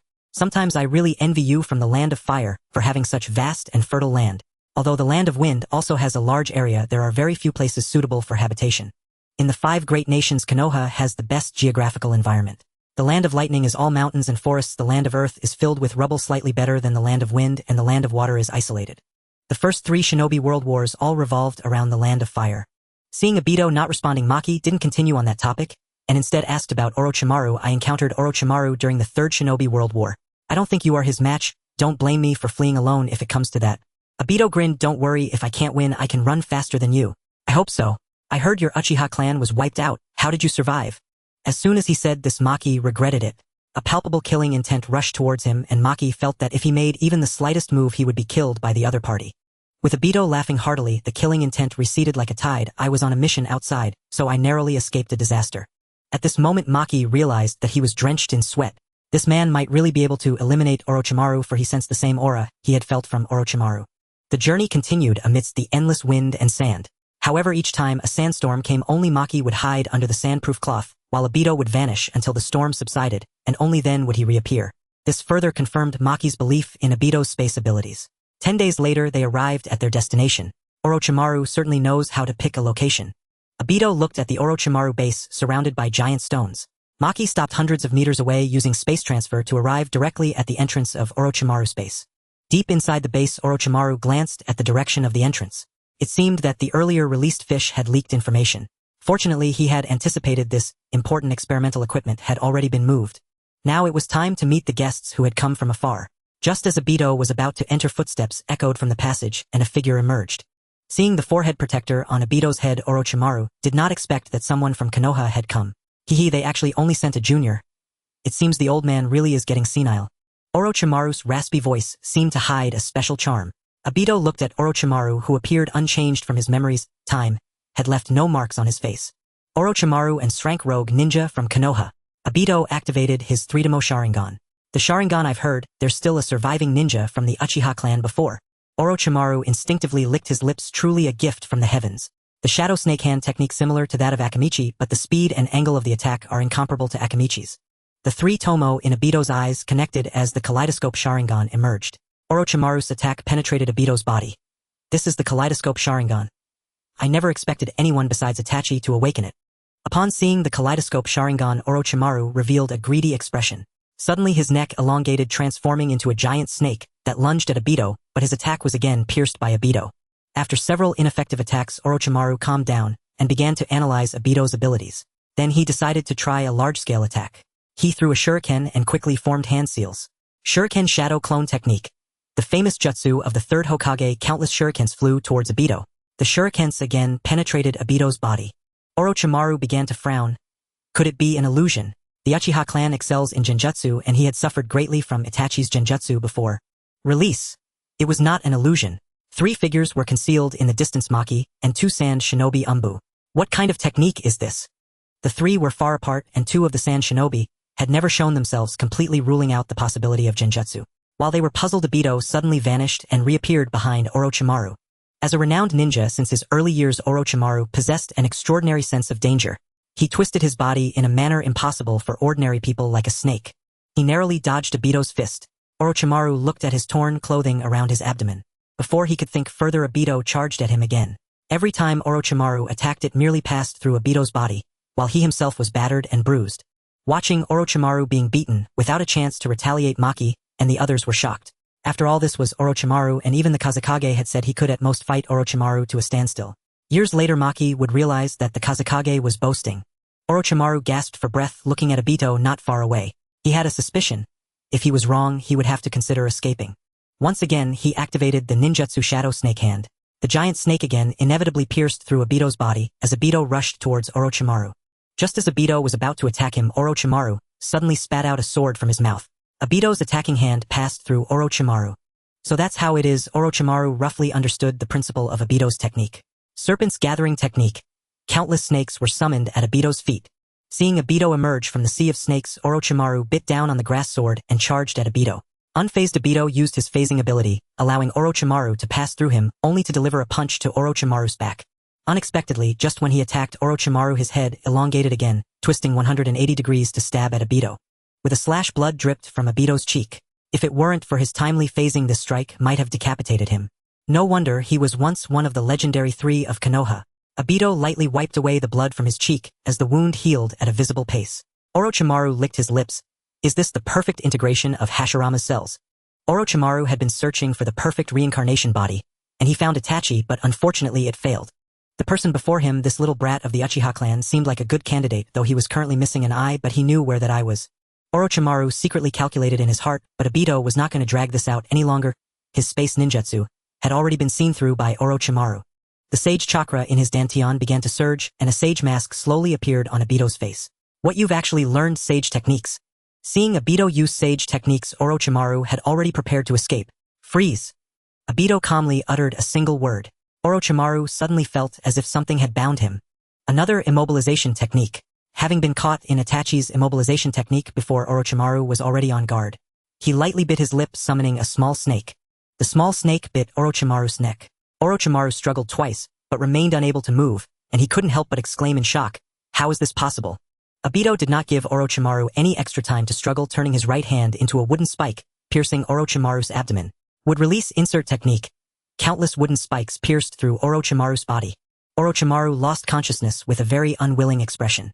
Obito released the immobilization technique. Orochimaru's body needed to be taken back to the village, where the intelligence department would search for the information in his mind. The techniques Orochimaru mastered were even beyond the reach of the Third Hokage, known as the Doctor of Ninjutsu, and most of what he mastered were forbidden techniques. However, as soon as the immobilization technique was lifted, the once robust Orochimaru suddenly deflated, turning into a piece of human skin. Obito immediately released his chakra perception, but could not sense Orochimaru's presence anywhere. Careless. It seems I ran around for nothing again. Obito looked towards Orochimaru's base. Perhaps there were remnants left behind by Orochimaru. For now, he decided to go in and take a look. Upon entering the base, many items had not been moved, or were already damaged, indicating that Orochimaru had anticipated this day long ago. Looking at the many damaged large glass containers, Orochimaru had fled the village after being discovered for conducting human experiments. These empty containers were likely used for his experimental subjects. Truly insane. After inspecting Orochimaru's base and finding nothing useful, Obito prepared to leave, planning to destroy the place as well. Suddenly a sense of crisis arose from behind. With a clang, a peculiar short blade pierced through Obito's body, striking the base wall. Who? Obito's three-demo Sharingan fixed its gaze intently into the darkness. Sounds of footsteps approached. As he saw the figures emerge, Obito's pupils constricted. A strange man with a head full of Sharingan appeared, accompanied by several pale-skinned children, all possessing Sharingan. That pale skin seemed familiar. Indeed, it was White Zetsu. The strange man chuckled. I initially wanted to borrow something from Lord Orochimaru, but I didn't expect to encounter a Uchiha. Before Obito could respond, the strange man continued, I am Uchiha Shin, the one who will inherit the glory of the Uchiha. Obito coldly replied, the Uchiha do not need someone like you, a half-human, half-ghost. You who abuse and desecrate the Uchiha shall meet your end today. Uchiha Shin ceased speaking and manipulated several identical blades to fly towards Obito. A blade pierced Daitu once more. Suddenly he sensed something wrong. The edge had vanished. A sharp hiss and several blades were embedded in Daitu's body. What is going on? A cackling voice came from behind Uchiha Itachi, and a grotesque creature bearing a single Sharingan stepped forward. Space ninjutsu is not a technique only you can use. Beneath the enormous single eye was a twisted mouth. Daitu wrenched all the blades from his flesh and flung them to the ground. In the next instant, the knives he had thrown rose again and flew toward Daitu. Daitu looked at Uchiha Itachi. He had a Mangekyo Sharingan. The one-eyed monster readied its spatial power to redirect the blades, while several children drew their weapons and surged forward. Daitu afforded a knowing smile. Freeze! The blades streaking through the air and the pale children about to strike were all arrested in that single heartbeat. Uchiha Itachi eyed him in disbelief. He had hidden in the dark and watched Daitu's fight with Deshiwan earlier, and had assumed Deshiwan had been immobilized by Genjutsu. Their numbers would normally render them unfazed by illusion, yet this did not feel like Genjutsu. Even their weapons had been stopped. Fire release, great fireball technique. A vast sphere of flame swallowed several of them. When the blaze subsided, a few bodies lay, their faces distorted beyond recognition. Having dealt with them, Daitu moved to the base entrance. Fire release, great fire dragon technique. Several powerful fire jutsu struck, raising Deshiwan's base from beneath the earth. Just as the base began to collapse, the one-eyed creature struggled to its feet.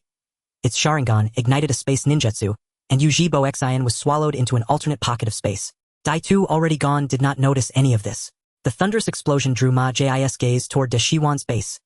The other two Umbu had slipped away when Deshiwan fled. Suddenly the air beside Ma-Ji warped and Daitu stepped out. The matter is finished, though regrettably Deshiwan has escaped. You needn't guide me back. Please offer the wind shadow my apologies. I will not trouble you further. Farewell. With that, the space twisted again and Daitu vanished. Ma-Ji stood there solitary and stunned, unable to utter a word before Daitu disappeared. Back in the village, Daitu reported the mission to the Third Hokage. The Third Hokage read the report and exhaled. Deshiwan's defection has made him even more brazen. Let this matter rest for now. He was my student and I thought I understood him. Once he slips away, finding him again will not be easy.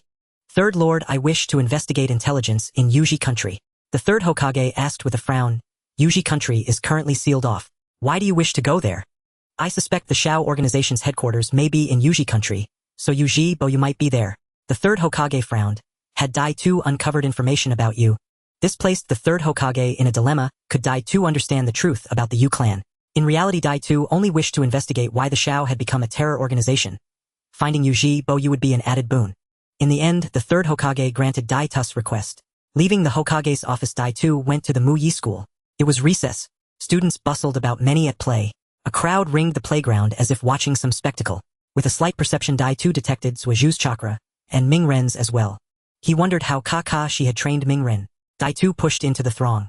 Suaju and Mingren were sparring. Mingren's fundamentals were still weak, and soon he was pinned beneath Suaju.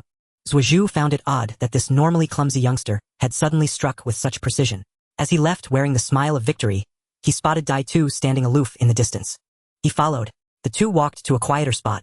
You disappeared for over 10 days. Finally you appear. Daitu watched Suaju's stubborn yet concerned expression and could not help but smile. I went after and Srank missing, Nin from another village.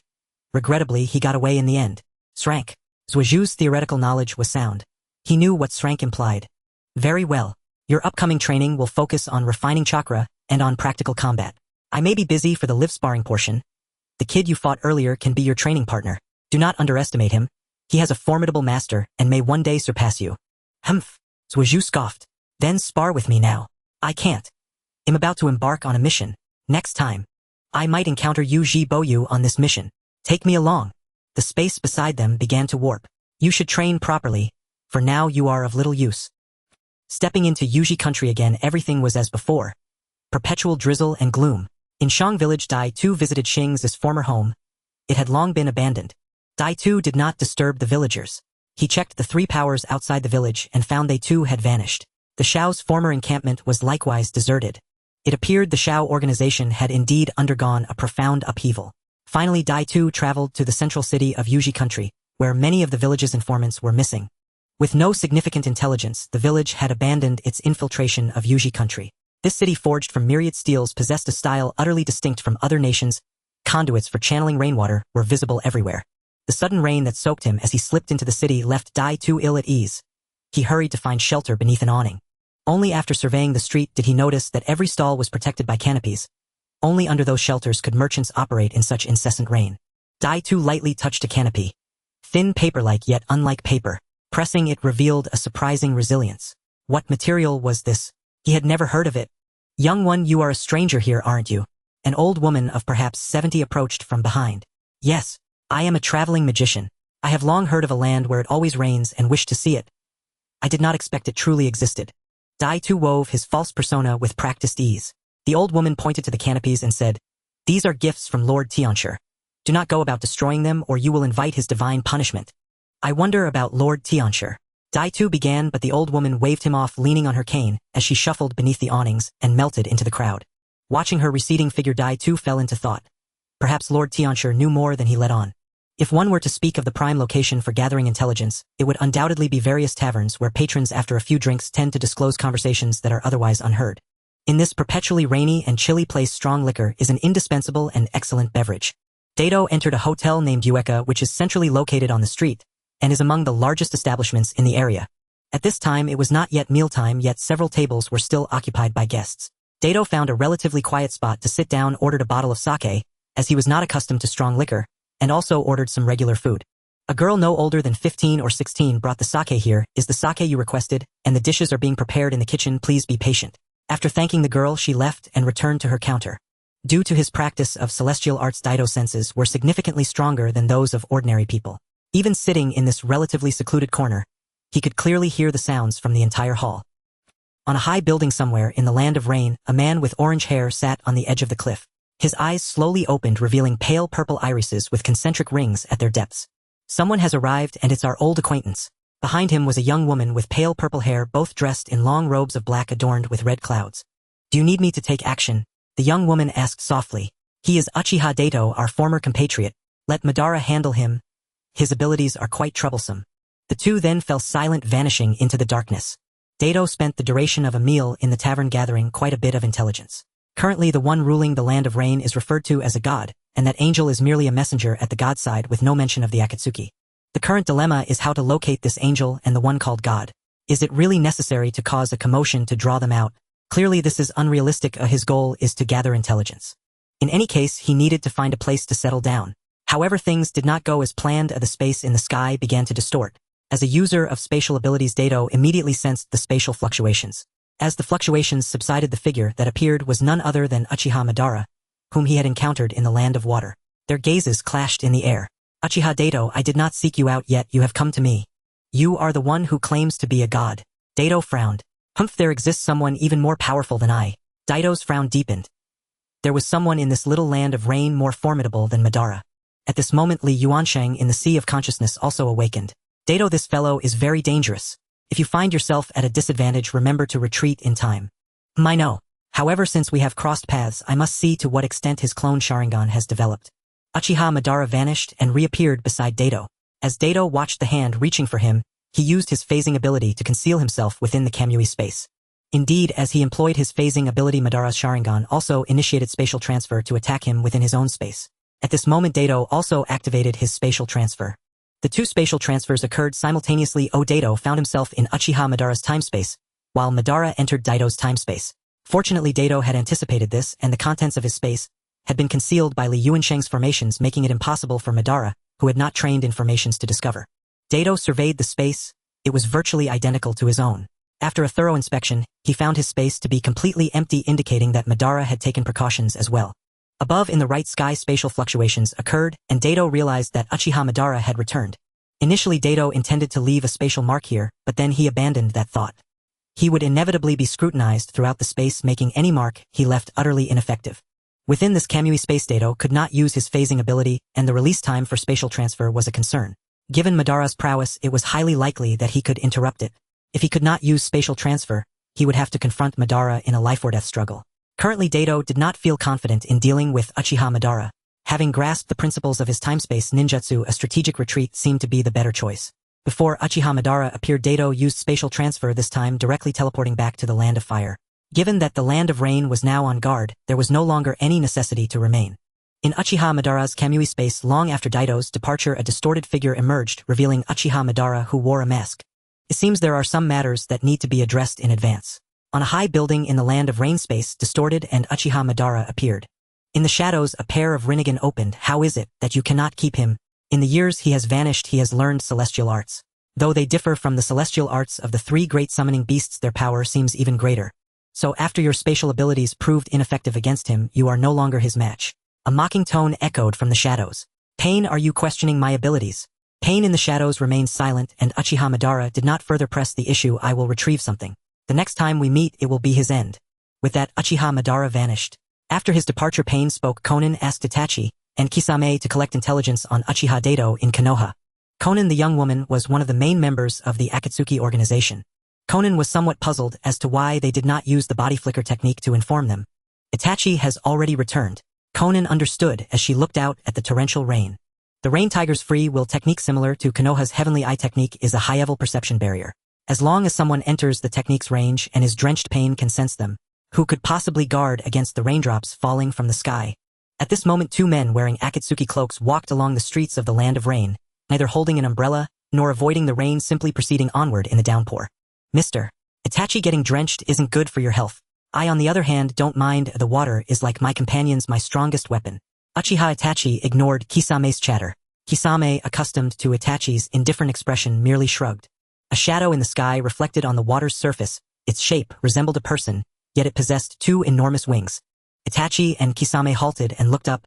In the sky was Konan, using paper jutsu to gather white wings, making her appear angelic. The surrounding populace knelt to the ground, welcoming the descent of the angelic figure. Pain has commanded that you gather intelligence on Uchiha Daito from Konoha. Upon hearing the name Uchiha, a hint of emotion flickered in Itachi's eyes.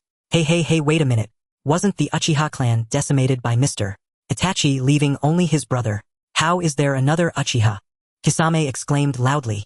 Suddenly, a murderous intent erupted from Itachi. His pitch-black eyes turned red, manifesting 3 tomo.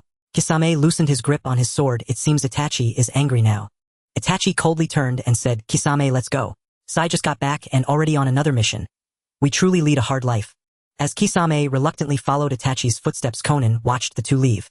Uchiha Itachi was the only person that Pain truly feared when it came to dealing with Uchiha Madara. This was the individual who had drawn Madara into the Akatsuki organization. There was also the troublesome Uchiha Daito. The Uchiha clan was indeed a family favored by the heavens. Or perhaps it would be more accurate to call them a cursed clan. The third Hokage listened to Obito's report, realizing that the one known as Uchiha Madara was the mysterious masked man who had attacked Konoha several years ago, and that Minato had fought him. The current actual ruler of the Land of Rain is likely the Akatsuki. Itachi had mentioned when he left Konoha that it was a very dangerous organization, which is why he voluntarily joined as an undercover agent. However, no intelligence had been relayed back over the years, or rather his information might have been intercepted by Danzo without being reported to him. This was a point the third Hokage intended to inquire about with Danzo. From the intelligence currently known, the Akatsuki is accepting missions in the ninja world in the form of mercenaries, including some morally questionable tasks, with reports that even great nations have issued missions to them. The core members of the Akatsuki that are currently known include their self-proclaimed leader Uchiha Itachi, Uchiha Madara, and a divine envoy, while the identities of the other members are still under investigation. Since they are accepting missions, it is only a matter of time before their intelligence is uncovered. What worried the third Hokage the most was Uchiha Madara. He had witnessed Madara at the peak of his power, and although it is unclear how much strength he retains now, his space-time ninjutsu, similar to Obito's, makes him a significant threat. The intelligence of Konoha has likely already been largely uncovered. The third Hokage immediately ordered that the head of the Hyuga clan Hyuga, Hizashi, be summoned. He instructed Hizashi to send clan members to the village borders to utilize their Byakugan abilities to prevent a possible surprise attack from Uchiha Madara. In fact, the Hyuga clan usually sends a small team to patrol the area around the village. After completing these tasks, the third Hokage dismissed everyone and lay back in the Hokage chair. Managing the village's affairs was already overwhelming for the elderly Hokage, and now with the discovery of such a dangerous organization as the Akatsuki and the resurrection of Uchiha Madara, given his hatred for Konoha, he might attack at any moment. The third Hokage began to consider stepping down from the position of Hokage. There were indeed capable candidates such as the former head of the Hyuga clan Hyuga Hizashi and Nara Shikaku of the Nara clan. However, both of their families held significant power in the village, and the third Hokage did not want to see the village dominated by a single clan. Moreover, supporting one clan could provoke dissatisfaction from other clans, leading to potential risks. His two disciples would have been suitable, but both were currently missing. Tsunade was one thing, but thinking of Jiraiya's personality, the third Hokage could only shake his head helplessly. As for Danzo, as long as he was alive, he would never allow him to become Hokage. After contemplating, the third Hokage felt a sense of despair. Konoha was no longer the Konoha it once was, and he decided to hold on for a few more years. During this infiltration into the land of Rain, Obito learned that the Akatsuki had disappeared, and with Uchiha Madara his goal was to destroy this world. Although it was impossible for the Akatsuki hiding in the shadows to achieve this, Madara was no ordinary figure. He was someone who once stood alongside the god of the ninja world. He was surely planning something behind the scenes, and if his timing was right, the ninja world would be plunged into chaos. There was also the mysterious leader of the Akatsuki, who could secretly kill the demigod known as Hanzo the Salamander without leaving any news of his death. He was definitely not an ordinary character. Currently, there was no sign of a breakthrough in his training, and his mentor Li Yuanxing had not recovered either. Perhaps he could seek his mentor's advice. Entering the realm of consciousness, Li Yuanxing was still nowhere to be seen. Obito called out a few times. Only then did Li Yuanxing appear, yawning and saying, "What is it?" Obito was speechless. Every time he saw him, he looked like he had just woken up. Was he resting or sleeping? Now Obito was too lazy to ask him those questions, and went straight to the point. "Teacher, this trip to the land of rain has made me eager to enhance my strength. It seems that the Akatsuki and Madara have put a lot of pressure on you," Li Yuanxing replied. "In battle, especially on the edge of life and death, after undergoing the baptism of survival, the opportunity for a breakthrough will arrive. Isn't that the case for the ninjutsu in your world?" Li Yuanxing's reminder made Obito understand, regardless of the cultivation system, whether warrior ninja or cultivator, battle was indeed the best way to train. With a direction, motivation surged within Obito. He left the Sea of Consciousness without a word, and Li Yuanxing shook his head again before disappearing back into his Sea of Consciousness. Exiting the Uchiha clan grounds, he headed straight for the streets of Konoha. Obito's first target was Kakashi, who he heard was resting at home today with no missions. At the Hitaki residence, Obito knocked on the door for a long time without seeing anyone. It seemed he was not home. Where could he have gone? Obito began to ponder where Kakashi might be. It was lunchtime, so he might be at some restaurant. At the barbecue place, no. At the dango shop, also no. After checking several places, he wondered if Kakashi had not eaten and had gone somewhere else. Suddenly a light bulb went off in Obito's head. There was one place he hadn't checked yet. The Ichiraku ramen shop. At that moment, the ramen shop had 2 customers seated, and the chef was focused on cooking the noodles. The chef's daughter Ayam served a bowl of ramen to a customer, and then smiled at Obito, saying, "Obito-kun, what would you like to order?" Having not found Kakashi and feeling a bit hungry himself, Obito decided to eat first before searching for Kakashi. "I'll have 10 bowls of chashu ramen, thank you." Ayam was not surprised at all, but the other diners were astonished and turned their curious gazes towards Obito. Hearing that 10 bowls of ramen were ordered, the chef became even more motivated to cook. As Obito smelled the delightful aroma of ramen wafting from the other customers' bowls, his stomach growled even more. In a daze, Obito thought he heard 2 familiar voices. Sure enough, moments later 2 people walked into the ramen shop together. The newcomers were Kakashi and Guy, both surprised to see Obito, as his frequency of missions was even more frequent than Kakashi's, making it hard for them to bump into each other for a long time. Upon seeing the 2, Obito's eyes lit up. While Kakashi was indeed not at the level of training intensity, he desired if these 2 were together it would be a different story. Obito shouted loudly to the chef, "Uncle, add 2 more bowls of ramen." Turning to Kakashi and Guy, he said, "Kakashi, you've treated me before, so today it's my turn to pay." Kakashi shot Obito a deadpan look, saying, "Ah, then thank you for the ramen, but next time remember to treat me to something more extravagant." Clearly Kakashi was not pleased with Obito treating him to ramen, as he had previously treated Obito to meals. Guy had no such complaints. He was simply thrilled to be treated. At this moment, the other 2 guests had finished their meals and left, leaving only the 3 of them in the ramen shop. Changpu served each of them a bowl of ramen, saying, "Please enjoy." The 3 of them moved in unison, picking up their chopsticks. While Dato and Kai had yet to start eating, Kakashi, sitting in the corner, quickly pulled down his mask, and a bowl of ramen disappeared down his throat. Dato looked at the steaming bowl of ramen in his hands and pushed it in front of Kakashi saying, "Would you like another bowl? I have more behind me." Dato pointed at the pot where the noodles were still cooking. Kakashi waved his hand replying, "No thanks, I'm already full." Dato had no choice but to take the ramen back. Only the sounds of slurping noodles remained in the ramen shop. Dato ate quickly. While Kai finished one bowl, Dato had already consumed 6 bowls, and before long he had finished 10 bowls of ramen. Once Dato finished eating, Kakashi politely prepared to head home. The dedicated cultivator Kai also wanted to continue his training. "Kakashi, Kai. Hold on, don't rush to leave. I have a training plan for the 3 of us." Kakashi ignored him completely and did not stop walking. However, upon hearing about training, Kai's enthusiasm surged. Training alone was indeed somewhat boring, which was also why he often challenged Kakashi to bets. Before Dato could finish his sentence, Kai's eyes lit up. He grabbed Dato and pulled him along, seizing Kakashi as well. Youth is all about constant battles. "Kakashi, Dato, let's have a direct showdown." With that, he struck a starting position like an athlete and dashed towards training ground 7, at full speed, dragging Kakashi and Dato along. Of course, it was only Kai who was running. Kakashi and Dato floated along like kites in the sky, carried by the wind. By the time they reached training ground 7, Kakashi and Dato were already gasping for breath. Kai tightly gripped the necks of Kakashi and Dato, shaking them vigorously.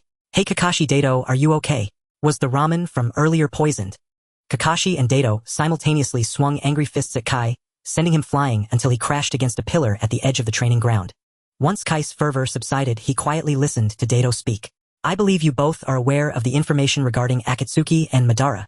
In order to confront them, it is crucial for us to not only set up necessary defensive measures, but also to strengthen our own power."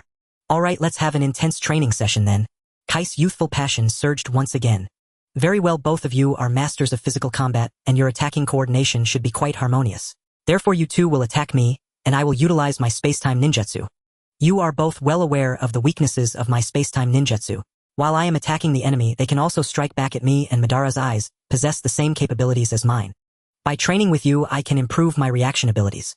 "Understood."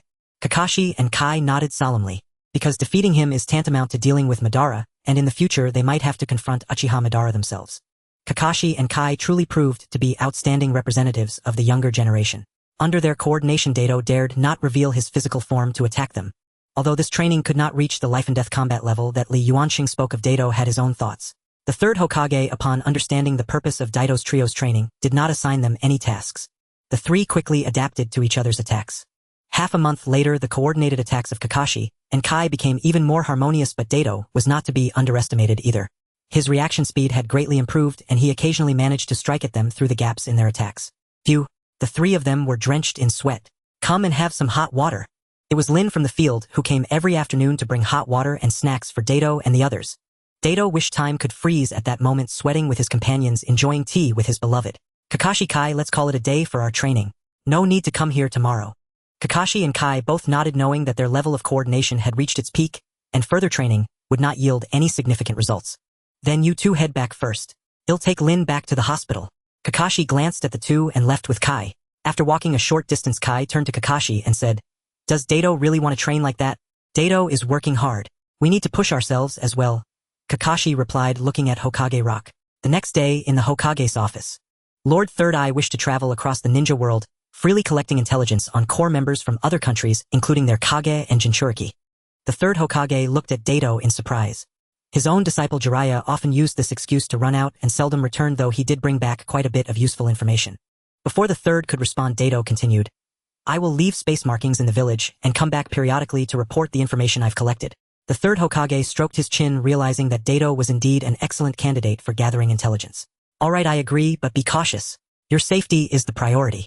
Dato had entrusted Uchiha Sasuke to Kakashi's care. He had also spoken to Lin about it yesterday. After packing some essential items, Dato set off for his first stop, the Land of Water, where he had previously left a space marking. Upon returning to the Land of Water, Dato was more on guard. After all, they might have prepared some preventive measures against him since his last visit. This time Dato chose not to stay in a hotel. He had prepared a bed in his Kamui space, allowing him to sleep directly inside. Walking through the streets of the Mist Village, it seemed there were more citizens out and about. Their expressions were not as numb as he had seen last time. There was a hint of joy. What had happened in the Land of Water? Dato even noticed some people wearing clothing from other countries. Previously, the Mist Village had been in a self-imposed isolation, not allowing entry from foreign lands. In the western part of the Mist Village, fireworks suddenly erupted, as if celebrating a festival. The people on the street rushed towards the source of the fireworks. Dato stopped a person who was running by asking, "What happened up ahead?" The person seemingly irritated glanced at Dato and replied, "You're an outsider, right? Today Lady Terumi, May subordinate of Elder Yuan, announced that the Mist Village will become a peaceful and open village. The 10-year Blood Mist Village era is over." Before Dato could ask anything more, the person broke free from his grasp and blended back into the crowd. Dato pondered, wondering why the Elder and Terumi May were mentioned but not the Fourth Hokage.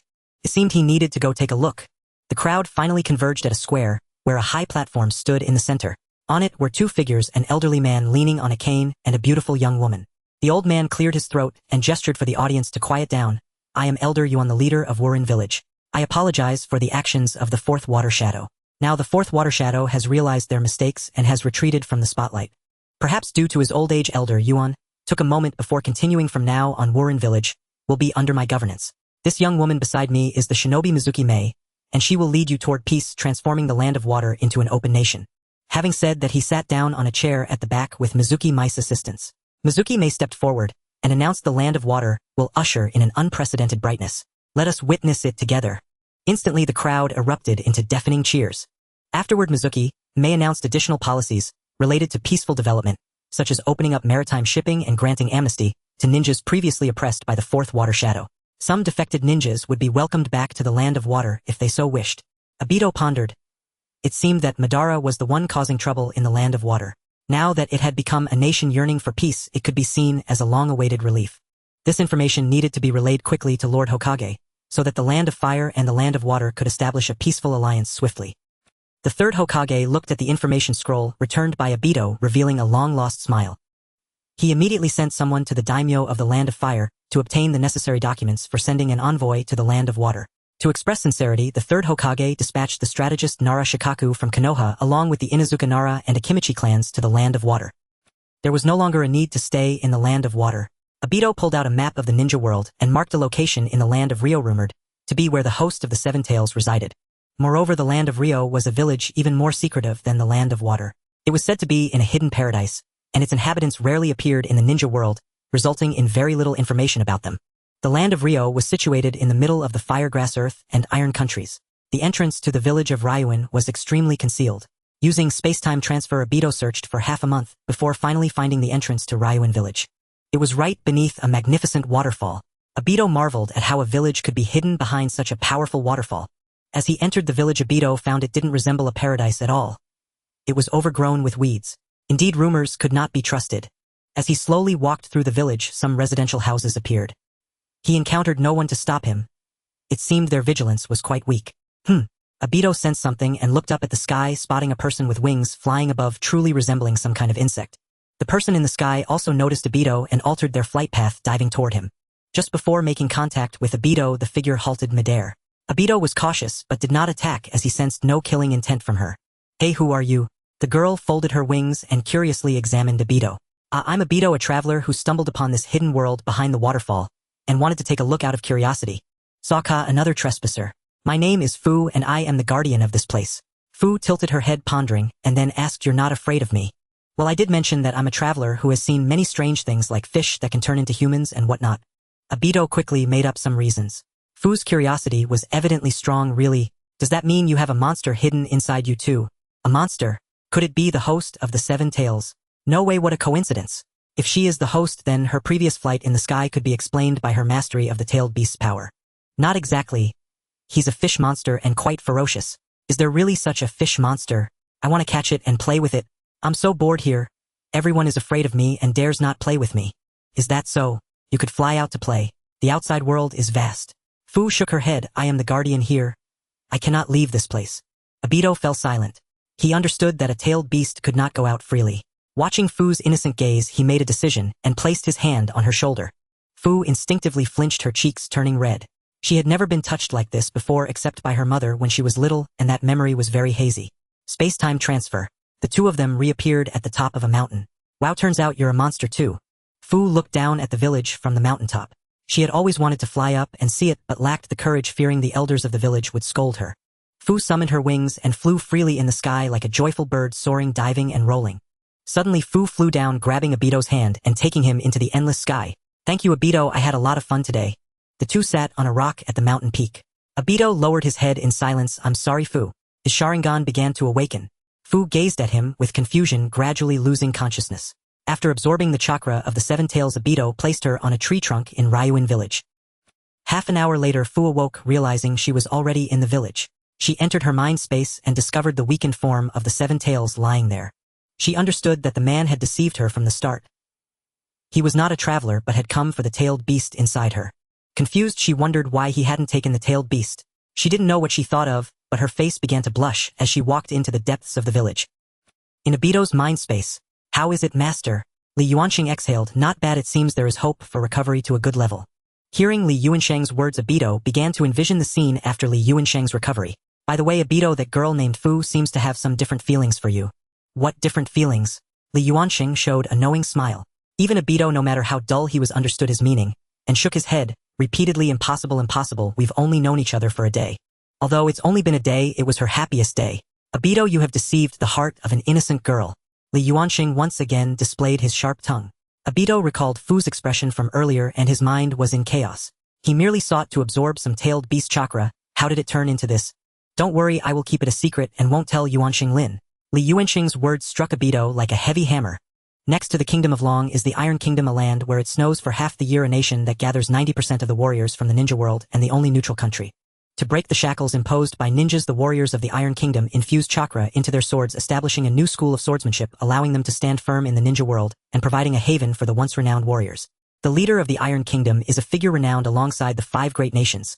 He is said to be the heir of the Iato style, possessing incredible draw speed and explosive power, capable of taking a life in the blink of an eye. Although there are no tailed beasts here, and little valuable information to obtain, the leader of the Iron Kingdom is a strong figure whom Obito wishes to meet, hoping it might aid in his own breakthroughs. The pristine white snow is something Obito rarely sees in the land of fire.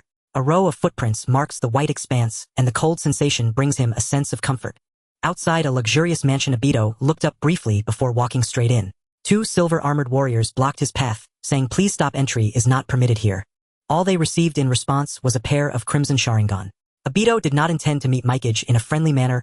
As a neutral country, he would not engage in combat with him. Such a method, though somewhat rough, is the most effective and swiftest approach. The guards inside saw the fallen warriors outside, and immediately drew their swords, signaling an alert as silver-armored soldiers swarmed out of the mansion. A silver-armored warrior resembling a captain stepped forward and asked the guards at the door what happened. This person took down Reiko and Ketsu as soon as he arrived. The guard pointed at the two fallen sentinels. The silver-armored captain frowned and approached Obito, inspecting the two guards and realizing they had merely fallen under an illusion. "Release." The two guards awoke and the captain signaled for them to return to their posts. "What does this mean, sir?" The silver-armored warrior questioned Obito, placing his hand on the hilt of his sword. "I have come to challenge Mikage." The silver-armored warrior frowned. In the past, many warriors had challenged Mikage's status, but as Mikage's reputation grew in the warrior community, few had dared to challenge him in recent years. Moreover, this man was unarmed, unlike a typical warrior. "Mikage-sama is not someone anyone can challenge casually. If you wish to challenge him, you must first defeat me." The silver-armored captain drew his sword. "I have no interest in you." Obito's words insulted the captain, who, disregarding whether Obito was prepared, swung his sword down. However, he had already fallen under Obito's Sharingan illusion during their earlier gaze, and he only struck at the air beside him. At that moment, a figure leaped down from the gate, appearing only as a blur to the naked eye. The figure lightly tapped the captain, and he awakened. Seeing the newcomer, he exclaimed, "Mikage-sama." Indeed, this person was Mikage, and Obito could sense the aura of a powerful warrior emanating from him. "Megan, your perception of chakra is still lacking. The aura of this person is clearly beyond what you can handle. Stand down." "Yes, Mikage-sama." Meijin stepped back into the main group. Mikage turned his gaze towards Obito, saying, "You must be from the Uchiha clan." Obito raised an eyebrow. His Sharingan had flickered, yet Mikage had keenly caught that moment. "Indeed, I am Uchiha Obito. You are provoking a neutral country. Are you seeking to incite war?" "No, I come as an individual to challenge you, hoping that battling a strong opponent will lead me to a breakthrough. This is unrelated to the land of fire or Konohagakure." Mikage understood this. Many sought to grow stronger by challenging formidable foes to surpass their limits. Thus he knew that today's battle could not be avoided. "You must be aware that once I strike, it will be a fatal attack." Mikage cautioned him once more. "I seek it desperately." Obito unleashed the sage chakra within him, and the sage face began to manifest. Mikage immediately recognized it as sage technique and grew serious, resting his hand on the hilt of his sword. With his Sharingan activated, Obito watched Mikage's hand resting on the sword hilt. Was he about to unleash his renowned technique, the Iato draw? It was said that this technique made him a bane to ninjas. Under his swift draw, ninjas could not even form hand seals in time. Facing Mikage's current state, ordinary illusions would be ineffective.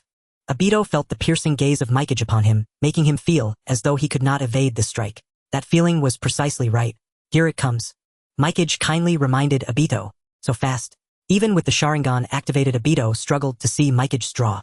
Fortunately, he had unleashed Sage Chakra, now allowing him to keep up. Had it been under normal circumstances, he would have only been able to evade Mikage's strike using his intangibility. Obito created wooden spikes using wood release to block Mikage's blade. Mikage was somewhat surprised, not expecting Obito to catch his Iaito strike rather than evade it. Mikage's rapid slashes left Obito no time to release jutsu, even lacking the time to perform a binding spell. 1 strike. 2 strikes. Obito's wooden spikes were cleaved by Mikage's sharp blade, and Obito quickly created another wooden spike to engage Mikage. This battle continued from noon until dusk. Ultimately, Mikage, bearing the burden of age, began to tire, and his slashes slowed considerably.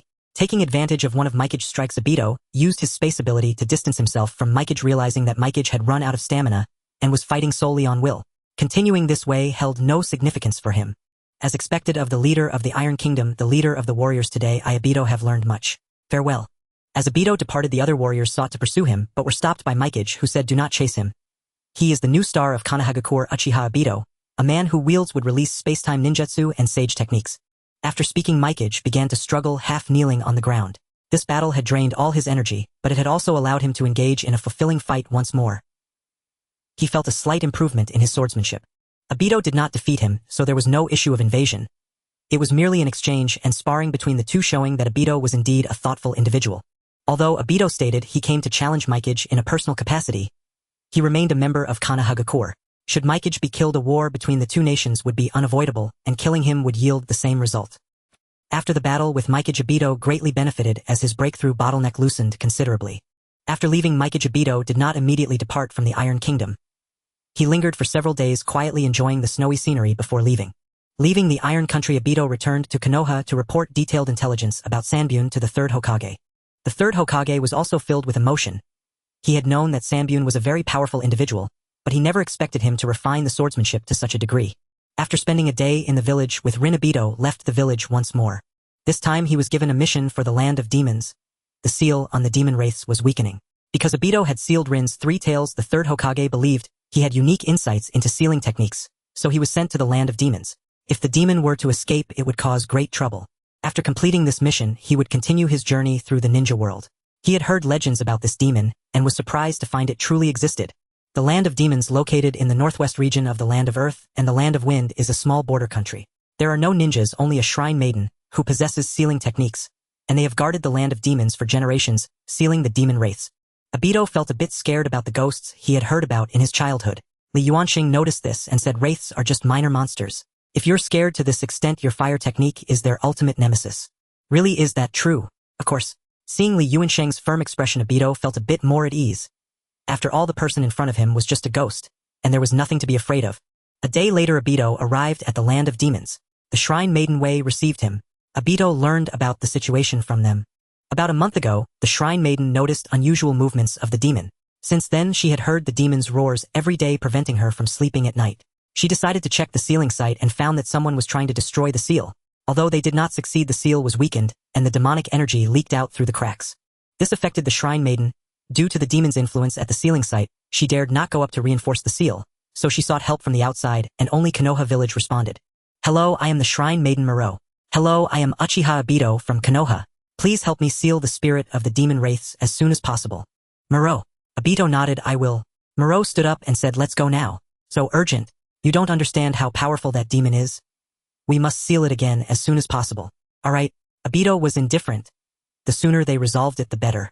So the Shrine Maiden Wei sent a team to escort Muro to the demon's sealing site. They walked for half a day before reaching the sealing site. At the entrance, Muro asked the Shrine Maiden Wei to wait outside and led Obito into the sealing site. Muro seemed a bit scared, her legs trembling slightly. Obito walked in front of her, hoping to give her a sense of security, even though he was also terrified, fearing that something inexplicable might jump out. The two walked deeper into the seal. Roar. At the end of the passage, sounds resembling beastly roars occasionally echoed. The closer they got, the louder the roars became. Finally, they reached the end of the passage. A massive sealing array appeared before them, and at the center of the array was the sealed wraith, a dragon-shaped soul. Within Obito's mind, Li Yuanxing suddenly awoke. "What is this?" Li Yuanxing left Obito's mind and appeared outside. Muro jumped in fright beside Obito. Obito hurriedly explained that this was not an enemy, but he was also curious why his teacher had suddenly rushed out.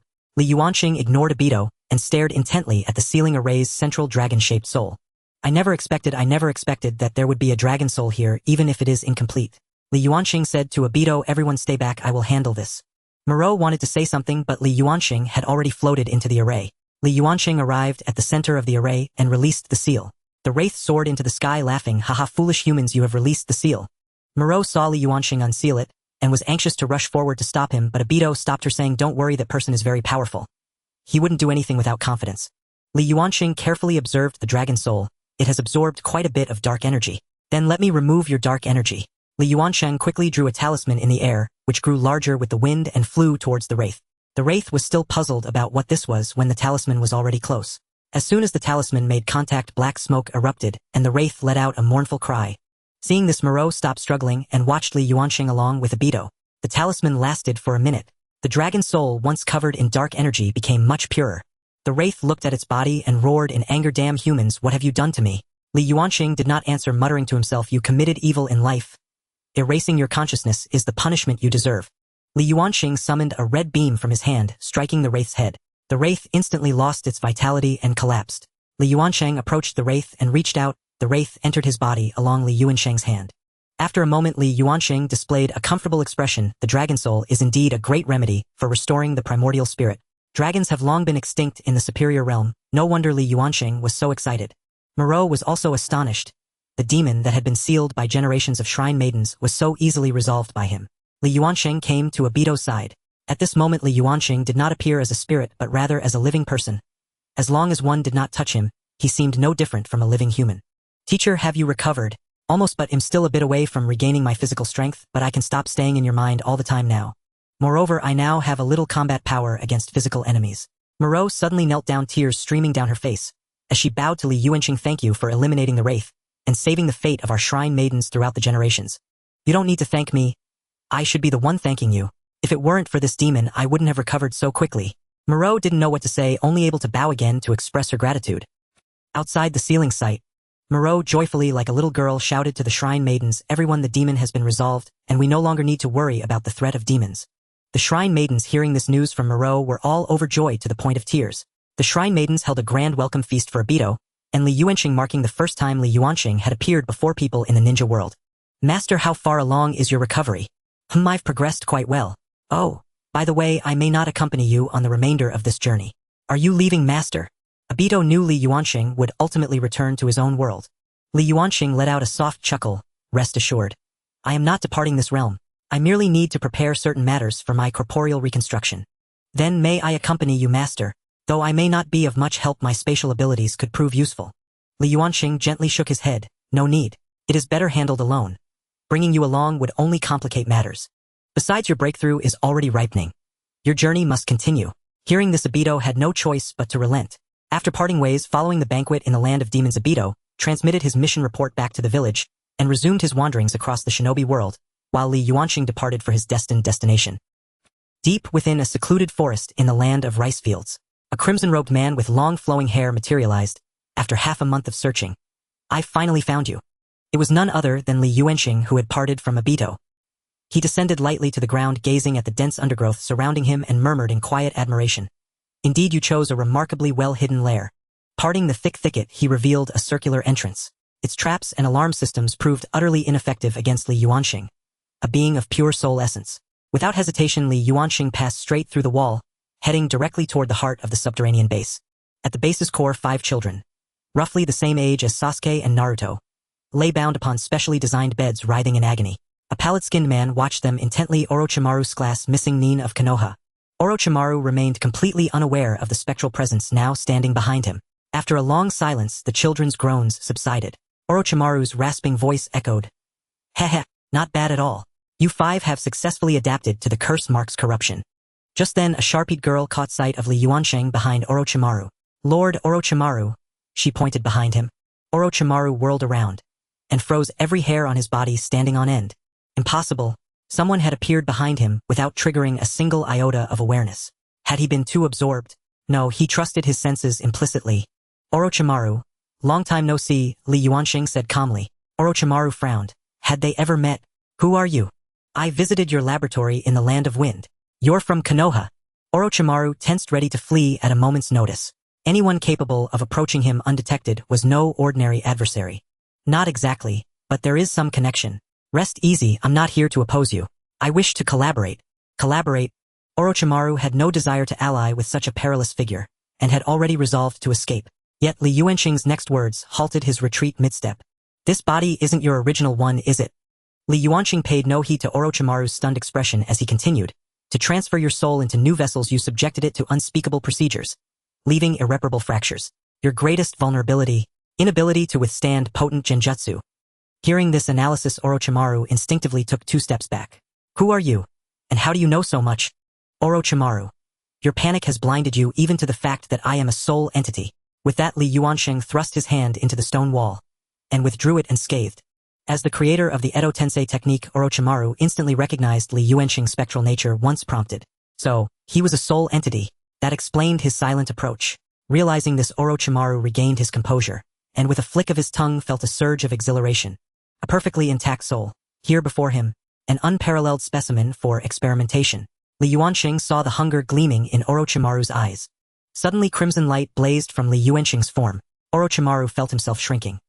His vision narrowing as Li Yuanxing loomed colossal while he shrank to the stature of an ant beneath him. When the light faded, Orochimaru knelt on one knee drenched in cold sweat. The crushing weight of soul pressure. He'd wielded this very technique countless times himself, using it to seize others' bodies. Slowly rising, Orochimaru untied the children and ordered them to leave. Once they were gone, he turned to Li Yuanxing. How do you propose we cooperate? Orochimaru's capitulation had been precisely what Li Yuanxing anticipated. Simple. I'll teach you how to mend your fractured soul. In return, you'll craft a viable physical vessel for me. Agreed, no problem. Thus, a temporary alliance was forged. Li Yuanxing imparted to Orochimaru a cultivation method capable of repairing damaged souls. After verifying its efficacy, Orochimaru asked what kind of body Li Yuanxing desired, confident after countless living experiments in his mastery of corporeal engineering. Li Yuanxing produced a sealed scroll and handed it to Orochimaru. Orochimaru accepted it, eyeing him with curiosity. Li Yuanxing gestured for him to open it. Orochimaru, unafraid of traps, unrolled the scroll, revealing a pulsating milky white mass. It was Hashirama's cells, retrieved earlier from Madara's cavern. The moment Orochimaru laid eyes on them, his interest ignited. He immediately carried them to his instruments. Analysis confirmed it. Li Yuanxing's sample exhibited extraordinary vitality, far surpassing the inferior strain Danzo had provided.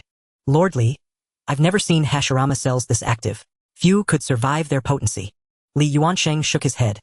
I don't require you to implant them into a living host. Rather cultivate an entirely artificial human embryo, using only these cells. That statement shattered Orochimaru's assumptions. Why force integration with a living body at all? Why not grow the vessel first, then infuse it with a soul? A bold new vision unfurled in his mind. Lord Li, may I make a copy of this sample?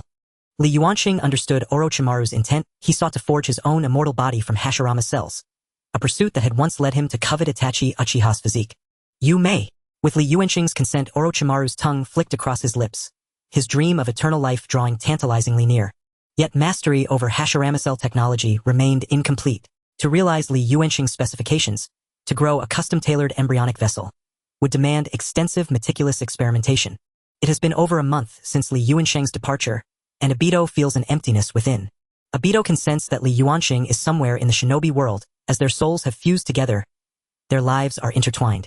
If one of them were to lose their soul, the other would perish as well. This journey has brought them to the land of Earth, one of the 5 great nations.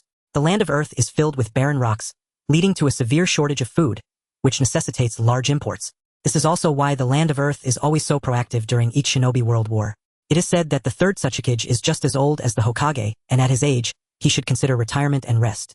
Obito sits on the barren stone of the hot spring contemplating whether to confront Inoki, the old man who certainly does not show mercy like the others. He would relish the chance to eliminate all of Konoha's ninjas. His bloodline limit and dust release are truly terrifying jutsu capable of turning people to dust. However, his own intangibility means he cannot harm himself. Determined, Obito set off to meet Inoki, this veteran powerhouse of the Shinobi world. Inoki was leisurely sipping tea on the rooftop, reminiscing about yesterday's braised pork, wondering if he should have another serving today. Inoki sensed something. In a corner of the rooftop, a figure wearing an umbu mask appeared, clearly not from Iwagakure's umbu. Inoki continued to sip his tea, saying, the young people these days are quite bold. Do they look down on this old man? He stood up. Crack. Ouch, ouch, ouch. I twisted my waist. Obito had a face full of black lines. The legendary Third Hokage has become an old man whose body is failing. My apologies, Obito said before preparing to use his space-time ninjutsu to leave. Snap. A fist-sized rock flew over, interrupting Obito's space ninjutsu. Looking at the Third Hokage, it seems he is not completely senile yet. Space-time ninjutsu, you must be that Uchiha from Konoha, right?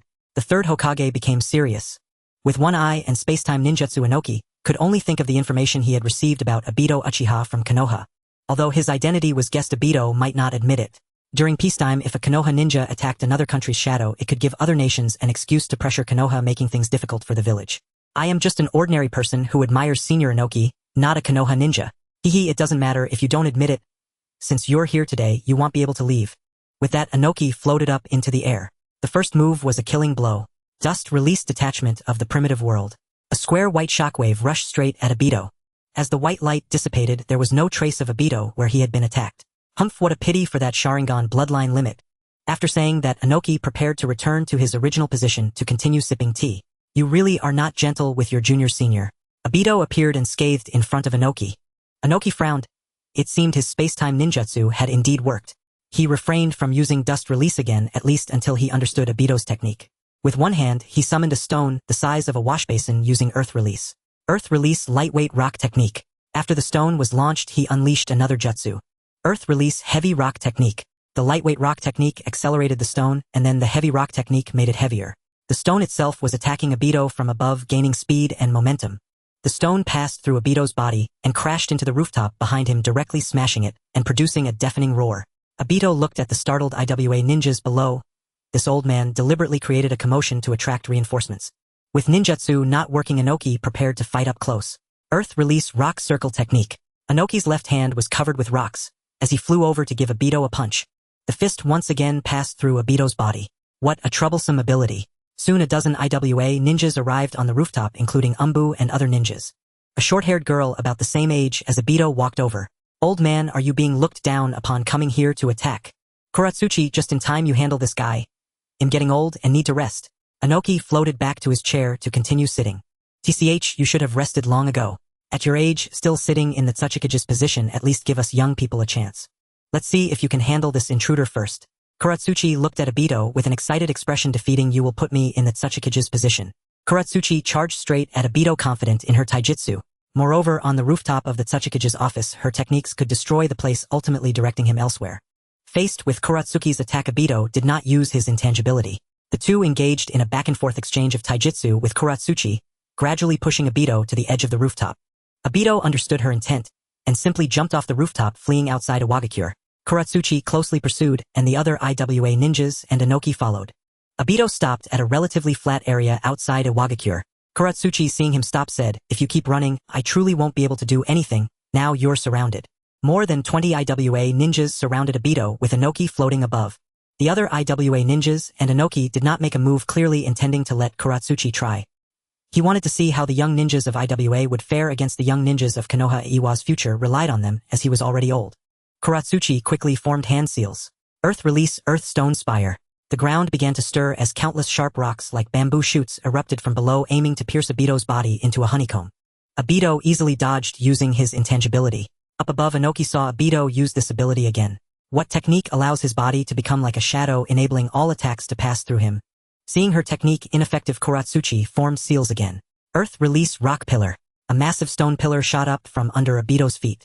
Obito rose along with the protruding stone pillar, finally standing firmly atop it. Your attack is over and now it's my turn.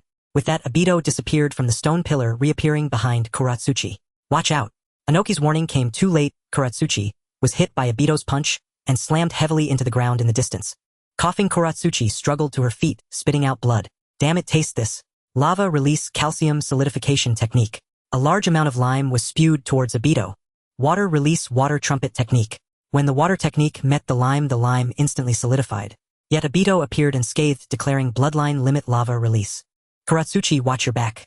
Obito appeared once more behind Kuratsuchi. Having been attacked like this before, Kuratsuchi was already on guard, revealing a barely noticeable smile. Quickly, her left hand was covered with a layer of stone as she countered Obito's attack. Earth release rock fist. Obito was taken aback, having to abandon his attack and use intangibility to avoid her rock fist. Inoki in the sky seemed to understand Obito's ability a bit better after witnessing this scene. Inoki descended from the sky to Kuratsuki's side. I have a rough understanding of his ability. It allows him to evade any harm, but he cannot attack others. With this reminder, Kuratsuchi recalled the earlier scene. Indeed, he attacked me from behind while I counterattacked. Just before hitting him, he abandoned his attack and my attack passed through him. Understanding the principle of Obito's ability, Kuratsuchi rubbed her hands together, preparing to face Obito again. Inoki shook his head. It would be difficult for one person to deal with him. They should attack together.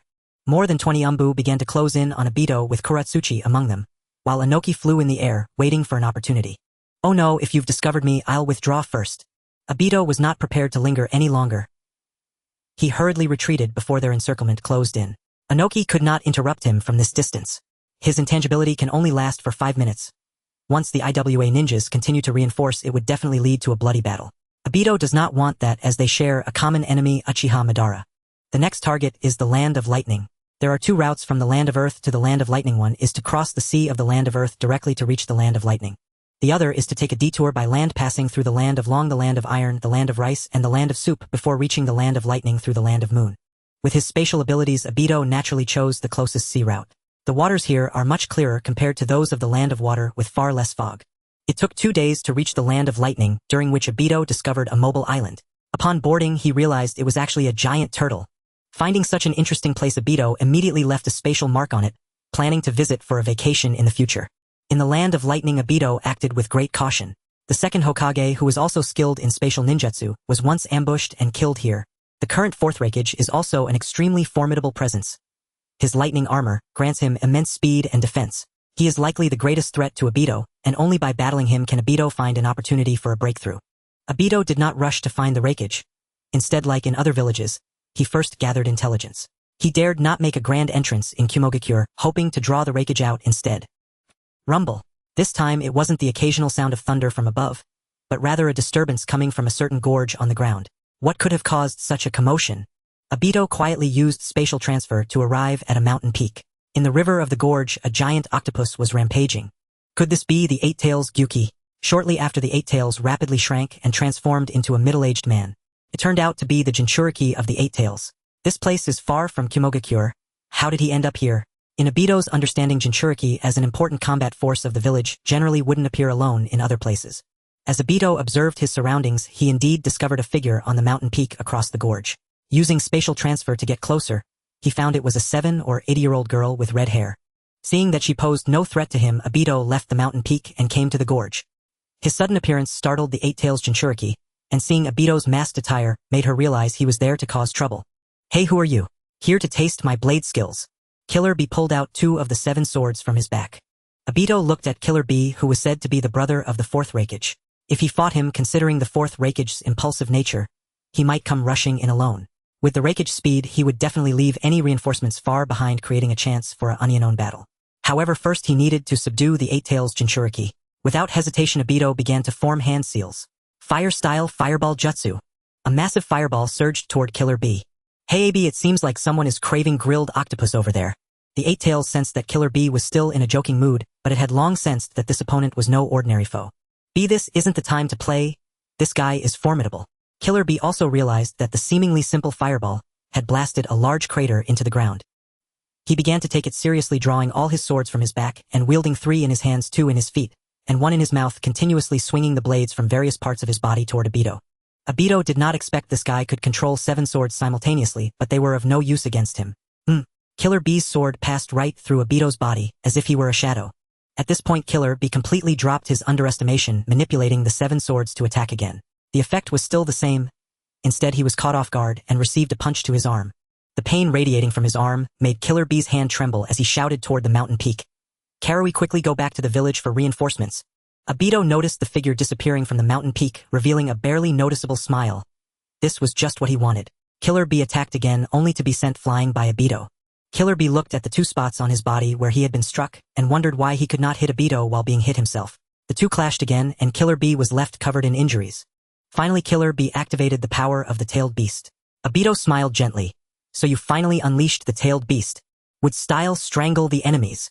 This was a higher-level technique to suppress tailed beasts that Obito obtained from the Third Hokage. A character appeared in Obito's palm, and a circle of long wooden strips with nails enclosed Killer Bee. As Obito infused his chakra, no matter how Killer Bee struggled, he could not escape the confines of Obito's technique. In Killer Bee's mindscape, "AB, what's going on? I can't use my strength at all." Eight Tails replied, "This is wood style, the wood style of the First Hokage, which has the property of suppressing tailed beasts. Then what should I do now? Exit the tailed beast mode and escape." This was the first time Killer Bee encountered an enemy that required him to run away. The power of the tailed beast within Killer Bee quickly dissipated. Now back in human form, Killer Bee was no longer restrained by Obito's wood style and swung the sword in his hand to cut through the obstacles created by Obito's technique. Just as Killer Bee was preparing to escape, a flash of lightning descended from the sky accompanied by an enraged shout. "B!" Seeing this familiar technique, Killer Bee perked up. "Big brother, you're here." The Raikage delivered a heavy punch to Killer Bee. "You rascal, sneaking out of the village again." Facing the furious Raikage, Killer Bee could only endure the punch. The Raikage looked toward Obito. "I don't care who you are, if you dare to provoke Kumogakure, you will die." Lightning surged around the Raikage. Upon seeing the main figure arrive, Obito also unleashed the Sage Chakra within him. The Raikage and Killer Bee charged forward together. "Freeze!" The immobilization technique was activated, but the Raikage dispelled it in less than a second. The immobilization technique had no effect on him at all. Killer Bee unleashed the chakra of the tailed beast and also broke free from the immobilization. It seemed the immobilization technique was ineffective against them. The Raikage closed in on Obito at incredible speed. Killer Bee wanted to warn him, but it was too late. Obito penetrated the Raikage's attack, preparing to counter, when the Raikage suddenly turned his head, landing a punch on Obito's fist. Obito couldn't react in time, and his fist met the Raikage's directly. Obito was sent flying far away while the Raikage only took a few steps back. Killer Bee's eyes widened. That guy had just used the same technique to severely harm him. Big brother truly is impressive. At that moment, Killer Bee also understood the weakness of Obito's technique. The Raikage turned to Killer Bee. "Let's go together." The two transformed into two ferocious beasts charging toward Obito. Faced with their coordinated and intense attacks, Obito could not find an opportunity to counterattack. This isn't good. The 5 minutes of intangibility were about to expire.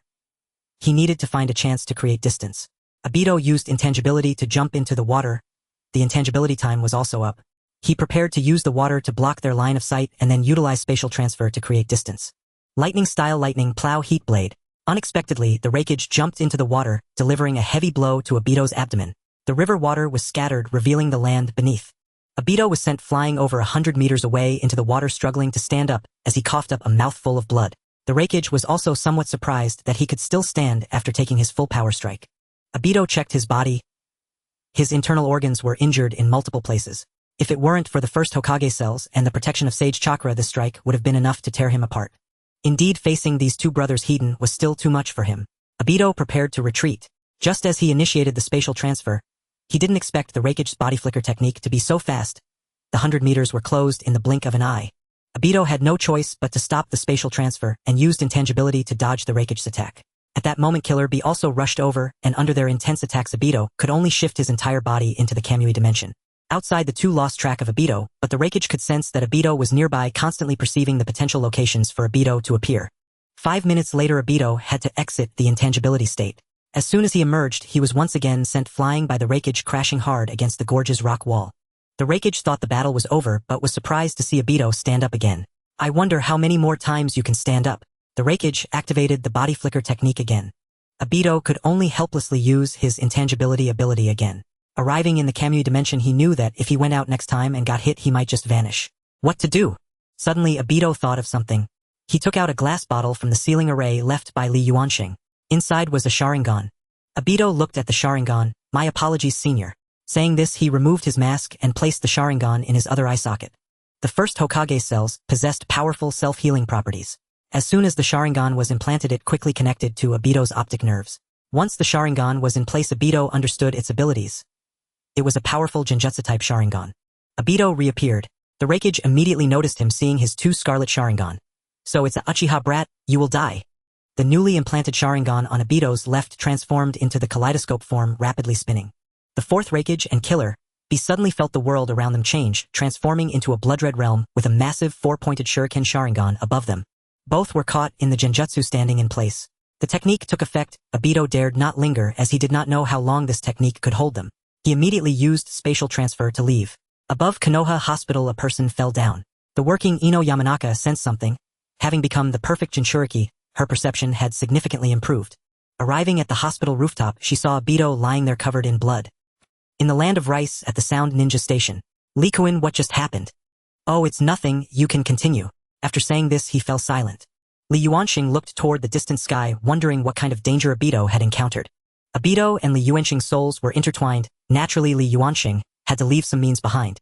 He left a summoning array deep within Obito's mind, so that once he faced a life-and-death crisis, Li Yuanxing could return to his side through this array. Half a month. Obito was in a coma for a full half-month. Just as he opened his eyes, the light outside was exceptionally glaring, causing him to shut them again. After repeating this several times, he finally adapted to the brightness outside. What came into view was a series of concerned, smiling faces. Rin, Kakashi, the third Hokage, Gyasuma, and Kurenai. Obito struggled to sit up only to realize he was unable to do so. Rin, closest to Obito, helped him sit up, placing 2 pillows behind his back and gently leaning him against them. Asuma instinctively extinguished the cigarette in his mouth, saying, "You brat, you really have guts attacking the Tsuchikage in the land of Earth, and then going to the land of lightning to battle the Raikage and the Eight-Tails Jinchuriki." Kakashi smirked. "This time I admit you're better than me, but next time don't be so reckless. Your life is worth a lot now. The land of Earth and the land of lightning have jointly put a bounty of 50 million on your head." Guy was also very excited. "Yash, this is true youth. I want to battle the Raikage too." Before he could finish, he received a rap on the head from the third Hokage's pipe. "Aren't you all making things worse? The daimyo of the land of lightning and the daimyo of the land of Earth have repeatedly sent envoys demanding punishment for him." Rin looked at Obito with deep concern. "Your eyes. Oh, these are the eyes of a Uchiha Senior. Even though I don't know whose they are, it's thanks to this eye that I managed to escape with my life." The third Hokage said nothing. He had already investigated this matter. These were indeed the eyes of Uchiha Shursui. Obito must have taken them from Danzo before. He had already warned Danzo not to harass him again, and had also dispatched several umbu to guard this place. A group of people in the hospital room chattered incessantly. Seeing that Obito appeared to be fainting again, Rin hurriedly drove everyone out. The room was left with only Obito and Rin. Rin came over to lay Obito back down and covered him with a blanket. "Don't do such dangerous things next time." Looking at the gentle Rin, Obito nodded. "You've been asleep for more than 10 days. I'll go make you some porridge." With that, she left. Obito lay quietly gazing at the ceiling of the hospital room, feeling the concern of his companions, and the care from someone he liked. How he wished to remain in this moment forever. Reality, however, reminded him that the crisis had not yet been resolved, and now was not the time to think about these things. Obito internally examined his physical condition. His internal organs were damaged in several places and 7 or 8 of his bones were broken. Fortunately, he was slowly recovering, but he would need to lie in bed for a while. After checking his body, Obito examined his dantian again. Upon entering the dantian, he was overjoyed. The chakra of sage arts in his dantian had undergone a transformation. What was once a lake-like dantian had now aggregated into an energy body, the size of a basin, radiating a faint golden light indicating signs of a breakthrough. Obito truly wished he could get out of bed immediately and find a place rich in spiritual energy to break through. However, thinking of spiritual energy, Obito faced a dilemma. The place for the breakthrough must be rich in spiritual energy. During his travels in the ninja world, he had not discovered any such place. Did he have to heed Li Yuansheng's advice and check the 3 sacred lands of summoning beasts? They are capable of training in sage arts and might have a place with decent spiritual energy. In any case, he needed to recover from his injuries first. If he couldn't find a place by then, he would consider asking Lord Jiraiya or Lady Tsunade, the 3 legendary ninjas. The third Hokage looked at the statue of the first Hokage on Hokage Rock, saying, "Lord First Konoha has produced another remarkable ninja. The village has a successor. His reputation and strength are enough to assume the position of Hokage. However, he is from the Uchiha clan, and I bear an inescapable responsibility for the Uchiha massacre." The third Hokage gazed at the statue of the second Hokage. "Teacher, if it were you, you certainly wouldn't agree to let someone from the Uchiha clan become Hokage. But what if he is like your disciple Uchiha Kakashi, who loves Konoha just as much and aims to become Hokage?" Finally, looking at the fourth Hokage, he said, "Minato, if you were still here, perhaps this situation wouldn't have occurred. Let me end these grievances." In the Konoha conference room, the 2 advisors simultaneously exclaimed, "No way." Shinobi Mito and Tsuji Kashin exchanged glances. Mito continued, "Hizashi, what if Uchiha Obito learns the truth about the Uchiha massacre and develops ill intentions? With his strength, he would be a disaster for Konoha." The third Hokage looked at the 2 and anticipated their expressions, saying, "Don't rush. Listen to my plan first." The 2 wore expressions of refusal. The third Hokage continued, "Regardless of whether they were listening, currently Uchiha Obito is in a very weak state. If we tell him now, we're not worried about him taking any adverse actions against the village. Meanwhile, we will invite Kakashi and Rin, 2 people who are very important to Obito, to join us.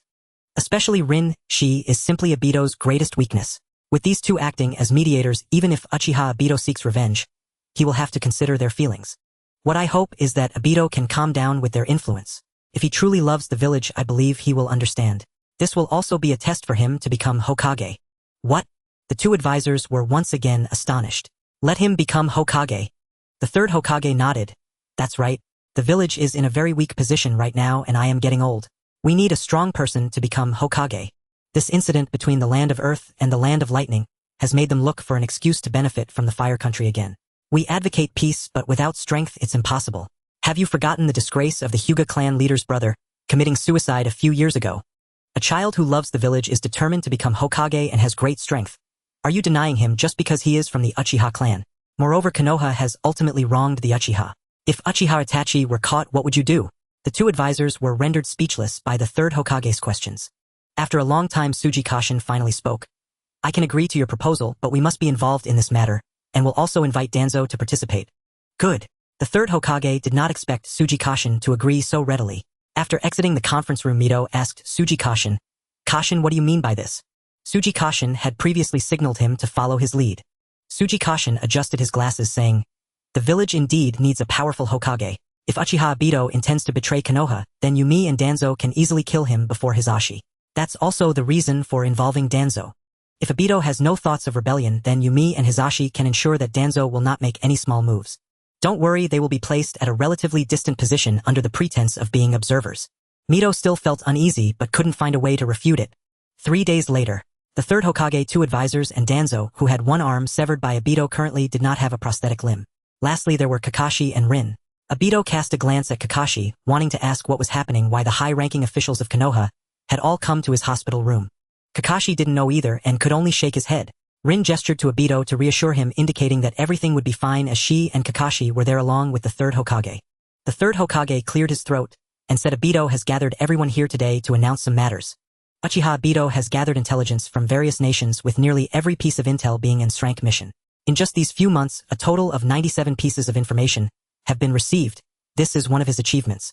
Secondly, he has deterred the two great nations of the land of earth and the land of lightning with absolute strength. Thirdly, he saved Rin, allowing our village to gain another Jinchuriki. After discussions among the village's higher-ups, Uchiha Obito has been granted special consideration to become a candidate for Hokage. Kakashi and Rin were genuinely happy to hear that Obito was to be a candidate for Hokage, or his dream was about to be realized, which explained why so many people were gathered here today. Obito was equally overwhelmed by this decision, finding himself speechless as his childhood wish was about to come true. Danzo stood by with a gloomy expression. The third Hokage's tone suddenly turned serious. As a candidate for Hokage, there is something you must be told. The expression on the third Hokage's face made Obito feel that this might not be good news. This matter goes back 2 years. The third Hokage began recounting the Uchiha massacre. From the Uchiha's desire to rebel to Itachi becoming a double agent to the revelation of the plot, and finally to Itachi slaughtering his clan, culminating in him entrusting Sasuke to the third Hokage. Kakashi and Rin looked at Obito with concern after hearing the truth about the Uchihas. Rin wanted to comfort him but was stopped by the two advisors. Obito muttered softly, so that's how it is. Obito had heard Kakashi mention Itachi before, describing him as a person who deeply cherished peace and the village, and who loved his family immensely. How could someone like that commit such acts for power? For the peace of the village, he bore the sins of annihilating his clan and betraying the village, while also preserving the Uchiha's reputation, ensuring that the Uchiha clan would not be remembered as traitors in the shinobi world. I understand now. I will become a good Hokage and will not let our village face such tragedies like the third did. Right now, I want to be alone for a while. You all may leave. The two advisors exchanged glances and Tsunade shook her head. Before leaving, Tsunade instructed Rin to stay and look after Obito. As soon as the others left, at the moment Danzo turned to leave, Obito activated his Mangekyo Sharingan, revealing a palpable killing intent. This scene startled Rin, who hurriedly stepped between Obito and Danzo. Fortunately, Danzo did not turn around and Obito did not initiate an attack. Kakashi also felt the shift in Obito's Sharingan and glanced at him before leaving the room. After they left, the third Hokage dismissed Kakashi. Kakashi took his leave. What do you think, Hiruzen? The third Hokage sighed. It's certain that he holds resentment, but I believe he will come to understand with time. I will arrange for Kakashi and Rin to guide him. He then looked at Danzo. Danzo, you should avoid appearing before him, for now, to prevent any conflict. Danzo snorted coldly, saying nothing, and left alone. The two advisors left, but they left someone behind to observe Obito. Late at night, Obito lay quietly in bed with the lights still on, and no sleep, occasionally glancing at the monitor in front of him. This monitor had also been installed a couple of days ago, supposedly for his safety. Obito now realized it was likely also to spy on him. The truth about the Uchihas was hard for Obito to accept, but he couldn't deny it either. In such a situation, what would he have done? He didn't know, but he felt that the instigator Danzo must die. When Danzo had left earlier, Obito activated his Mangekyo Sharingan, making them believe it was out of anger, but it was not. He had used Kotoeme Tsukimi on Danzo, and was now quietly waiting for him to arrive to kill him after he dealt with the Umbu outside. The only one who noticed he had used Genjutsu was Kakashi, who also had a Sharingan. Since he hadn't reported it to the Third Hokage, it implied he agreed with Obito's actions. Obito sensed Danzo approaching. Danzo moved swiftly, incapacitating all the Umbu outside in no time. He opened the hospital room door and approached Obito's bed, his figure blocking the monitor behind him. The red light of the Kotoeme Tsukimi Mangekyo Sharingan flared and Danzo raised his hand to strike, aiming to pierce the bed along with the blankets. Obito rolled away, evading Danzo's attack and finally tumbling to the floor. The two engaged in a fierce struggle, with Obito using his space abilities to appear behind Danzo and pierce his back with would release. Everything was captured on the monitor. The next day, the Third Hokage watched the footage from the monitor and then looked at Danzo's corpse. What was the need for this? Danzo. Seeing his longtime friend perish like this, the Third Hokage felt deep regret. Although he acted aggressively, it was always for the sake of Konoha. The two advisors had nothing to say after watching the footage. The leading Hawk faction of Konoha was thus extinguished, with the official statement being death from illness. After all, it was not beneficial for either internal or external relations to publicly disclose that someone had been assassinated within the village. The Third Hokage even held a memorial service for him, but very few attended. Danzo's notorious reputation in Konoha was already widely known. Only the Third Hokage, two advisors, the head of the Hyuga clan and the heads of the Inuzuka Nara and Akimichi clans came. I didn't expect you to be so severely injured. Uchiha Sasuke pouted. Obito looked at Uchiha Sasuke in front of him, unsure how to tell him the truth about the Uchihas. He should be suffering even more than himself. Perhaps it would be better to wait until he grew older to tell him. Sasuke observed the dazed Obito and asked, did this injury affect your brain? He reached out to pat Obito's head. Obito grasped Sasuke's hand just as it was about to touch him. You don't need to worry about me, I'm fine. Sasuke quickly withdrew his hand and looked into Obito's eyes. Obito noticed and said, oh, this is a friend's eye which saved my life at a critical moment. TCH, I thought you had regained your own eyes. A Uchiha can only unleash their full power with their own pair of eyes. Yours is someone else's and you're still far from it. Sasuke pointed at his own two single Tomo Sharingan, implying that he would definitely be stronger than Obito in the future. Seeing that Sasuke had activated his Sharingan at such a young age, Obito thought about how he had only awakened his Sharingan in his teens. He truly was a genius. Don't underestimate this eye, it houses a powerful Genjutsu. Sasuke scoffed. TCH, anyone can use Genjutsu?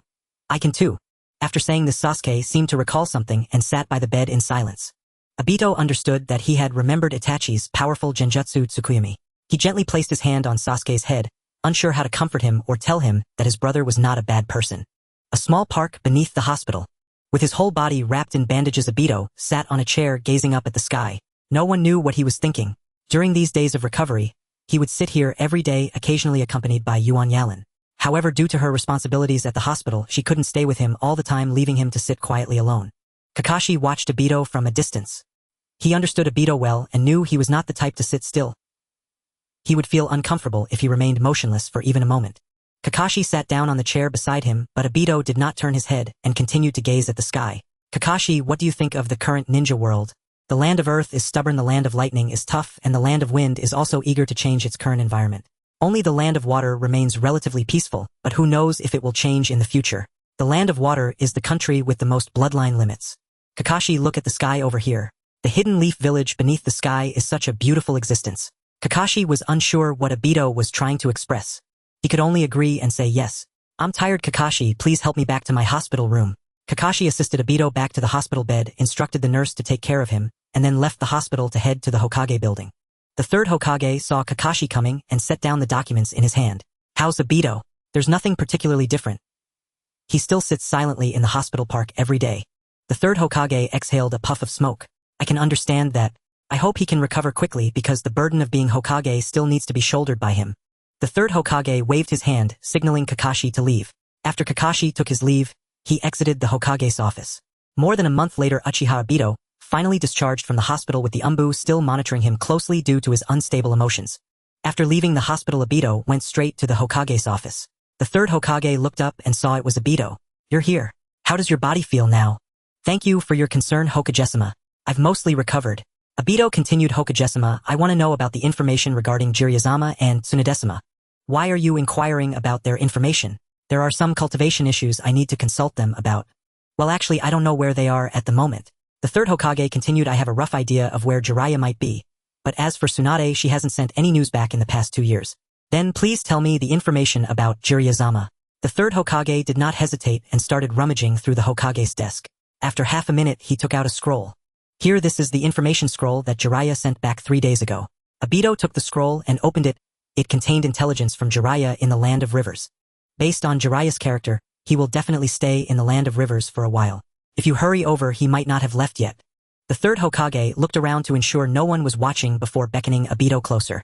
Obito was unsure why the third Hokage wanted him to come over, but he did not disobey the command and walked to the Hokage's side.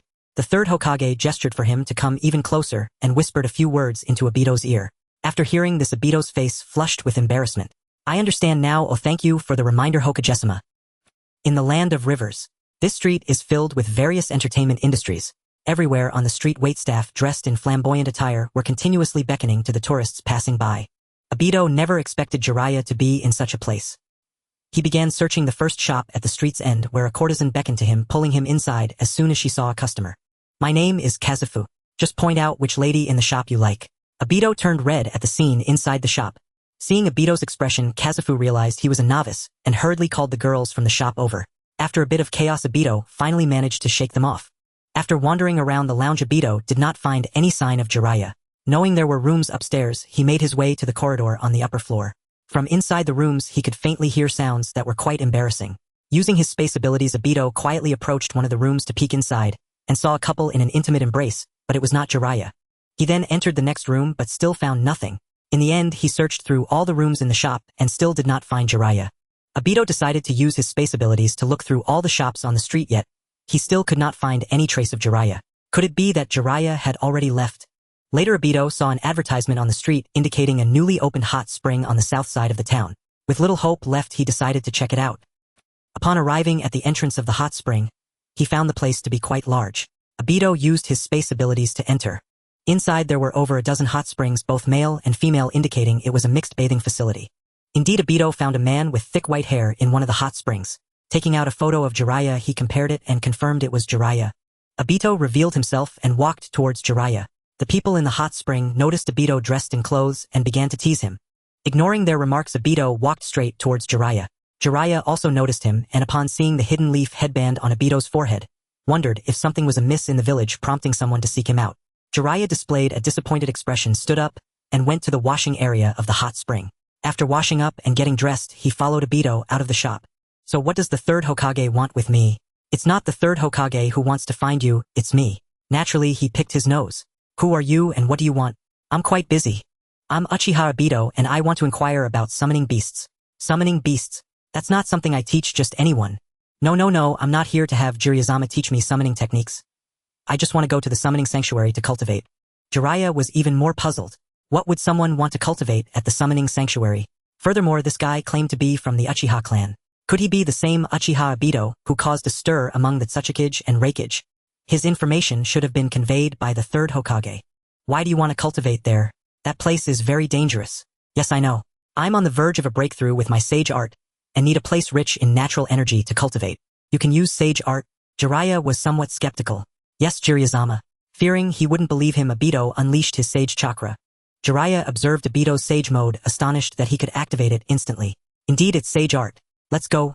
I'll take you to the Toad's summoning sanctuary. Jiraiya did not hesitate and directly agreed to take him to the summoning sanctuary, as this person was a disciple of his disciple Minato, and reportedly had mastered time-space ninjutsu similar to Minato. Ninjutsu summoning technique. Jiraiya bit his finger and slapped it on the ground. After a puff of smoke, a toad of similar size to Jiraiya was summoned, and he opened the toad's mouth. Alright, go inside. Obito looked at the slimy saliva in the toad's mouth and asked, I should crawl in? Jiraiya nodded. That's right, it will take you to the Toad's summoning sanctuary. At this point, Obito had no choice but to comply. He pinched his nose and slowly crawled into the Toad's mouth. Once he was completely inside, the Toad closed its mouth. Summoning technique release. The Toad turned into a puff of smoke and disappeared. Jiraiya formed seals again. Reverse summoning technique. Jiraiya disappeared just like that Toad. The Toad's summoning realm. Obito stood by a river retching repeatedly. After a while, he wanted to wash his face with the river water, but was stopped by Jiraiya. Don't touch it. The water in that river is not ordinary. It's the unique toad oil here, rich in natural energy. Obito released his perception and discovered that this toad oil indeed contained astonishing natural abilities. It seemed he had come to the right place. Let's go meet the master of Myobokuzan. Strangers in this place can be quite dangerous, and those toads are not to be trifled with. Oh! Obito hurriedly followed in Jiraiya's footsteps. The two arrived at a palace with an entrance that was excessively large. Jiraiya explained, some summoning beasts are bigger than houses, so the doors are constructed larger as well. They reached the entrance. Two toads slightly larger than a palm jumped out. Obito thought to himself, this isn't that big. Little Jiraiya, what brings you here and who is this? The female toad asked Jiraiya, is this your new disciple? No, this is Obito Uchiha, a ninja from the village. He has also practiced sage arts and wishes to train here for a while. Jiraiya then turned to Obito. This is Sage Shima and Sage Fukasaku, the strongest toads in Myobokuzen aside from the toad sage. Obito looked at the two small toads, surprised to find they were among the strongest here. Greetings Sage, I am Obito Uchiha. Sage Shima looked Obito up and down. No, this place is not for just anyone to train. Please make an exception. He is not really an outsider, he is Minato's student. Hearing Minato's name, Sage Shima softened a bit, but did not speak. At that moment a grand voice resonated from within the hall. Shima, Fukasaku, Jiraiya, and the new kid come in. Sage Shima and Sage Fukasaku exchanged glances, wondering why the toad sage had awakened. The two toads entered the grand hall together. There stood the toad sage, a gigantic elderly toad. The toad sage opened his eyes and looked at Obito. I see a new prophecy in him. Sage Fukasaku was startled. What prophecy did you see? The toad sage shook his head. For now, I only know he is someone who will change the dynamics of the ninja world. Let him train here for now. Upon hearing the toad sage's words, Obito felt a weight lift from his heart. All right, I'm going to sleep now. With that, he closed his eyes and began to snore. Sage Fukasaku gestured for everyone to be quiet, then gently led the others out of the hall. Once outside, Sage Fukasaku looked at Obito. Since the toad sage has spoken, you can stay here to train. Afterward, he turned to Jiraiya. Since you are here, let's have a meal before you leave. Just in time, the kid's mother prepared a lot of dishes. Upon hearing they would stay for a meal, Jiraiya immediately made a face of bitterness. He really didn't want to taste Sage Shima's cooking, and was looking for an opportunity to slip away when Sage Shima caught him. Little Jiraiya, do you dislike my cooking? Jiraiya shook his head repeatedly. An hour later, Jiraiya and Obito left Sage Fukasaku's home with equally bitter expressions. Obito looked at Jiraiya. Lord Jiraiya, the meals from the two sages are indeed extraordinary. Jiraiya gazed at the sky. It's nothing. Back when I was here learning sage arts, I stayed for several years. Sage Shima was very hospitable, inviting me to her home daily. If I didn't go, she would throw a fit. After hearing Jiraiya's words, Obito's bitter expression began to twist. Going over daily. Eating bugs. It's over. Obito felt his life was finished. Now he could only pray that he could break through soon and leave this place. After leaving a space mark, Obito left Myobokuzen, while Jiraiya also departed to continue his wandering journey. After leaving Myobokuzen, Obito returned to the village, needing to arrange some matters in advance, so he could train in peace at Myobokuzen. Obito first went to the Third Hokage, explaining the situation.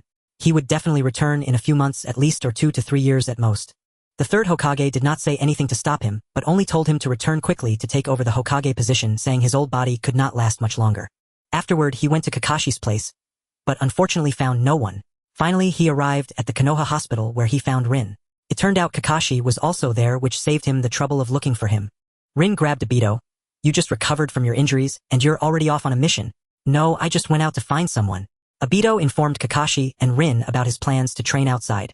Obito, you still owe me a lavish meal, and now you want to disappear again. Kakashi crossed his arms and leaned against a pillar in the hospital. Kakashi, can't you forget about food like the Akimichi clan? Don't worry, I'll treat you to a feast today. Obito, Rin, and Kakashi each went to find familiar faces, because they were preparing for a grand banquet. In the evening, a group of young ninjas of similar ages gathered outside the famous barbecue restaurant in Konoha. Among them were Shanshin, Aoi Hibizu, and others like Tsukuyumi and Nara Shikamaru. That night, Obito had a great time returning to the Uchiha compound only in the late hours. Hearing some noise, Sasuke rubbed his sleepy eyes and got up to check. Seeing Obito's figure, it was indeed him. Only he would come to this place. Obito looked at Sasuke, who was wearing pajamas, took out a scroll from his pocket and handed it to him. This is the Uchiha clan's secret ninjutsu scroll. Keep it safe. I might be away from the village for a while, but I will leave a clone. You can find me if you have any matters concerning training. Sasuke looked at the scroll in confusion. Obito patted his head. Alright, go to sleep now. Obito prepared to leave a clone, which would also serve to deter those with ulterior motives, especially Uchiha Madara. This clone is specially made. As long as I do not dispel it, it will persist indefinitely. Moreover, if it disappears unexpectedly, its chakra will not immediately return to my main body. This is to prevent any interruptions during my breakthrough. Li Yuanxing once said that one must not be disturbed during cultivation for fear of falling into madness. Lightly, one's cultivation can be ruined, heavily, one's life can be lost. After handling the affairs of the village, Obito used spatial transfer to arrive at Myaboku Mountain. Sage Jiraiya welcomed him warmly, likely influenced by the words of the previously mentioned Toad Sage. Obito, you're here. You haven't eaten yet, right? Come on, I'll make something for you. Obito shook his head vigorously. Thank you, Sage Jiraiya, but I'm not hungry yet. Sage Shima could no longer bear to watch. Her cooking was indeed not very tasty, always overly fried. She suggested steaming or braising as a better option. You should first find a suitable place for Obito to cultivate deer. Oh right, cultivation is important. Jiraiya set down the ladle she had just pulled from who knows where, indicating her unique dedication to cooking. Under the guidance of Sage Jiraiya and Sage Shima, Obito found a nice spot. A small pond rich in toad oil with a giant lotus leaf in the center, perfectly able to accommodate Obito's cultivation. After introducing the location, the two sages left. Obito had informed them that he needed to cultivate without disturbances, and he hoped they would alert the other toads in Myaboku Mountain. To ensure safety, Obito set up a barrier. While not very sturdy, it could still fend off many attacks, allowing him time to gather his energy and avoid falling into demonic distraction. Before breaking through, he needed to adjust his state to its best.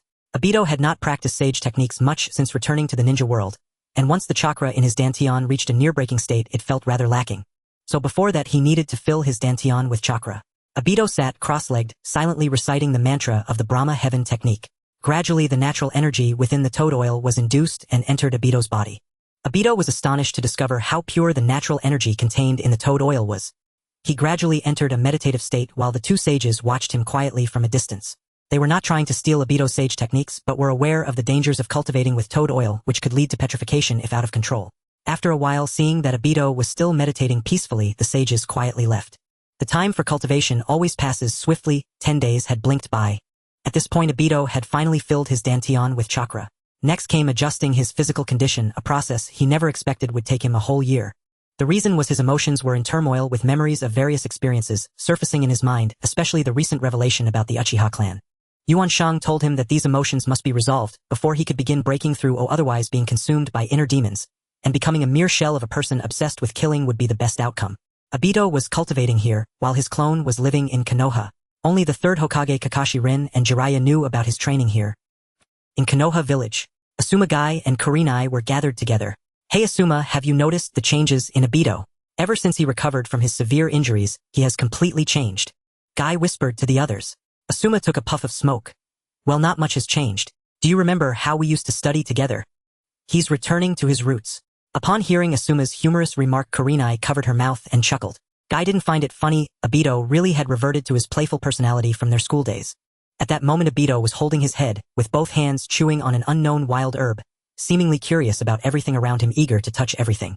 While wandering the streets, Obito spotted Guy and the others who were acting suspiciously. He quietly moved closer to them. When he reached their side, he lowered his voice, saying, I am Uchiha Obito, the man who is about to become Hokage. The three of them looked up in unison, and sure enough, that comical voice belonged to him. They didn't understand why his voice had changed since his injury. Did he hurt his vocal cords? Asuma grabbed Kurenai and started to leave, saying, We have a mission to do, so we'll be going now. After the two left, Obito turned his gaze to Guy. Guy quietly stepped back a couple of paces, trying to slip away too. Hey, you dropped your wallet. Guy looked down at his waist and indeed found his wallet missing, currently in Obito's hand. Anger surged within him. That wallet contained a month's worth of living expenses. How could he live without it after all the intense training? Fifth gate open. Guy unleashed an astonishing amount of chakra, green sweat evaporating from his body. Hey. Guy, no need for all that. Seeing the situation turning unfavorable, Obito dropped the wallet and dashed away. At the moment the wallet hit the ground, Guy caught it. Looking in the direction Obito fled.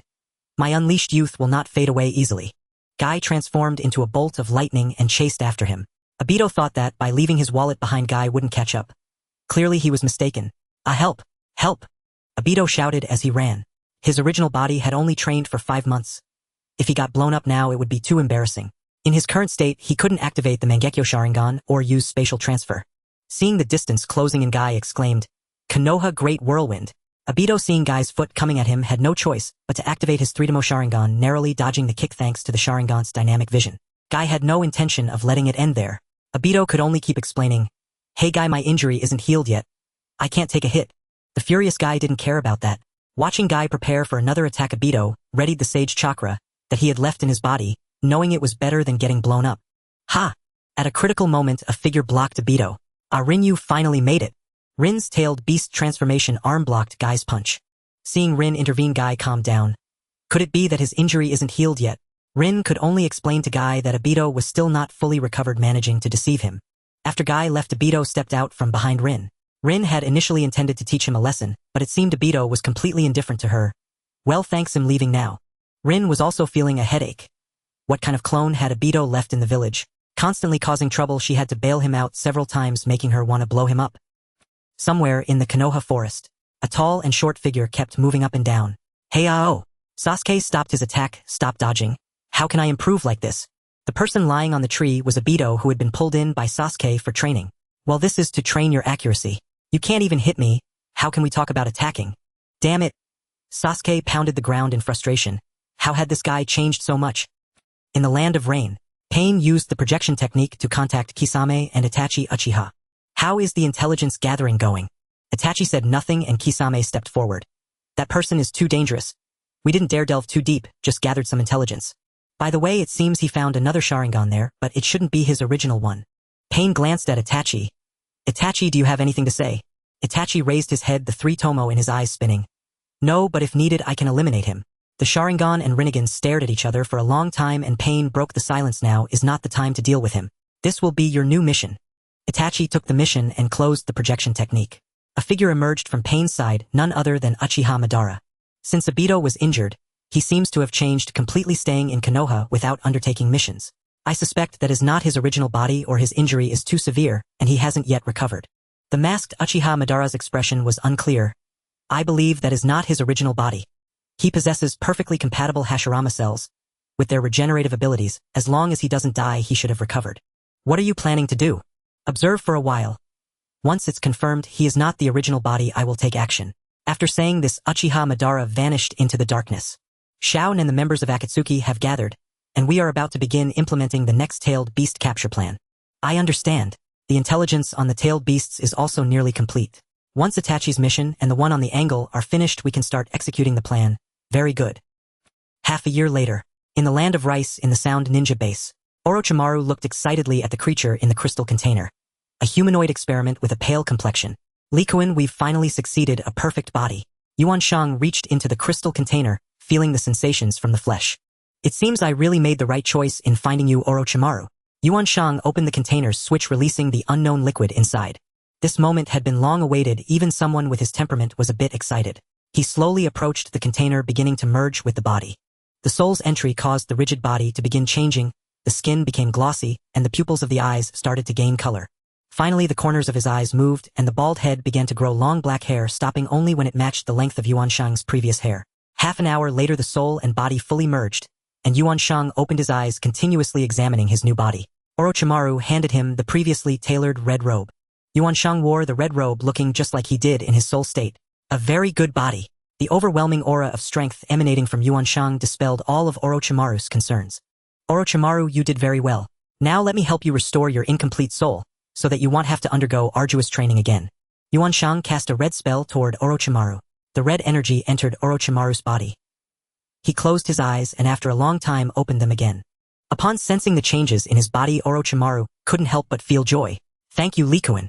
Li Yuansheng's body suddenly began to twist and the heads of several beasts appeared on his surface. Orochimaru immediately recognized the origins of these beasts. They were tailed beasts. 1 tail, 3 tails, 6 tails, 7 tails, and 9 tails. Among them, the chakra of the 9 tails was the most violent, about to burst free from Li Yuansheng's body. Where did so many tailed beast chakras come from within Li Yuansheng? He had not discovered any tailed beast chakra in his own crafted body. Upon looking at Li Yuansheng, Orochimaru instantly understood. It was his soul. Orochimaru began to feel a bit excited. If Li Yuansheng couldn't control these tailed beasts, he instinctively licked his lips. Li Yuansheng observed the chaotic tailed beast chakra, chuckling, hee, it seems to be out of control. The moment the spirit purification spell was invoked, the tailed beast chakra within Li Yuansheng instantly quieted down, slowly being retracted back into his body. At this moment, Li Yuansheng noticed something strange. There seemed to be some sort of connection between these tailed beasts within him. Li Yuansheng recalled the legends about tailed beasts. Could it be that absorbing 9 tailed beasts would lead to some miraculous change? It was not impossible. Some techniques from the upper realms operated in a similar manner, like the 9 dragons and 9 elephants technique.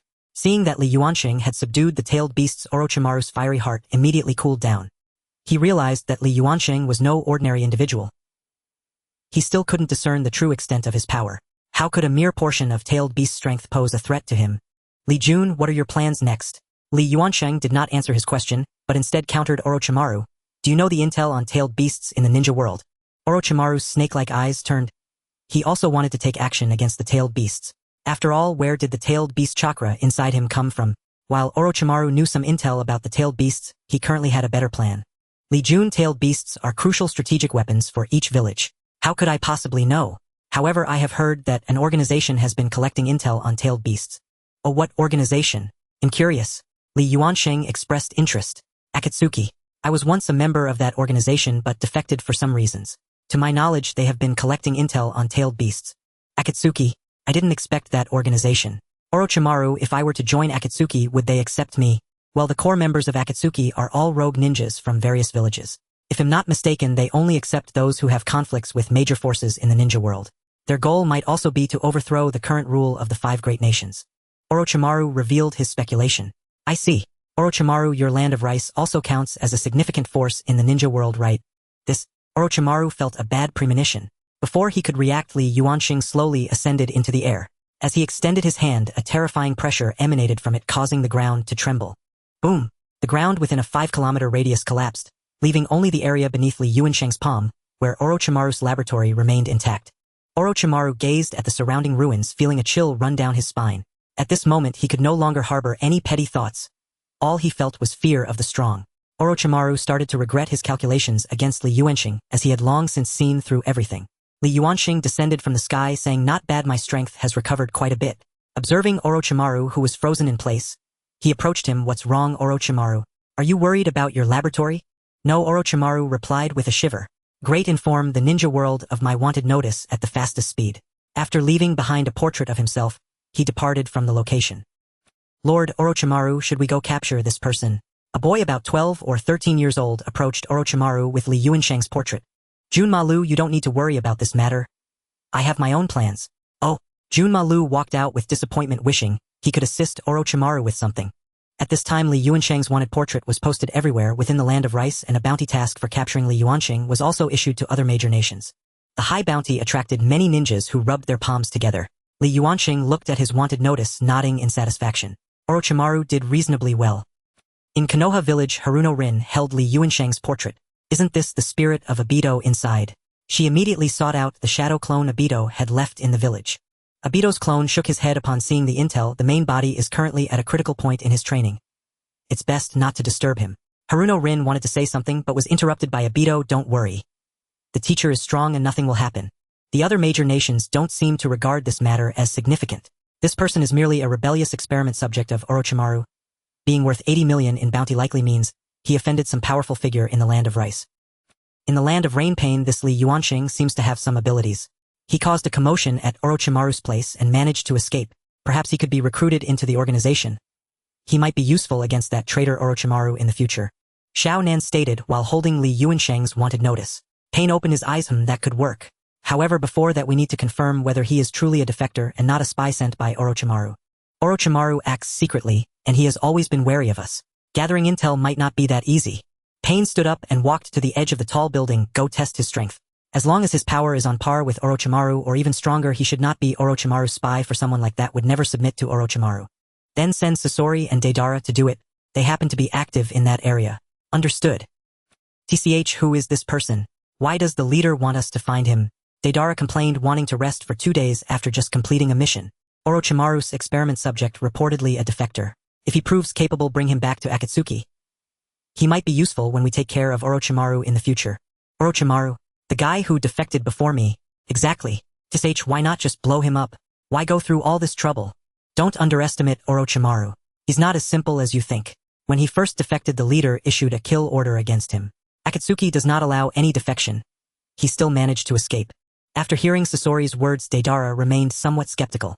"He's just a guy who knows how to run away. If I encounter him, I'll definitely let him experience the power of my explosions." "Alright, according to the leader's intel, that person is in this area. During the battle, be mindful not to blow him up." "I understand, Brother Sasori." Li Yuansheng walked along the streets of the small town, contemplating whether he should take a trip to the land of rain or seek information about the tailed beasts on his own. Alternatively, he could use his absolute strength to force the leader of Akatsuki to hand over the information on the tailed beasts. However, shaking his head, he thought that before discussing that leader, the Uchiha Obito, he encountered in the cave felt at least like a nascent soul-level individual, especially with that monstrous figure behind him. He had nearly recovered to the level of nascent soul himself, and it wouldn't be wise to be caught off guard. Thus, it was better to proceed with caution. As he walked, Li Yuanxing noticed that two tails were following him. In recent days, there had been several groups trying to claim his head for the bounty. Perhaps it would be better to keep a low profile. His attire was too conspicuous and would easily give him away. Leaving the town, Li Yuanxing headed towards the forest outside, and the two tails followed closely behind. After walking a distance, he halted only to find that the enemies had increased to two groups. "Come out, you two." Deidara and Sasori exchanged glances. They had been discovered. Since they were found out, there was no need to hide any longer. Just as they prepared to step out, two more individuals jumped out from outside. They appeared to be muscular, with one carrying a large sword. One of the bald men shouted at Li Yuanxing, "You are the one called Li Yuanxing." Li Yuanxing merely glanced at him, causing the bald man to shiver. What was wrong with this guy? That would be me. The other bearded man abruptly thrust his sword into the ground, but failed to notice the stone at his feet. The tip of the sword struck the stone, which ricocheted painfully into his lower region. The bearded man dropped his weapon, clutching his lower body, and unable to utter a word. Seeing his companion suddenly incapacitated, the bald man quickly inquired. However, the bearded man could not speak and merely pointed at Li Yuanxing, gesturing frantically. The bald man, enraged, yelled, "You treacherous scoundrel! With such thin skin and tender flesh, you dare to ambush my brother. Once he recovers, I will settle the score with you." After saying that, he hoisted the bearded man and retreated, running away as soon as they were out of Li Yuanxing's sight, disappearing without a trace. Hiding in the grass, Deidara and Sasori exchanged glances. How did these two manage to come out and blabber before running off? Moreover, how did that person manage to attack the bearded man? Neither of them had seen Li Yuanxing make a move. "Hey, are you two going to keep hiding and watching the show?" Initially thinking he hadn't noticed them, but rather the other two, Deidara and Sasori, were not one to back down, stepping straight out from the grass. Li Yuanxing looked at their attire. These two were from the Akatsuki organization, and he had thought they wouldn't come looking for him. Sasori stepped forward. "We're not here to capture you, but to invite you to join Akatsuki. Finally you've come, but I still need to maintain appearances. I haven't heard of it, and why would I want to join you?" Sasori sneered. "Hey, I don't care about that. The task given to me by the leader is to recruit you into Akatsuki. Of course you must have sufficient strength or I will kill you." "Deidara, step back and let me handle this." Upon hearing that he wouldn't be allowed to take action, Deidara protested. "But Sasori, didn't you say I could go first?" Sasori shot him a fierce glance, causing Deidara to shut his mouth. Li Yuanxing scanned the two with his divine sense, finding the one named Sasori quite interesting. The outer shell was merely a puppet disguise, while the true form hidden inside was even more intriguing. It had only a single energy core, having transformed its body into a puppet. Truly, there were always madmen devoted to art. Sasori pulled down the outer Akatsuki cloak, revealing a sharp mechanical scorpion tail, dripping with venom that sent chills down one's spine. Standing still, his mechanical tail suddenly elongated and shot towards Li Yuanxing at incredible speed. Unexpectedly, Li Yuanxing calmly pinched the mechanical tail between two fingers, and no matter how Sasori struggled, he could not escape the grip of Li Yuanxing's seemingly delicate fingers. Seeing this, Deidara stealthily placed his hand into his waist pouch.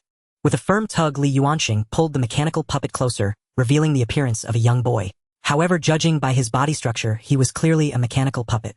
Deidara's explosive clay was already prepared, just waiting for Sasori's command. The boy, like Sasori, coldly looked at Li Yuanxing. "All right, you have passed the test. Congratulations on joining Akatsuki." Li Yuanxing returned the mechanical puppet to Sasori. "I never said I wanted to join you. Are you looking for death?" Sasori erupted with a powerful killing intent. He was not a patient person. "I'm currently being hunted by Orochimaru, and I'm afraid joining you might bring trouble to you."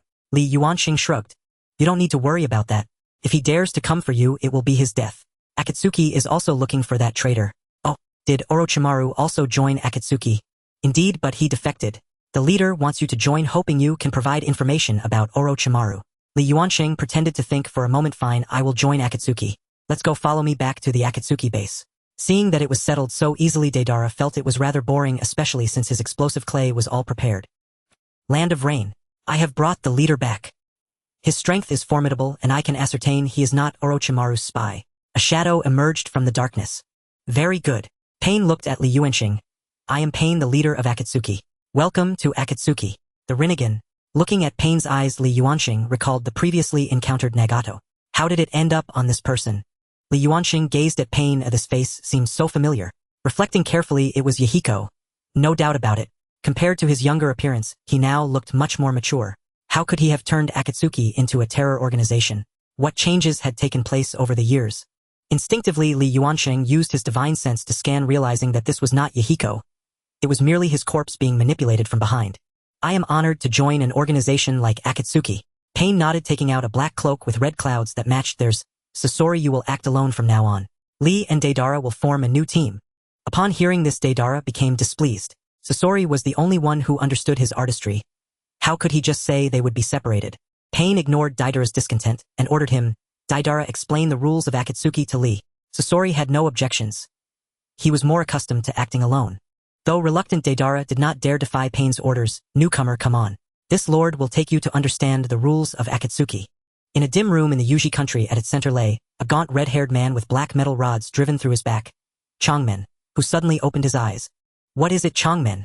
Xiaonan asked as she noticed his movement and stepped forward. That Li Yuanxing has sensed my presence. So the one pulling the strings behind Mayan was you, Changmen, though you look wretched now. Shall we kill him? No need. He seems to be a perception-type ninja. Akatsuki currently lacks a sensing specialist. According to the angles of the intelligence, he is likely a perception-type ninja as well. As for his other abilities, I will assign him tasks of considerable difficulty and Didala will report back to me. Xiaonan said no more, but she was deeply worried about Changmen's deteriorating body. Since Mayan's death, he had been wasting away day by day. When Itachi returns and Lee's intelligence has been fully assessed, Akatsuki will pause accepting new missions, and the plan to capture the tailed beasts will enter the preparation stage. Kakashi sped along the mountain road. The two ANBU, who had been with him on the mission, had already fallen. You cannot escape. A spatial ripple opened before Kakashi, and a masked man stepped out. Kakashi panted heavily. This was the Uchiha that Dato had spoken of. Yuziba Ban. Damn it. If Kai were here, he could have stalled for time and waited for reinforcements. The two ANBU comrades ahead had been slain. Alone Kakashi was no match. Although he had already summoned his Ninken to run for help, the village was half a day's journey away. It would likely be too late. He's coming. Kakashi pushed his Mangekyo Sharingan to the limit, trying to see the direction of Yuziba Ban's attack. Behind him, he drove a kunai viciously into the ground. But Yuziba Ban appeared ahead of him. Before Kakashi could react, the reaching hand struck. Ah! Kakashi's Sharingan was torn from his eye and cast into a prepared glass vial. I will spare you for now, Hataki Kakashi. With that, Yuziba Ban vanished. Kakashi returned to the village and immediately reported the incident to the Third Hokage. Seeing Kakashi's bloodied eye, the Third Hokage summoned medical Nin to bring him to my hospital. Yuanya Lin, upon hearing the news, hurried to join the medical team and went to the hospital with them. After sending Kakashi away, the Third Hokage convened an emergency meeting at once. The meeting was chaired by Nara Lukyu of Konoha Intelligence. Because it was urgent, only 5 people were present: the Third Hokage, Nara Lukyu, Yixabi Rishiang Rizu, and a Daitu incarnation. Nara Lukyu paced the conference room, glancing from time to time toward the window. At last 2 figures appeared not far off. 2 senior advisors. Before long they entered the room. The Third Hokage, seeing everyone assembled, stubbed out his pipe. Lukyu, begin. Yes, Lord Third. Nara Lukyu stepped to the center of the conference table. Kakashi's squad, members Hataki Kakashi, Shanjong Shangye, and Rishiang Quanji, while returning from a mission, were attacked by Yuziba Ban. Shanjong Shangye and Rishiang Quanji were killed. Hataki Kakashi lost 1 Sharingan eye. The Third Hokage slammed his fist on the table. This is Yuziba Ban's second assault on Mai. The last time cost the fourth and his wife their lives. Thinking of the fourth's death, the Third Hokage grew even angrier. This time we must annihilate Ban and Akatsuki. Hizashi, calm yourself first. Yuziba Ban is not so easily dealt with. Shuahuman Yen cautioned the Third Hokage. They had all lived through that era and Ban's power was etched in their memories. Shuahuman Yen motioned for Nara Lukyu to continue. Nara Lukyu understood and turned his gaze to Daitu. Daitu, if Ban gains that other Sharingan, how much stronger will he become? Nara Lukyu's question drew everyone's attention to Daitu. Daitu rose and said in a low voice, terrifying. So strong that even pouring all of Konoha's strength into the battle might not suffice. What? Zhuanqin Xiaochun, who had been sitting quietly, suddenly stood up. Such a crucial matter. Why did you not report it? Why did you not retrieve the Sharingan in time? Hearing Daitu's words, the others in the room grew solemn. The Third Hokage, understanding their bonds, gestured to Zhuanqin Xiaochun to calm herself. Nara Lukyu pondered a moment and asked Daitu, no matter how strong he becomes, first we must fully understand his abilities. There may be a counter. Daitu, do you know what powers manifest when 2 of those spatial Sharingan are combined? Yes, I know something of that. Daitu began to organize his thoughts. With 2 Sharingan, space transfer will no longer suffer latency. The ability to make the body intangible will no longer be limited to 5 minutes, nor constrained by spatial barriers. Truly a troublesome power. Daitu continued, Kakashi's Sharingan is a Mangekyo with offensive capability. Within his sight, it can rend any point of space, shredding it along with the enemy. What? How perverse. And that is not even the most troubling. Daitu went on, if two Mangekyo Sharingan from the same bloodline are united and Uchiha can awaken Susanoo. During his battle with Ban he never used Susanoo.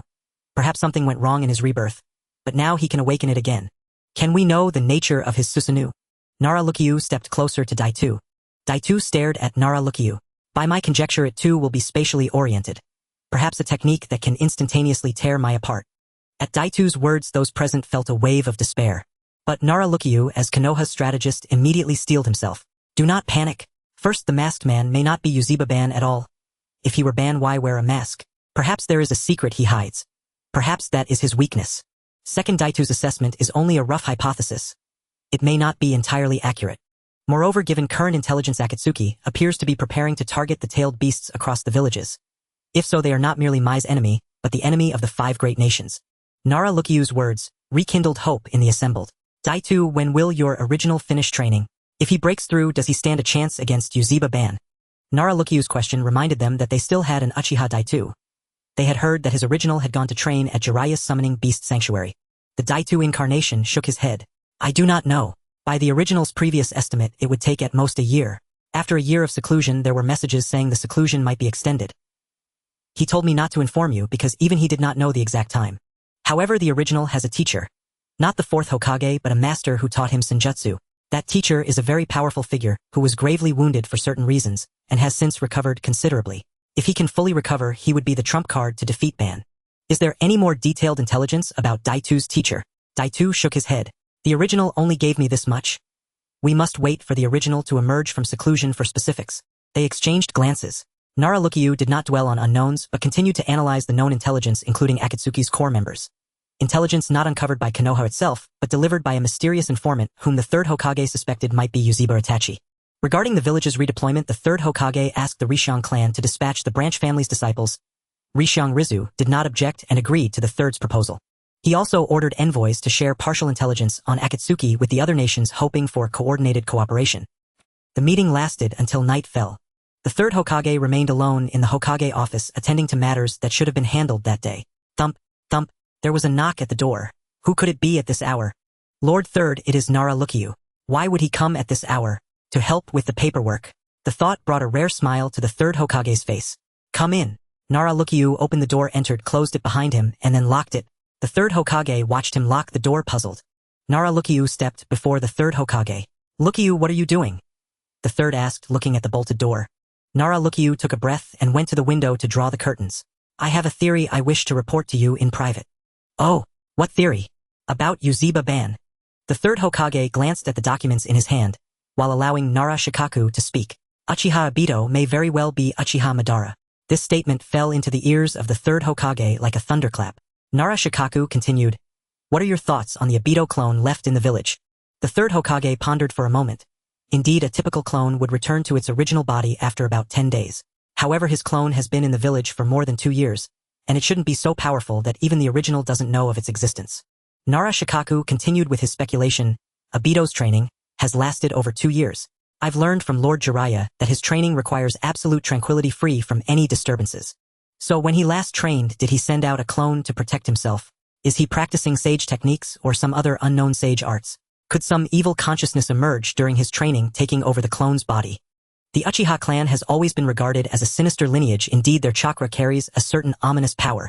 Shikaku continued, Uchiha Madara first appeared a year after Obito disappeared, harboring resentment towards his master for not saving him at a critical moment, which triggered the Nine Tails disturbance. If what Shikaku says is true, then the solution to Uchiha Madara lies in killing Uchiha Obito. Once the original disappears, the clone naturally cannot survive. But if it is indeed Obito's clone, what could be its purpose? This remains unknown. Shikaku, don't share this thought with anyone for now. I understand, otherwise I wouldn't have come to report to you alone. You may return for now. After Shikaku took his leave, the Third Hokage called out to him again. Looking at the documents in the Third Hokage's hands, Shikaku smiled, knowingly understanding the Third Hokage's intent. Akatsuki's base. Lee, do you understand? In Akatsuki you must never disobey the leader's orders, and you must never betray Akatsuki, or they will hunt you down with all their might. Yes, Senior Deidara. Deidara was very pleased, especially with the term senior. Well then, next we shall complete the task assigned by the leader. This is your first mission and I want intervene. You want intervene, senior? Rest assured I will be watching from the side and won't let you come to harm. Li Yuanshan guessed what this meant. It was to test what abilities he possessed, so he would show a little of his prowess. This mission involved traveling to a summoning location to find a rare gemstone. This gemstone is highly coveted by the wealthy in the ninja world. Finding it and selling it to them could yield anywhere from hundreds of thousands to millions of ryo. However, the summoning beasts in that area are extremely ferocious, deterring most people. Li Yuanshang and Deidara sat atop a large white bird made of clay.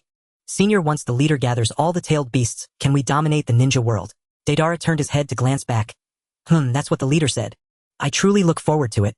Do you know where those tailed beasts are? Deidara shook his head. I don't know. The intelligence on the tailed beasts is gathered by Juzo, and we are only informed when the capture mission is underway. Juzo, this figure Li Yuanshang had yet to meet. We've arrived. This is the summoning area known as the Gates of Hell. Here the land and plants are all a dark gray, giving off a chilling vibe. Here 3 powerful summoning beasts exist: the Hellhound, the Yatagarasu, and the Chameleon. Akatsuki also has intelligence on their respective abilities. The Hellhound is a large 2-headed or 3-headed canine summoning beast with wings. This beast is difficult to kill. When attacked, it splits its body, creating new Hellhounds. The larger it is, the more it splits. It's best to avoid it or find a way to trap it. The Yatagarasu is a giant avian summoning beast that produces violent explosions when it lays eggs. Some of Deidara's techniques are designed based on this bird. The chameleon, as its name implies, can change its color. Once it does, it is exceedingly difficult to detect. Deidara has warned him to be extra cautious. While its attack power is not strong, the hidden dangers are the hardest to defend against. Deidara found a higher mountainous area to drop Li Yuanshang off. I will watch you from above, he said, before riding the bird into the clouds, allowing him to avoid being detected by the Yatagarasu in the sky. Watching Deidara vanish into the sky, Li Yuanshang chuckled softly. Flying so high, I doubt he could arrive in time if he got into danger himself. After that, he paid no further mind to Deidara. The 3 summoning beasts, Hellhound and Yatagarasu, should test his combat abilities. His prior encounter with Scorpion revealed little. The chameleon and finding the gemstone would test his information gathering and perception skills. It seems the leader has some speculations about his abilities. He took out a picture depicting the gemstone for this mission. The gemstone's color is also a dark gray, blending with the surrounding environment. Its peculiarity is that when touched it turns bright red, accompanied by a gentle warmth with a very delicate texture. After memorizing the appearance of the gemstone, Li Yuanshang put away the image. This type of gemstone mostly appears in dark crevices. The current high ground is unlikely to yield any, so he should head down first, as staying here could attract the attention of the Yatagarasu. If he were targeted by such a bird, a barrage of attacks could potentially draw in the other 2 summoning beasts. Facing all 3 at once would expose too much of his strength. He must avoid that situation as much as possible.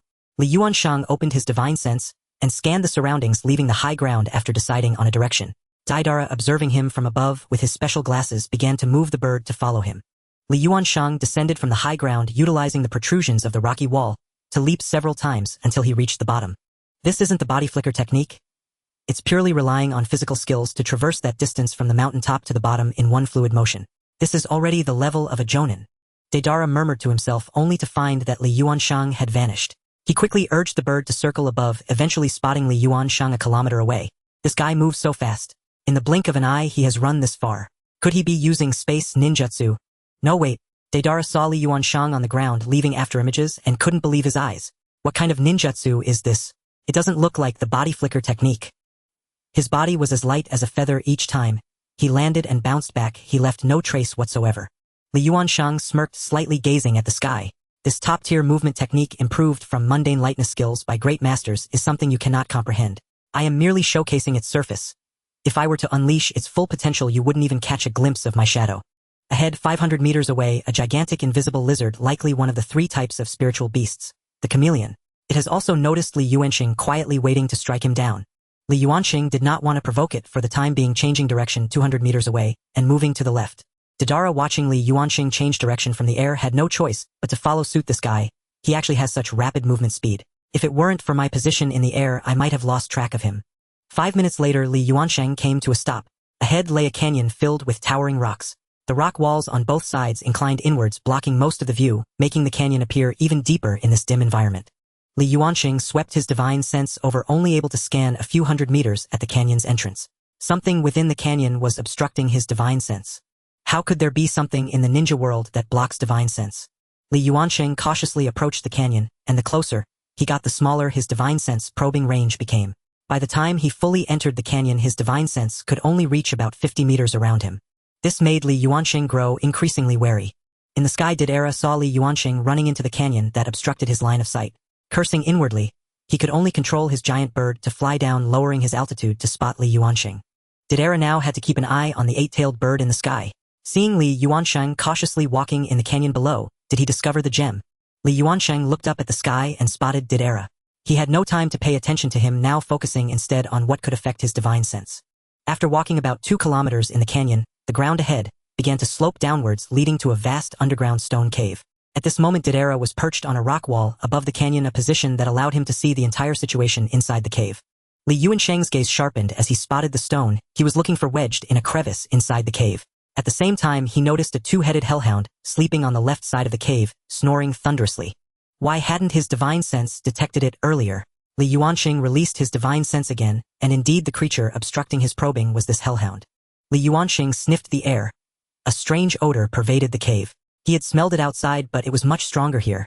This odor was the scent released by the hellhound. Li Yuansheng held his breath and cautiously moved toward the crevice containing the gem. The hellhound slept soundly, remaining oblivious as Li Yuansheng reached the crevice and pried the gem free. Just as he grasped the gem, the 2-headed hellhound opened its massive eyes, fixating on Li Yuansheng and letting out an angry roar. Not good, I've been discovered. Li Yuansheng quickly activated his technique and bolted towards the cave exit. Upon reaching outside, he looked at the huge stone suspended at the cave's entrance and immediately had an idea. Earth Release Earth Dragon Bomb Technique. A jutsu erupted in a size several times greater than a standard earth dragon. With a loud rumble, the giant stone at the cave's entrance fell, sealing it tightly. Li, hurry! 2 8-tailed birds have been attracted here. Didera controlled his giant bird to fly down.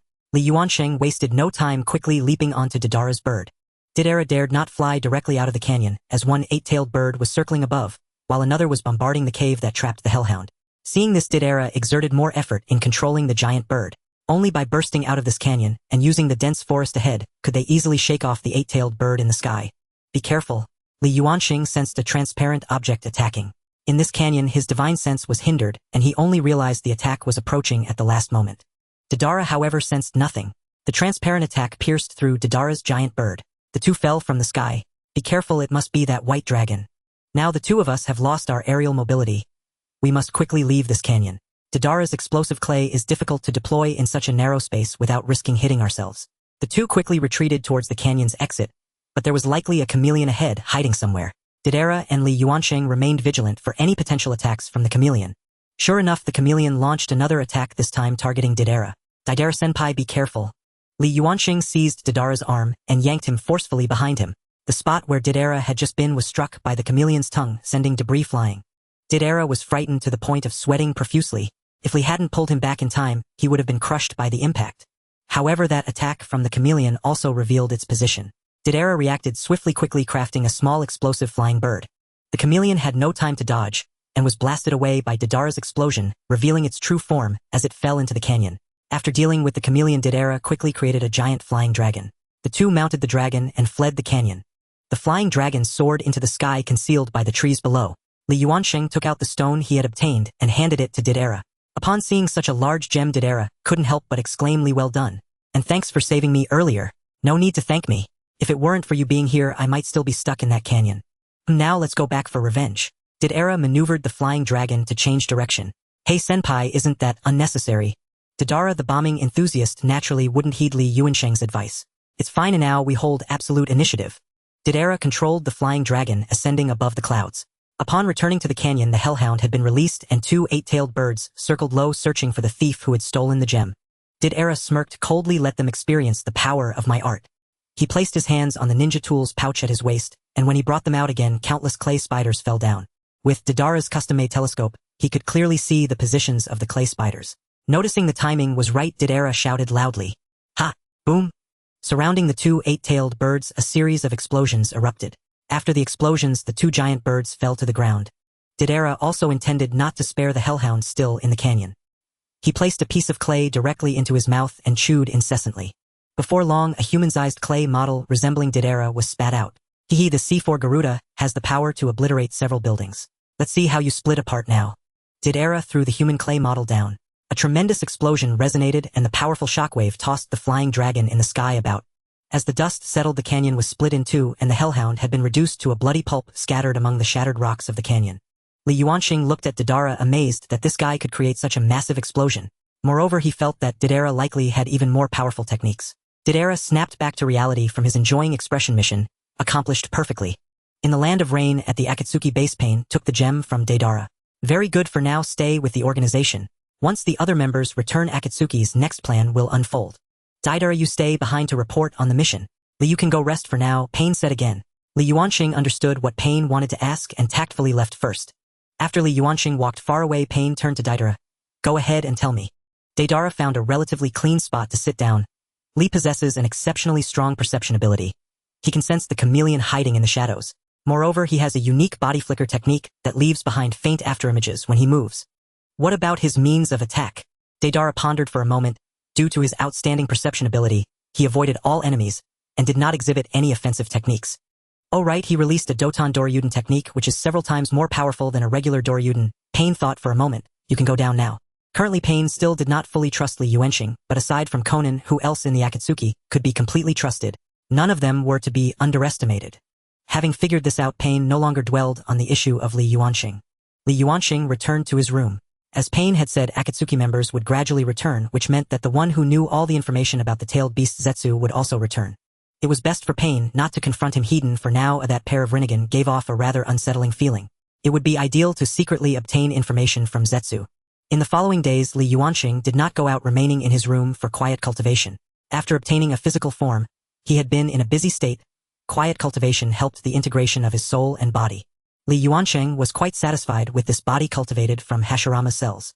The vast chakra inherent in Hashirama cells allowed Li Yuanxing to use wood release along with powerful water release and earth release techniques.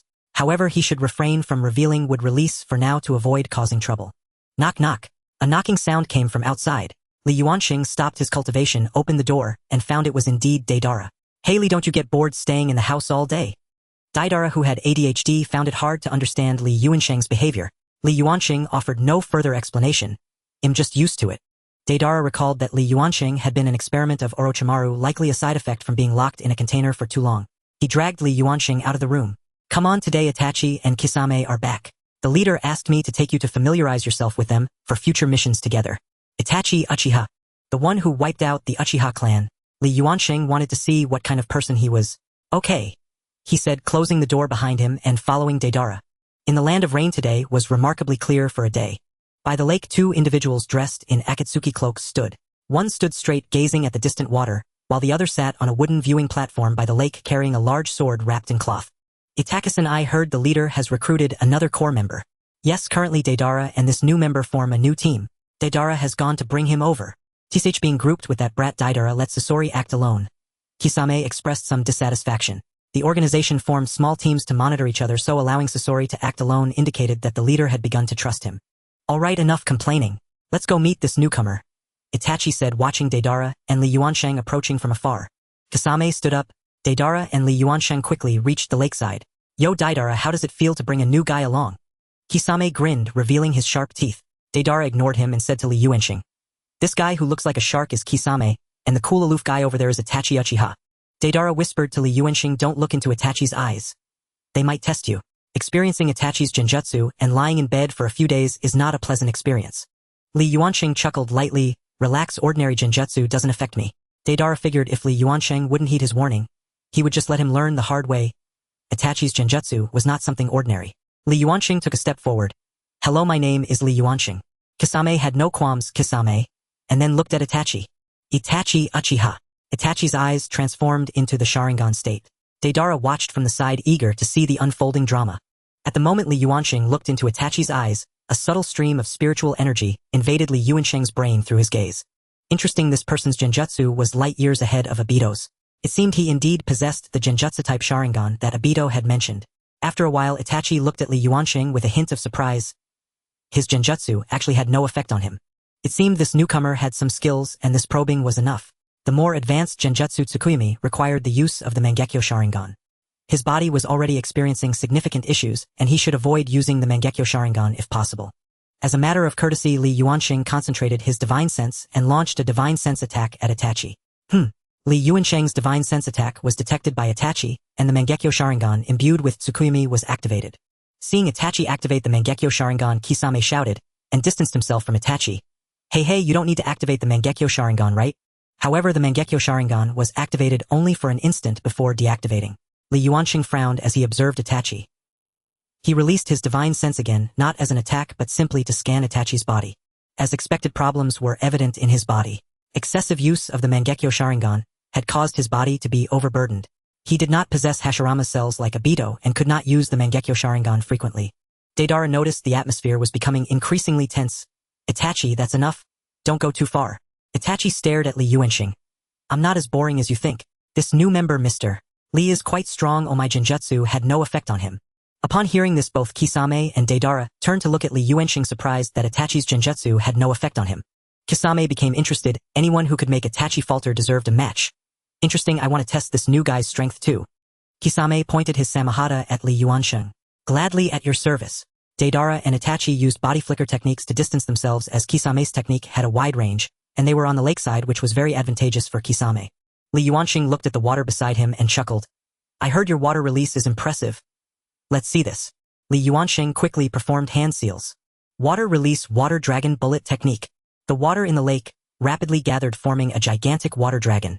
Interesting, Kisame said, quickly forming hand seals. Water release water dragon bullet technique. The two water dragons collided, creating massive splashes of water. As the water splashed away, Hoshigaki Kisame charged directly at Li Yuanxing, wielding his shark skin. Li Yuanxing, unarmed, could only evade continuously, or use the force of Kisame's large sword to deflect the impact. Suddenly a toothy mouth emerged from the tip of Kisame's sword, and spikes burst forth, shredding the wrapped cloth. Kisame looked at the excited shark skin, puzzled about what had come over it.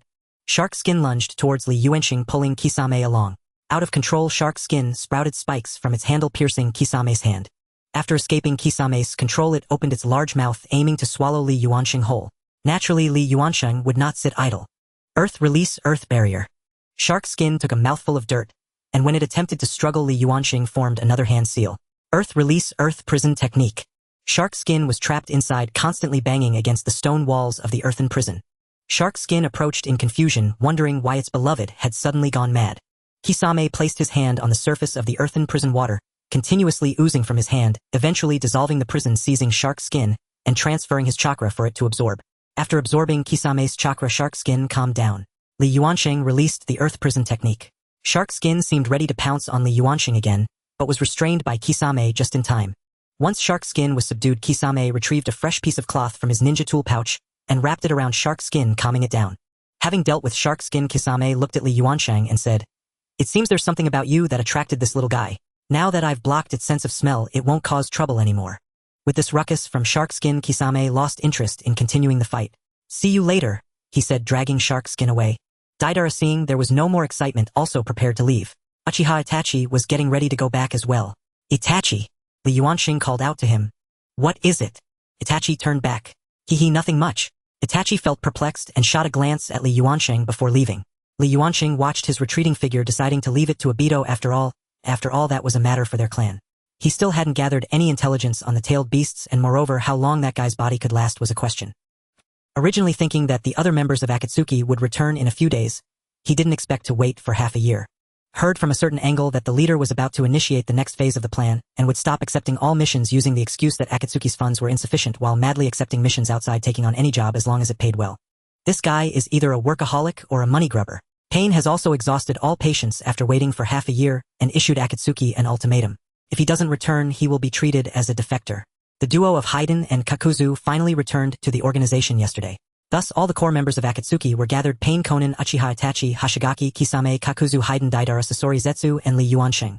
Upon seeing Zetsu, Li Yuanxing could confirm that Akatsuki was being controlled by the Obito behind the scenes. With everyone present, Pain jumped onto a high platform. Akatsuki's funds have accumulated to a certain extent. This phase of the plan has come to an end. Now we will initiate the next phase of the plan, capturing the tailed beasts, which is also the key to whether Akatsuki can control the ninja world. Pain knew that most of Akatsuki's members were defector ninjas from various major ninja villages, and they understood the strength of the 5 great nations. There was a certain skepticism in their hearts about his claim that Akatsuki, a mere underground organization, could dominate the entire ninja world. Some trump cards need to be revealed in advance, otherwise it will be hard to stabilize the hearts of the people. Pain slapped the ground with one hand, summoning Outer Path Golem. Bang! A huge cloud of smoke appeared as Pain summoned something. The smoke gradually dissipated, revealing a gigantic emaciated monster, with 9 closed eyes on its forehead, 4 on each side, and 1 in the center. Its hands and feet were shackled. This is the shell of the Ten Tails. Even if it's just a shell now, it's incomparable to the other 9-tailed beasts. Pain manipulated the outer path golem, producing a hoarse roar. Several people hurriedly covered their ears at the sound. Once the outer path golem absorbs the chakra of the 9-tailed beasts, it will be resurrected. The resurrected 10 tails will grant us the power to dominate the ninja world. Under Pain's persuasion, some members of Akatsuki showed expressions of anticipation and longing. Li Yuanxing stared at the outer path golem, realizing it was the same golem he had seen in Obito's cave. Could it really be resurrected by absorbing the 9-tailed beasts? It seemed to be the most crucial part of Uchiha's plan for world destruction. He still didn't know how powerful this fellow would be once resurrected, but given his current strength, he would likely be unable to contend with it. Li Yuanxing had begun to consider destroying this golem. Unfortunately, after showcasing the golem, Pain sent it back to its original place, giving Li Yuanxing no opportunity at all. Preventing Akatsuki from collecting tailed beasts was merely a temporary measure. Obito could easily find someone else or handle it himself.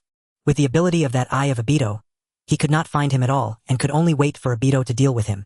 Perhaps he could inform the 5 great nations to concentrate their Jinchuriki or protect themselves, but before that he needed to obtain the remaining tailed beasts' information and inform them only after gaining their chakra.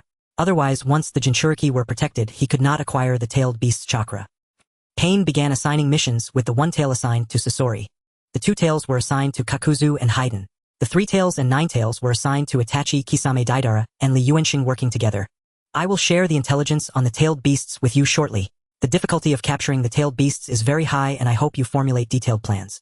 Do not act recklessly until you have absolute confidence, for once you fail, all the major villages will definitely be alerted, which will increase the difficulty of capture.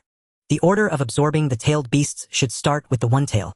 Pain looked at Sasori. You will act first. The other groups can go to their respective locations to lie in wait for the tailed beasts.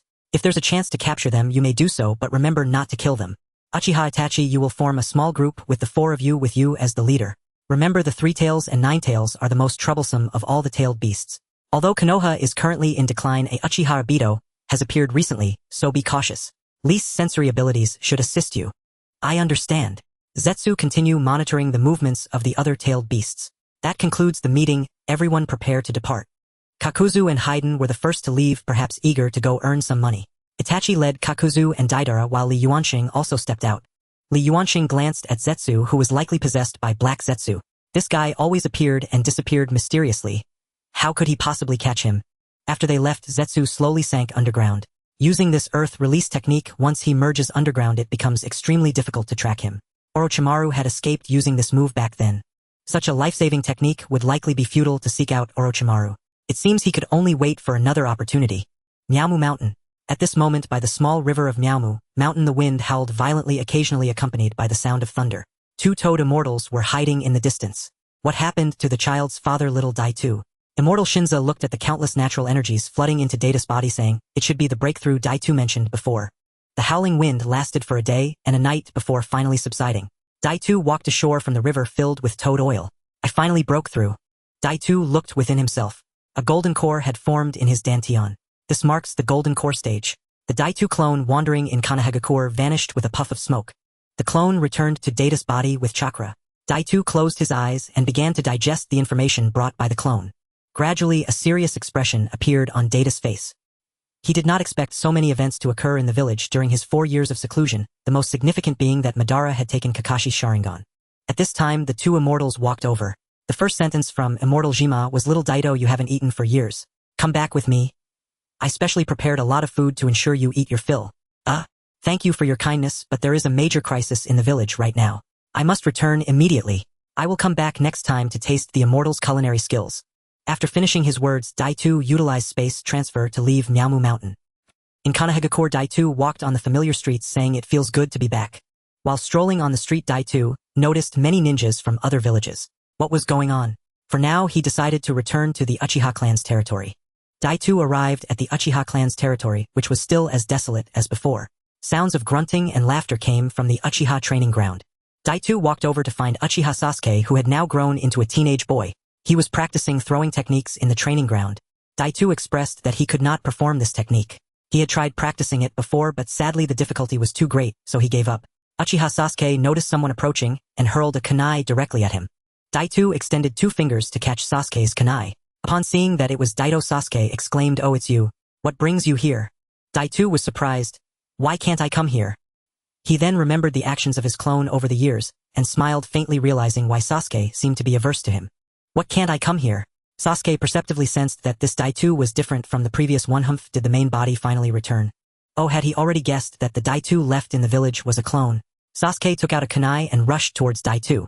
The two began a fierce confrontation. Sasuke had made significant progress over the years, which was also related to his age. The battle finally ended when Sasuke was too exhausted to stand.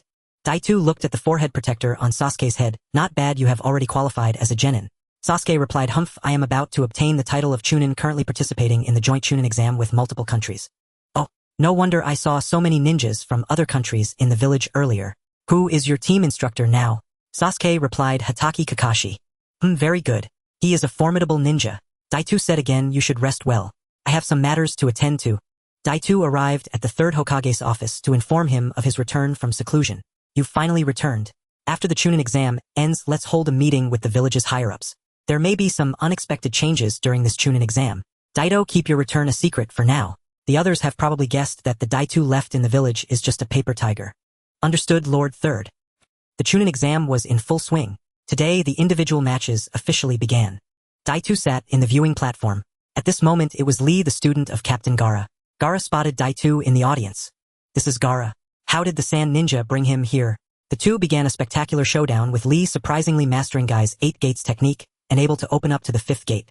Unfortunately, his opponent was Gaara, the one-tailed Jinchuriki, and in the end he was defeated. After defeating Lee, Gaara walked straight toward Daitu. Maki, the Sand Ninja, also noticed Daitu. Why was Gaara coming over to him?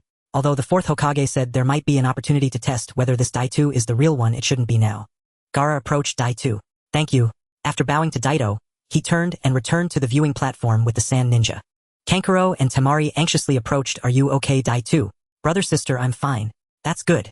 Don't go near that man carelessly. Maki reminded them. Today's matches concluded here, and the next match would be a month later, when the prominent figures from various countries would come to watch. Hey Daido, I need you to help me train for the crucial Chunin exam in a month, Sasuke said to Daido, who was eating. Daitu pointed with his chopsticks. No, I have important tasks to execute. The Third Hokage instructed him not to expose himself. If he acted unusually by training with Sasuke for a month, others from different villages would surely notice. TCH. Forget it, Kakashi-sensei will help me. Hatake Kakashi is indeed a powerful jonin. A month passed quickly. Prominent figures from various countries began to arrive in Konohagakure. The final match of the Chunin exam was about to commence. In the first match, Naruto Uzumaki faced Niji Hyuga, and in the end Naruto unexpectedly gained a hint of the Nine-Tails chakra to win. This kid at the edge of chakra exhaustion actually managed to steal a bit of the Nine-Tails chakra. Currently, the crisis from the Akatsuki must be addressed, and he needed to master the power of the Nine-Tails quickly. In the second match, Gaara's team member Sasuke called for a long time, but no one came. Unfortunately, Uchiha's popularity was too high, and the Third Hokage decided to place his match last. How did Kakashi pick up the habit of being late? In the third match, the Sand Ninja Kankuro forfeited. In the fourth match, Shikamaru won. Finally, it was time for Sasuke and Gaara's battle. If he didn't come soon, it would have to be processed as a forfeit. Daitu smiled as he watched outside the arena. This guy finally made it. 10-9-8. The two descended onto the arena. It was indeed Uchiha Sasuke and Hatake Kakashi. The two engaged in an intense battle, with Kakashi passing on his ultimate technique Chidori to Sasuke. Even so, Sasuke was still not a match for Gaara the Jinchuriki. As they fought fiercely, someone unleashed a large-scale illusion. Obito quickly locked onto the target and identified the one casting the illusion, a figure wearing a root mask indicating that there was a spy in the village. The caster was not very strong at the moment, and the illusion could only affect the ordinary people at the venue. Hey, what do you want to do? The masked caster turned rigidly to face Obito, locking eyes with his Sharingan. As the Sharingan slightly rotated, the man crumpled to the ground. Obito instructed the nearby root members to control the individual. Meanwhile, a barrier rose in the highest observation area of the venue. Obito looked over and realized that it was Orochimaru. The Third Hokage had been trapped inside the barrier. Obito attempted to use his space abilities to enter but failed. He decided to try brute force instead. The sage chakra within him began to surge, and he could feel the power flowing out from his body. Obito approached the edge of the barrier, channeling his sage chakra into his right hand, which was filled with cells from Hashirama. He struck out with a punch, but to his surprise the barrier was so sturdy. After delivering several punches, the barrier only shook slightly, remaining intact. Inside, Orochimaru noticed Obito outside. Wasn't this guy supposed to have left a clone behind? It seemed he needed to end this quickly. Summoning jutsu, 2 coffins were summoned forth. When the lids of the coffins were opened, 2 figures emerged from within. The Third Hokage looked at the figures that emerged, his face filled with disbelief. This is the First Hokage and the Second Hokage. Orochimaru, what have you done to them? Orochimaru coldly smirked. What do you think, teacher? This is a forbidden technique developed by the second Hokage to resurrect the dead. The third Hokage was filled with heartache, wondering how Orochimaru had become this way. It was too late to think about this now. He had to put an end to it himself. Summoning Jutsu, the Monkey King was summoned by the third Hokage. The three Hokages of Konoha engaged in a fierce battle. Outside, Obito grew increasingly anxious as he observed the situation. Given the third Hokage's stamina, he couldn't hold out much longer. Suddenly, he saw the first Hokage's tree domain descend within the barrier. Perhaps he could give it a try. Obito broke through the ceiling and landed in the room below, taking a few steps forward with the barrier trapping the third Hokage directly above him. Obito clasped his hands together. Would release tree domain. A massive tree instantly sprouted from the ground. What is happening? Orochimaru felt the vibrations from below. The tremors grew stronger as a towering tree erupted from the ground, continuously growing under Obito's chakra, ultimately enveloping the entire Four Red Suns formation. The four sound ninjas maintaining the barrier displayed expressions of pain. Orochimaru, hurry up and retreat. We can't hold on any longer. Orochimaru realized something was wrong, the barrier was breached and they had to retreat immediately. He was no match for that man right now. Retreat. Upon receiving Orochimaru's order, the four sound ninjas immediately dispelled the barrier. As the four prepared to escape, several branches suddenly ensnared them all. Orochimaru, disregarding his subordinates, cut down the branches that were wrapping around him and vanished underground. Watching Orochimaru escape, Obito couldn't afford to waste time. Saving the third Hokage was imperative. He quickly ascended to the tree canopy, severing the branches that had ensnared the third Hokage. Third Hokage, are you all right?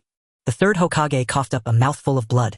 Obito noticed the wound on his abdomen, which had been pierced by Orochimaru's Kusanagi sword. Obito, the village will be in your hands from now on. With that, he slowly closed his eyes. Obito placed his hand on the third Hokage's neck. There was no pulse. The battle outside continued. After placing the third Hokage in a safe location, Obito returned to the battlefield. The attacking sand and sound ninjas, seeing Orochimaru's defeat, began to retreat. Obito spotted a familiar figure and activated his space transfer. When he reappeared, he was already several hundred meters away. Maki, why are you in such a hurry to leave? Maki, seeing the newcomer, turned pale. When did this man return? Brother Obito. Gaara stepped out from behind. Hey Gaara, come back quickly. Maki felt anxious when he saw Gaara suddenly run back. The Jinchuriki was an important asset to the village.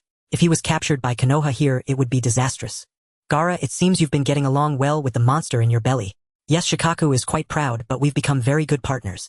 So what are you going to do now? Gaara was troubled by this question. He had been sent to attack Konoha. Obito pointed at Maki. He stays? You can go back. Tamari, standing behind Maki, stepped forward.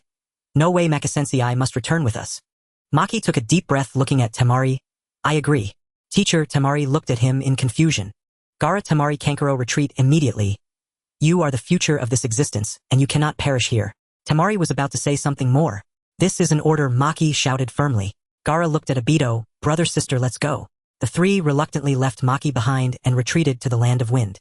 As Maki watched the three move away, he wanted to struggle for a moment, but the next instant, he felt darkness engulf him and fainted. The joint attack by the sand and sound villages had already been detected by the village, and battles everywhere were drawing to a close. The land of wind did not expect their Kazekage to be assassinated by Orochimaru. Originally, there were many opposing voices within their village regarding the attack on Konoha. Now that the attack had failed and they lost many elite ninjas, they would not only have to compensate for Konoha's losses but also pay to rescue those who were captured.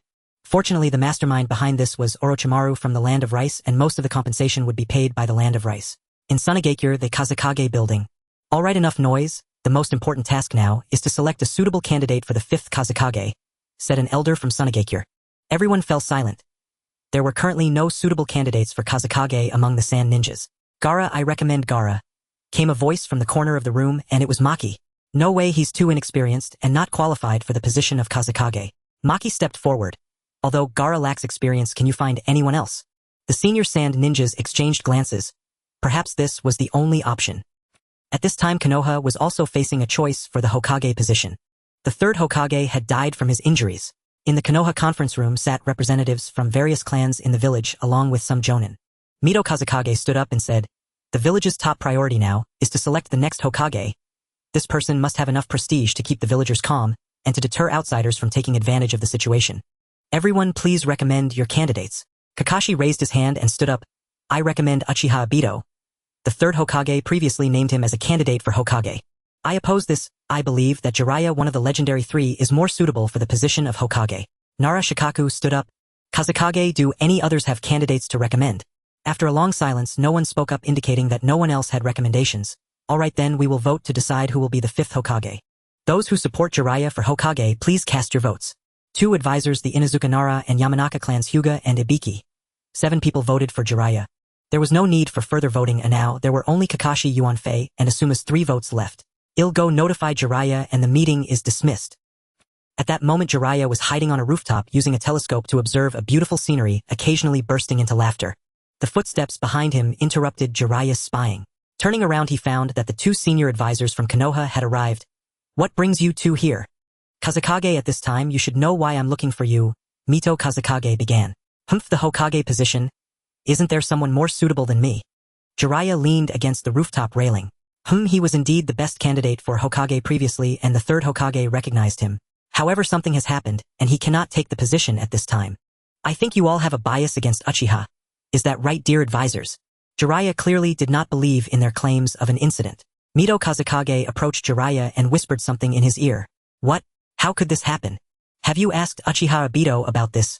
What are his thoughts on it? The 2 advisors shook their heads. We haven't told him yet. Although this is just a conjecture, this matter is serious. I believe he should be informed. If there is such a possibility, it would be good to think of a countermeasure in time. This is something for you to consider after becoming Hokage. For now, he is indeed not suitable to become the 5th Hokage. Jiraiya pondered for a moment. Indeed, the position of Hokage could not be handed to someone who might pose a risk. With the village facing both internal and external threats, it was essential to find a reputable person to succeed the Hokage immediately. However, Jiraiya did not want to spend every day sitting in the office reviewing documents. I understand, but there should be more than just me as suitable candidates. There is another person. Tsunade. The 3 said this name simultaneously. Tsunade has been away from the village for several years. We have no information on her. How can we find her? Jiraiya smiled. Don't worry. I have information on her. The 2 advisors knew that Tsunade was more reliable than Jiraiya. Good, but you need to find Tsunade as soon as possible. Obito, I'm afraid the position of Hokage may now fall to Jiraiya-sama. Obito hastily finished his last bite of ramen and drained the broth from his bowl. Ha! What a relief. Kakashi, did you just say something? Kakashi stared at Obito, who was feigning ignorance. This guy. The Hokage is one who protects the village. But now I aspire not only to that title, beyond these walls lies a far vaster sky. At a confectionery shop somewhere in Konoha village. I never imagined Uchiha Itachi had a fondness for sweets. Kisame remarked, skewering a dango stick and popping it into his mouth. The 4 seated there were members of the Akatsuki dispatched to capture the 9 tails and 3 tails. Li Yuanxing tentatively picked up a dango, tasted it, and found it pleasantly flavorful though overly sweet. After one, he set it aside and sipped the accompanying beverage.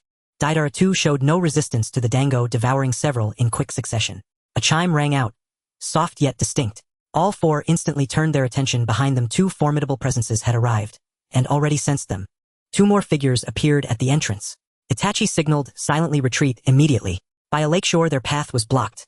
By Yuhi Kurenai and Sarutobi Asuma, the 2 Konoha shinobi studied the quartet. Uniformly clad, cloaked and masked. Who are you? Kurenai demanded. Itachi glanced toward them. Kurenai, Asuma, old acquaintances. Slowly he lifted his straw hat. Upon seeing Itachi's face and his blazing Sharingan, Kurenai and Asuma instantly recognized him, Uchiha Itachi. Kisame lowered his own hat with a wry smile. So Itakasama has run into familiar faces. Kakashi and Obito arrived moments later. Asuma, Kurenai. Kakashi's gaze swept over the pair. Seeing them arrive, Asuma finally exhaled. His vigilance eased. When Obito laid eyes on Uchiha Itachi, he murmured to Kakashi, Kakashi, it's Uchiha Itachi. Both knew the truth behind Itachi's massacre, and thus wondered why had he returned to the village. Li Yuanxing, observing Obito, instantly discerned his cultivation realm golden core. Yet this was not the moment to reveal himself. Retreat. The Uchiha Obito before us is no mere clone but his true self. Li Yuanxing had been seeking an opening to slip away. Now it came unbidden. Upon Itachi's command, the 4 Akatsuki members began their withdrawal. Obito's team, of course, would not let them flee so easily. After them, Itachi, seeing their relentless pursuit, barked, split up, regroup at the temporary base. Instantly the 4 scattered. Obito's team followed suit. Each pursuing a separate target. Obito chased Itachi. Kakashi pursued Deidara. Kurenai gave chase to Li Yuanxing. Asuma tracked Kisame. Before parting, Kakashi distributed wireless earpieces, ensuring real-time intelligence sharing. Obito intercepted Itachi deep within the forest beyond Konoha's borders. For Sharingan, eyes locked. Silent, searing, inevitable. Obito activated his Mangekyo Sharingan. Itachi's gaze fell upon the spiral pattern in Obito's left eye. That is Uchiha Shirsue's eye. You recognize it? I took it from Danzo. Is that so? Itachi recalled the intelligence Danzo's assassination attempt on Uchiha Obito, and Obito's lethal defensive retaliation. You killed Danzo deliberately. Obito gave a slight nod. As the chief architect of the Uchiha massacre, he deserved to fall by an Uchiha's hand, justice served. Those words struck Itachi like thunder. The long-buried truth shattered across his mind. You? Yes, I know everything. Obito deactivated his Sharingan. I will become Hokage. The Uchiha tragedy shall never repeat itself. Itachi, return. Become Konoha's true hidden root. Akatsuki is orchestrating a cataclysmic plan to annihilate the entire Shinobi world. I remain among them as a silent watcher. Before Obito could speak again, Itachi's Mangekyo spun, and Obito vanished into a Genjutsu realm. Itachi materialized midair. Time and space here obey my will alone. Though 3 days pass within this domain outside, merely an instant flickers by. Here I shall impart all I know of Akatsuki. Obito frowned. Wait. You've never reported this to the village before. Itachi shook his head. Akatsuki operates in pairs. Mutual surveillance is absolute. Without certainty of success, I cannot risk exposing my cover as a double agent. Then who delivered intelligence to the village earlier? First, let me share Akatsuki's secrets. This technique exacts a heavy toll on me. Obito nodded in understanding, signaling Itachi to begin. Half a day passed in the Tsukuyomi world. Yet externally less than a breath elapsed. Obito opened his eyes. Li Yuanxing. From Itachi's revelations, Obito confirmed this man was indeed his former master Li Yuanxing, and likely the source of prior intelligence as well. Itachi pressed a hand over his bleeding eye. I must depart. If Li Yuanxing is also undercover, I'll watch him closely. Kurenai, how goes your pursuit? Obito asked over the earpiece. He's evading swiftly. I may lose his trail soon. Good. Report your location. I'm coming now. You're coming. What of Uchiha Itachi? He escaped. Hearing that, Kurenai felt no surprise. Only grim inevitability. That man had once slaughtered an entire clan. Years later, his power was unfathomable. Kurenai relayed her coordinates northwest of Konoha. Obito sped toward her without delay. His master he trusted would not harm her. When Obito arrived, Kurenai stood atop a treetop. Kurenai, where is he? She pointed ahead. His chakra vanished in that direction. Understood. Go assist Asuma. He appears to be in grave peril. I'll pursue him alone. At the mention of Asuma's danger, Kurenai's pulse quickened. Right? I'll go at once. This is yours to handle. They departed in opposite directions. Li Yuanxing paused and glanced back. The kunoichi who'd pursued him had vanished, replaced by a chakra signature intimately familiar to him. Meeting him face-to-face is fitting. Li Yuanxing halted, waiting calmly. 5 minutes later, he opened his eyes. He's arrived. Obito studied the figure before him, then ventured softly, Master. The man rose, lifted his straw hat. Obito, how did you sense me? Uchiha Itachi told me. Itachi? How could he possibly divulge such intelligence? Obito recounted the full truth behind the Uchiha massacre. So that is how it was. Remarkable. This world too bears a soul who shoulders darkness alone. Li Yuanxing murmured, a quiet reverence in his voice. Obito keenly sensed a change in Li Yuanxing's aura. Master, have you recovered your physical body? Yes, Li Yuanxing nodded. That's great. But why did you join Akatsuki? Obito asked in confusion. Well, there are some matters to attend to, and I can also act as an undercover agent. Here, this is for you. It's a few spells that will be quite useful to you. Li Yuanxing paused and continued. Obito took the scroll thrown to him by Li Yuanxing, saying, Thank you, Master. All right, the conversation stops here. Once I've finished my business, I will leave Akatsuki, Li Yuanxing said. Be careful, Master, Obito replied. Watching Li Yuanxing leave, Obito retraced his steps, and through the radio the others had escaped. 10 days later, the fifth Hokage of Konoha Tsunade Senju. Obito looked up at the woman dressed in the Hokage robe on the rooftop. The meaning of the village, the existence of ninjas, is just like this. The Konoha ninjas were caught up in their busy tasks after the war. Obito became a task machine, completing in a month what others took half a year to accomplish, earning the village's title of the Mad Taskmaster. 3 years passed in the blink of an eye. Obito had remained in the village while Uchiha Madara, after seizing Kakashi's Sharingan, seemed to have vanished. A figure in white Sasuke stood on the rooftop. Hey Obito, take me to find Uchiha Itachi. Obito shot a skeptical glance at Sasuke. Do you really think your 3-demo Sharingan can defeat Itachi? Sasuke jumped down from the rooftop. I have my own plans. Obito was troubled. Sasuke's hatred grew stronger as he matured. He was strong now, but at most only slightly stronger than an average jonin, far from being able to match Itachi. Wait until you become a bit stronger, Obito said, ignoring him afterward. Then I'll have to use my own methods. Sasuke replied, frowning at Obito as he left. The next day Obito was summoned to the Hokage's office. What? That bastard Sasuke actually fled the village. Obito was taken aback by Sasuke's extreme actions. He had knocked out the gate guard late last night. Lord Fifth, please do not hastily label him a rogue ninja. He has no ill intentions towards the village. He is simply blinded by the fire of revenge. Don't worry, I'll leave this matter for you to handle, Tsunade said, putting down the documents in her hand. I understand. I will bring him back. In a forest somewhere in the land of fire, Sasuke looked at the spatial distortion ahead. He had indeed followed him. Obito stepped out from the space. Sasuke frowned as he looked at Obito. Step aside, don't block my path. Obito approached Sasuke. You have grown. There are some things I think you should know. What things? The truth about Itachi. Obito revealed everything about Itachi, expecting Sasuke to handle it rationally. However, seeing the blood in his eyes, the Mangekyo Sharingan awakened. They all deserve to die.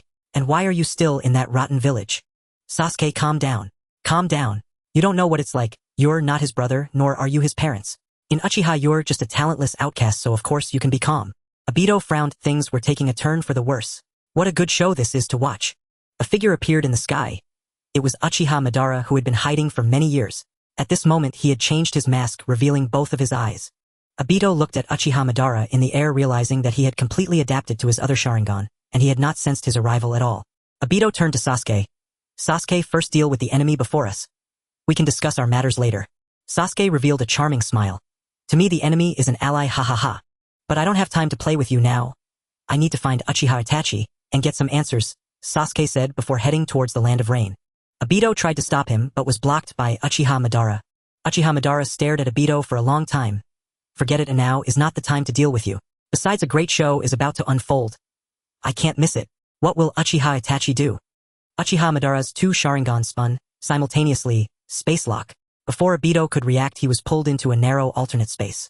Just stay in there for a while, Uchiha Madara said before disappearing.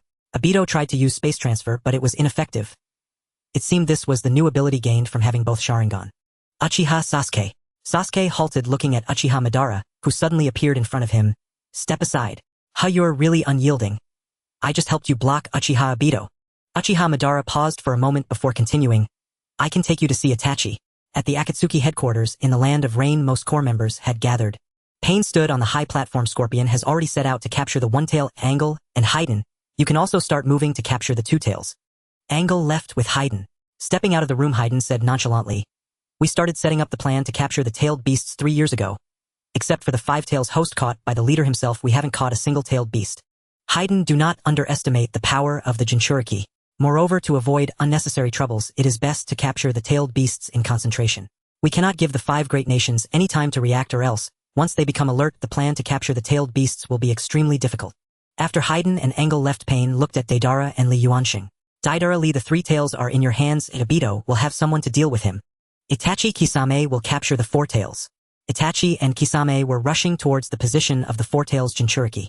Suddenly, two figures appeared before them. Upon seeing the newcomers, Itachi's pupils constricted. Sasuke walked step by step towards Itachi. Brother, I know everything now, or is it true? Itachi looked at Uchiha Madara. Don't believe this man's words. Uchiha Madara helplessly raised his hands. I didn't say anything.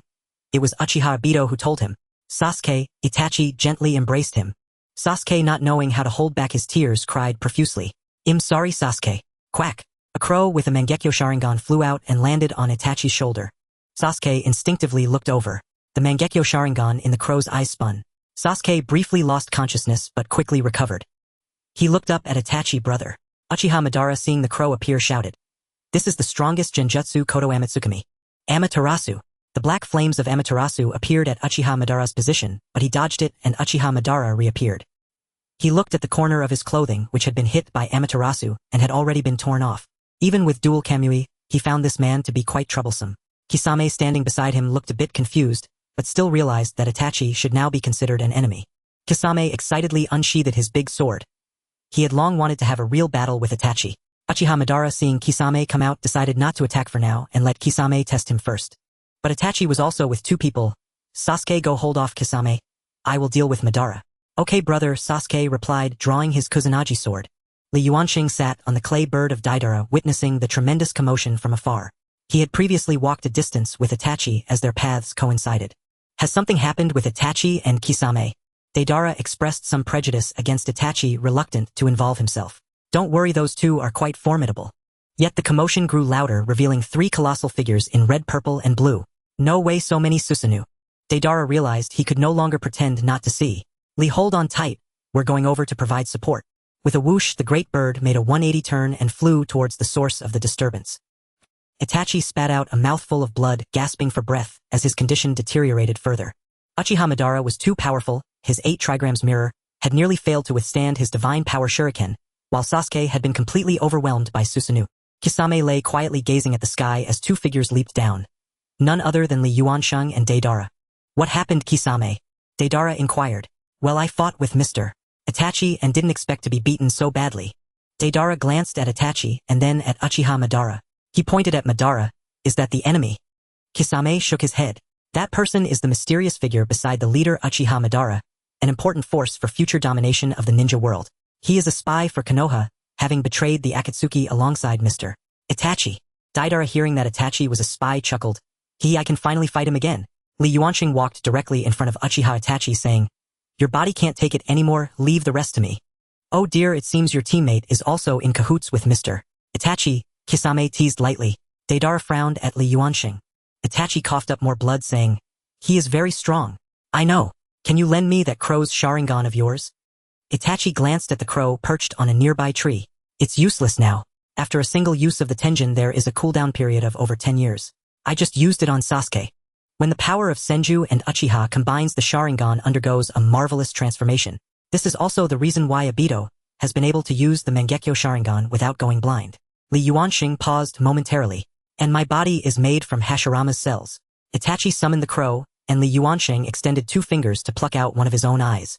Receiving the Mangekyo Sharingan that Itachi handed over, he gently placed it into his eye socket. The powerful regenerative ability of Hashirama's cells quickly connected all the optic nerves. Li Yuansheng opened his eyes once more, revealing a Mangekyo Sharingan. Uchiha Madara, witnessing Li Yuansheng's rapid fusion with the Sharingan, realized that these few individuals could not be left alive. Both Itachi and Li Yuansheng possessed too much intelligence about the Akatsuki. Moreover, both appeared to be quite troublesome opponents. Only an Uchiha can unleash the full potential of the Sharingan. Let me show you the true might of the Sharingan. Divine Power Shuriken. Li Yuansheng's Mangekyo Sharingan began to spin rapidly. Tenjin Uchiha Madara suddenly felt a mental force invading him. How is this possible? How could he be affected by an illusion while inside Susanoo? That person was merely an outsider with a single Sharingan. In the final moment, Uchiha Madara used spatial displacement to escape. Li Yuansheng turned to Deidara, asking, Deidara-senpai, do you want to take me back? Deidara was covered in sweat. How could he possibly be a match for someone like Uchiha Madara? Well, as your senior, I'll let you off this time. After saying this, he grabbed Kisame and jumped on the clay bird to flee. Once Deidara had flown far away, Li Yuansheng felt his legs weaken and half-kneeled on the ground, having nearly exhausted most of his chakra to ensure the illusion's effectiveness. In a cave somewhere in the ninja world, a small fire was burning inside. Li Yuansheng tossed a medicine bottle to Itachi, saying, The medicine inside can repair your damaged body, but you must not use the Mangekyo Sharingan again. Itachi received the medicine bottle, saying, Thank you. What do you plan to do about your brother? The illusion of Tenjin can't hold him forever. Itachi turned to the unconscious Sasuke beside him. Likuin, could you please lift the illusion on Sasuke? I will guide him on the right path from now on. Sure. Li Yuansheng activated his Sharingan and lifted the illusion placed on Sasuke. Itachi looked at Li Yuansheng before him. This man, not of the Uchiha clan, could freely activate and deactivate the Sharingan. What do you plan next? Itachi stood up, saying, I will take Sasuke and hide for a while. Once he regains his senses, I will continue to monitor the movements of the Akatsuki. And you? Will you return to Konoha? Li Yuansheng shook his head, saying, I still have some matters to attend to. Then we shall part ways here. Itachi exited the cave with Sasuke. Pain utilized the technique of the lantern to relay the information of Itachi and Li Yuansheng's betrayal to Kakuzu Haiden and Sasori, while also unveiling Uchiha Madara's identity. Pain said, The plan for the tailed beasts is moving ahead. You personally go capture the 3 tails and 9 tails. I will deal with the 4 tails, 6 tails, 7 tails, and 8 tails. Uchiha Madara remarked. Pain opened his Rinnegan, saying, I understand. The pitch-black figure murmured. That detestable Li Yuansheng, how could he have ambushed me? Fortunately, I had sealed away the memories of my mother and those ancient recollections in advance, otherwise it would have been disastrous. In a certain canyon of the Land of Thunder, Li Yuansheng walked on the surface of the water. Opposite him stood a yellow-haired female cloud ninja. So this is the host of the Two Tails. Her wild beauty indeed matches that of the Two Tails. The two-tailed host watched the newcomer warily ready to launch an attack. Li Yuansheng's Sharingan spun. The two-tailed host instantly softened, slowly sinking to the bottom of the water. Li Yuansheng walked over the water. He lifted her out of the water. In a certain deep forest, the four hosts, including the old purple one, were hanging limply from a tree. Killer Bee was declaring his concert while handing out flyers. Suddenly he felt something. Someone approached him. When he saw the Sharingan in Li Yuansheng's eyes, he fainted. After extracting Killer Bee's chakra, Li Yuansheng left indifferently. Now only the chakra of the Five Tails is missing, but that guy has long been captured by pain and absorbed into the outer path golem. Li Yuansheng looked at the information in his hands. The one-tailed host had been captured. This meant that pain would summon the outer path golem to absorb the chakra of the one-tailed host. Li Yuansheng hurried to the location indicated in the information. In a cave, he saw the one-tailed host being absorbed, but unfortunately, he was too late and the host had lost all vital signs. Inside the cave, only Scorpion was present. Everyone else was an illusion summoned by the puppet technique. Li Yuansheng walked straight in. Pain saw Li Yuansheng and said, "Scorpion, go stop him. The absorption of the tailed beast is almost complete." Scorpion jumped down from the dried fingers of the 10 tails, his eyes fierce. "I've wanted to see your true strength for a long time." He tore off the Akatsuki cloak, stepping out from his mechanical body, revealing his youthful face. 100 puppet manipulation. Countless puppets streamed out from his scroll. Li Yuansheng took a glance at the outer path golem. He could no longer afford to delay. Demonic illusion, heaven's deception. Scorpion suddenly felt his energy core invaded by a powerful mental force. Before he could react, he lost consciousness. The countless puppets behind him, lacking Scorpion's control, all fell from the air. Pain furrowed his brow, not expecting Scorpion to collapse so quickly. Li Yuansheng's figure began to flicker, and the next moment, he appeared above the outer path golem. The 9 eyes on the golem's forehead had only 2 that were actual eyes, as one was just formed from the absorption of the one-tailed host. So the other eye must belong to the 5-tailed host. Li Yuansheng transformed his palm into a claw and directly reached for the eye of the 5-tailed host. At this moment, the chakra of the one-tail had been completely absorbed and pain summoned the outer path golem. However, at the last moment, Li Yuansheng managed to grasp a trace of chakra. Pain looked at Li Yuansheng with cold Rinnegan eyes and said, "Li Yuansheng, you dare to betray Akatsuki. Prepare to face the wrath of the gods." After saying this, Pain and several of his shadows vanished. Li Yuansheng did not take Pain's threat to heart. He was confident that if he wanted to hide, no one could find him. Now all 9-tailed beasts' chakras had gathered. Li Yuansheng closed his eyes. His body seemed to undergo some kind of change, though he couldn't quite pinpoint what it was. Something still seemed to be lacking. After pondering for a long time, he thought of a possibility: the outer path golem. But that thing was in Pain's hands. It seemed he needed to pay attention to the next tailed beast they would absorb. It was likely the 2-tailed host. Someone was coming. It was Obito, along with Kakashi, Naruto, Sakura, and Granny Chio. "Hey Obito," Li Yuansheng greeted him. "Teacher, what are you doing here?" Obito ran over excitedly. Li Yuansheng chuckled. He naturally couldn't reveal his true intentions. Kakashi, Naruto, and the others also approached curiously, observing Li Yuansheng, surprised that Obito referred to this person as teacher. Obito briefly introduced Li Yuansheng, of course omitting any secret matters. Tap tap. Footsteps. The group turned to see Granny Chio approaching. She walked over to Scorpion's puppet. "Scorpion." Granny Chio turned around and asked, "Can we leave Scorpion to the Sand Ninja to handle?" Obito whispered a few words in Li Yuansheng's ear. Li Yuansheng looked towards Granny Chio and said, "Sure, but I need to seal his chakra in advance." Granny Chio nodded. She then moved to Gaara's side. Everyone silently lowered their heads. Gaara had already lost all signs of life. Chio placed her hand over Gaara's heart. A green light glowed in her palm. Sakura walked over and said, "Granny Chio, it's useless. He's already." As a medical ninja, Sakura knew very well that Gaara could not be saved. Granny Chio shook her head. "He is the hope of the Sand Village. This technique is a forbidden jutsu. I developed myself, transferring life to life, exchanging my life for his." Sakura was stunned. Sure enough, when she sensed it, Granny Chio's life force was waning. Finally, Granny Chio peacefully collapsed in Sakura's arms. Not long after, the pursuing force of the Sand Ninja arrived, taking Gaara, Scorpion, and Granny Chio away. Li Yuansheng and the others watched them leave. At this moment, a messenger hawk suddenly flew down from the sky. Obito reached out and caught it. Upon seeing the style of the delivered information, both Kakashi and Obito's expressions changed drastically. This was a sign of a high-level intel. Pain is invading. The outer path, the technique of reincarnation. Akatsuki base. Uchiha Obito sat in Pain's position. I never expected Nagato to use the reincarnation technique in such a manner, but it doesn't matter much. Uchiha Obito looked at the Akatsuki members below. Kakuzu, Haiden, Daidara, and Kisame. I, Uchiha Obito, will inherit the position of Akatsuki leader, and will continue the plan to capture the tailed beasts. Kakuzu and Haiden will continue capturing the two tails, while Kisame and Deidara will capture the four tails. After I retrieve the Rinnegan, I will also join the plan to capture the tailed beasts. Haiden clutched his head. I can't believe someone as strong as Pain was actually killed. Kakuzu shrugged nonchalantly. That's good, I will manage all the finances of Akatsuki. Haiden sneered disdainfully, Tage, all you care about is money. Those without religious faith have no future. You might as well join my evil god cult. Kakuzu shot a sideways glance at Haiden. What future does your cult have? Upon hearing Kakuzu belittle the evil god cult, Haiden became displeased. Hey, do you believe I will kill you? Kakuzu's eyes glinted with killing intent. If you have the guts, then come and try. The two stared at each other for a long time, and in the end Haiden conceded. Once Akatsuki unifies the shinobi world, my evil god cult will surely thrive. Kakuzu sneered inwardly. By that time, I will control the finances of the entire shinobi world, and the mere evil god cult will still be insignificant. The two tails and eight tails Jinchuri were captured. The four tails, six tails, and seven tails were successively attacked by Akatsuki. At this moment, the five great nations realized the severity of the situation. In the Land of Iron, a 5 Kage summit initiated by the Fourth Hokage was convened.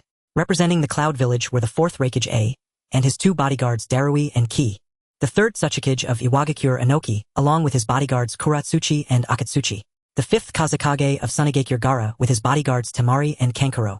The newly promoted fifth Mizukage Mei Terumi with her bodyguards Ao and Chujuro.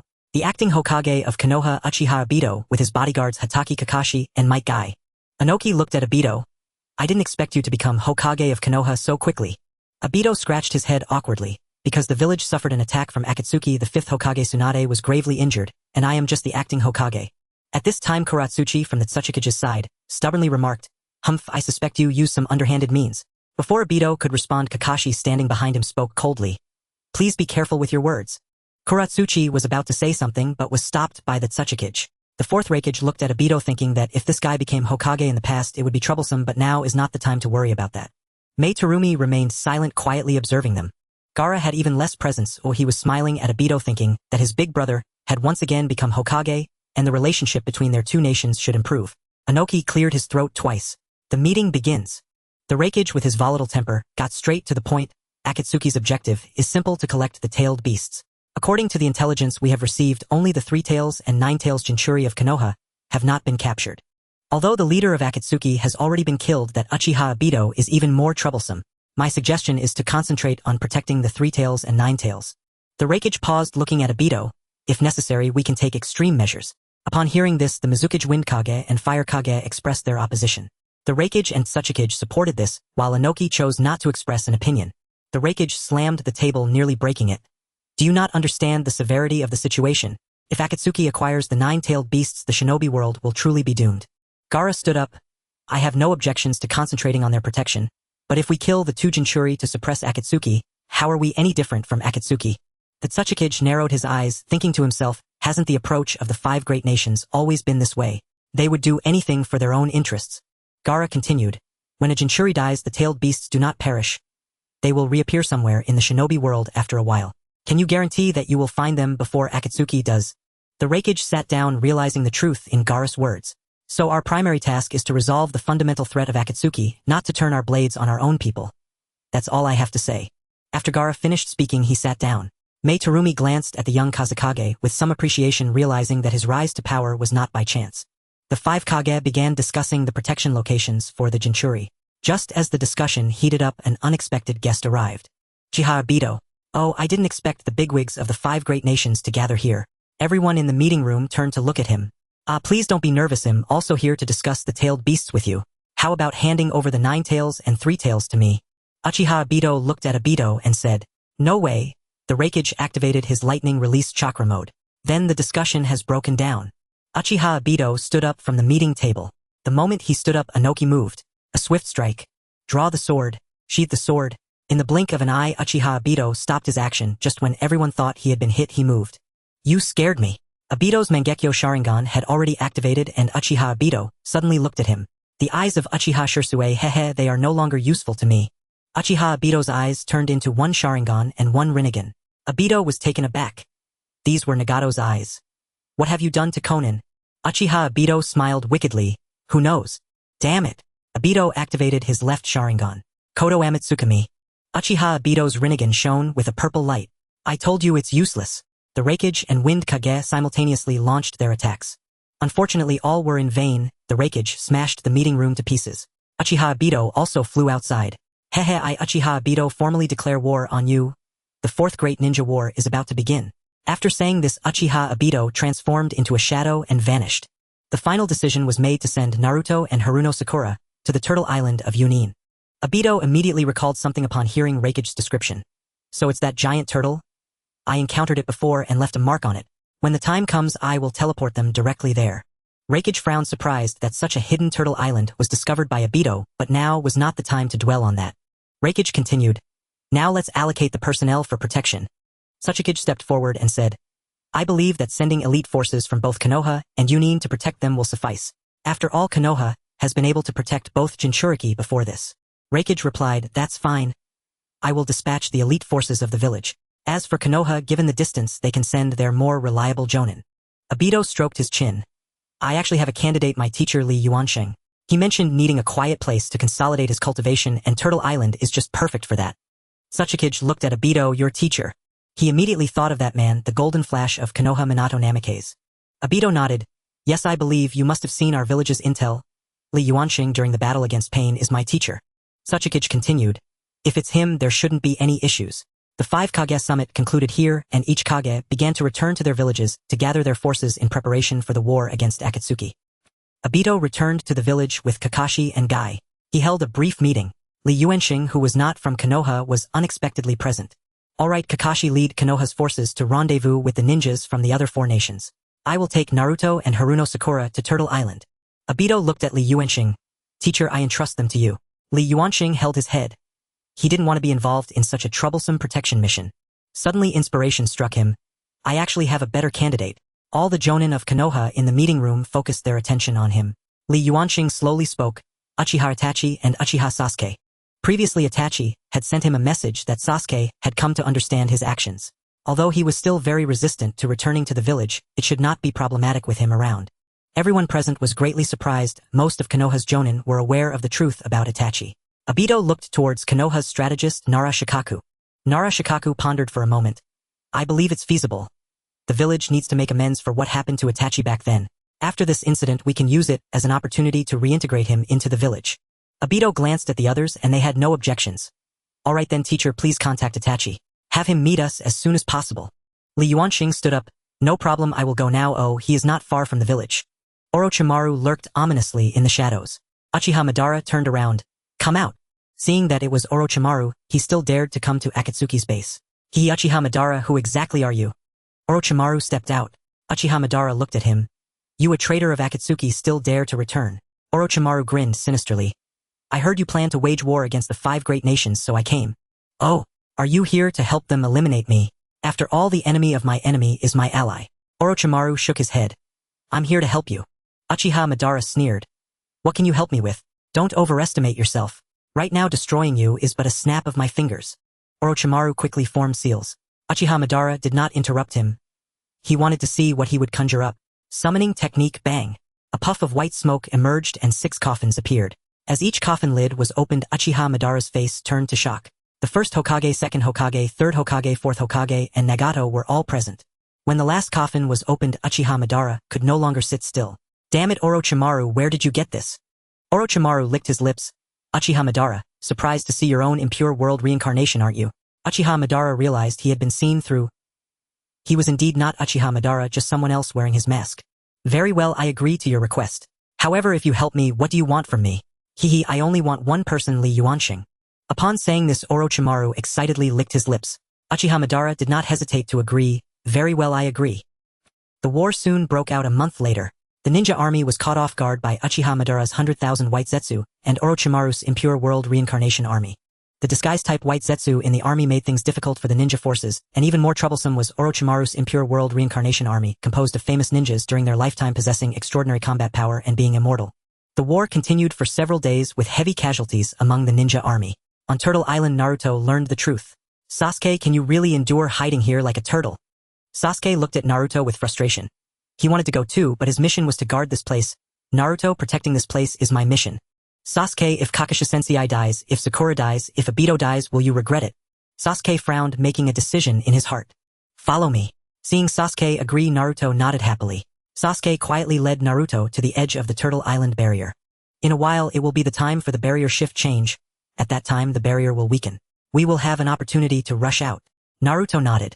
The two waited in the grass of the forest for over an hour, and finally awaited the time for the shift change. At this moment a voice came from behind them.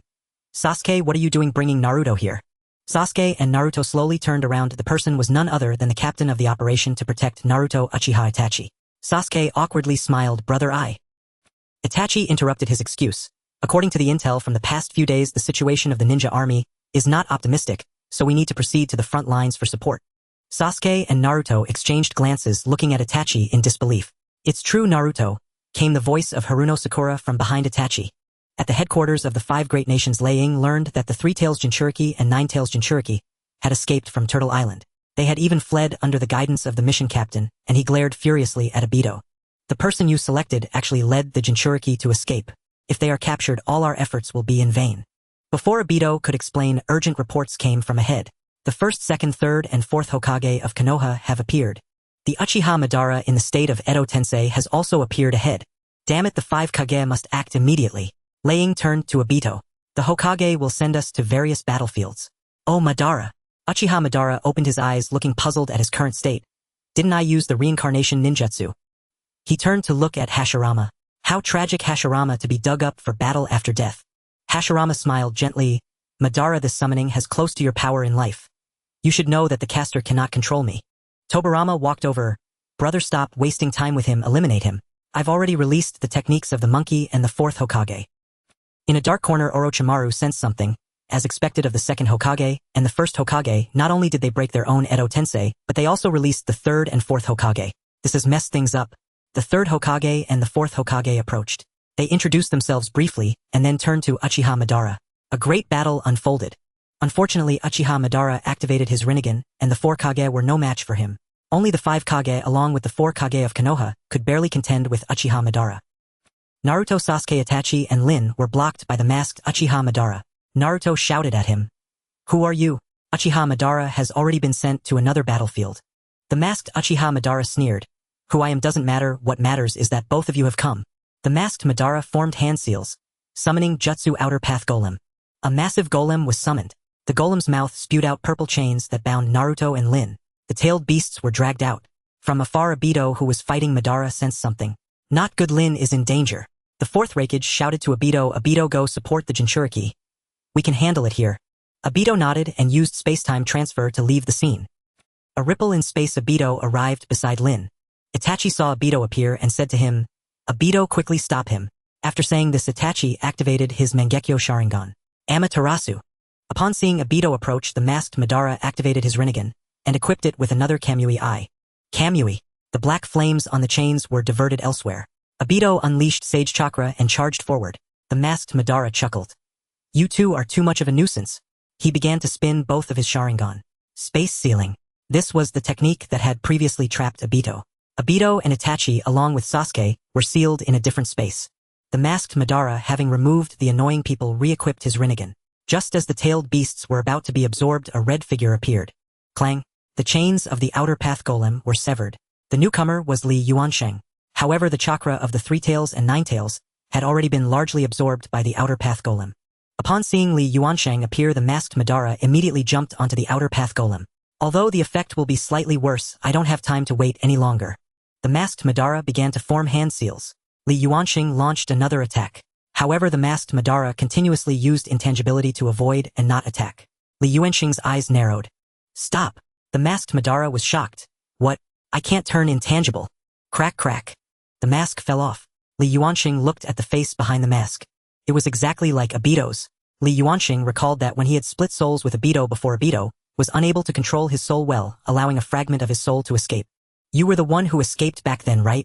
The fragment of Obito chuckled. Exactly. Li Yuansheng frowned. You are merely a fragment of a soul. Relying on the main body is the way for your survival. Why go against it? The fragment of Obito rolled his eyes. I want to replace him and become the true Obito. Li Yuansheng shook his head. You will never be able to replace him. As long as he dies, you will also vanish. Li Yuansheng continued. Even if you imprison him in a different space, I have ways to contact him. Once Obito learns the truth, he will certainly choose to commit suicide in there. Hearing Li Yuansheng's words, the fragment of Obito sneered. You signed a soul contract with him. If he dies, you die too, meaning we all three will die. Li Yuansheng replied calmly. That contract lost its effect once I regained my physical form. The fragment of Obito stepped back 2 paces. Impossible, don't try to deceive me. You can try it out. Now you have 2 choices, either be destroyed with Obito or return to Obito's side. I will use the external body separation technique to allow you to continue to exist, but you will have to be subservient to Obito.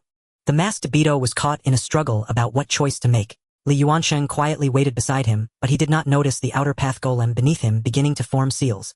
About 10 minutes later, Li Yuansheng lost his patience. The battlefield over there was becoming dire. So how do you choose? The fragment of Obito suddenly laughed madly. Ha ha ha, it's too late, too late. The outer path golem beneath him was suddenly absorbed by the fragment of Obito.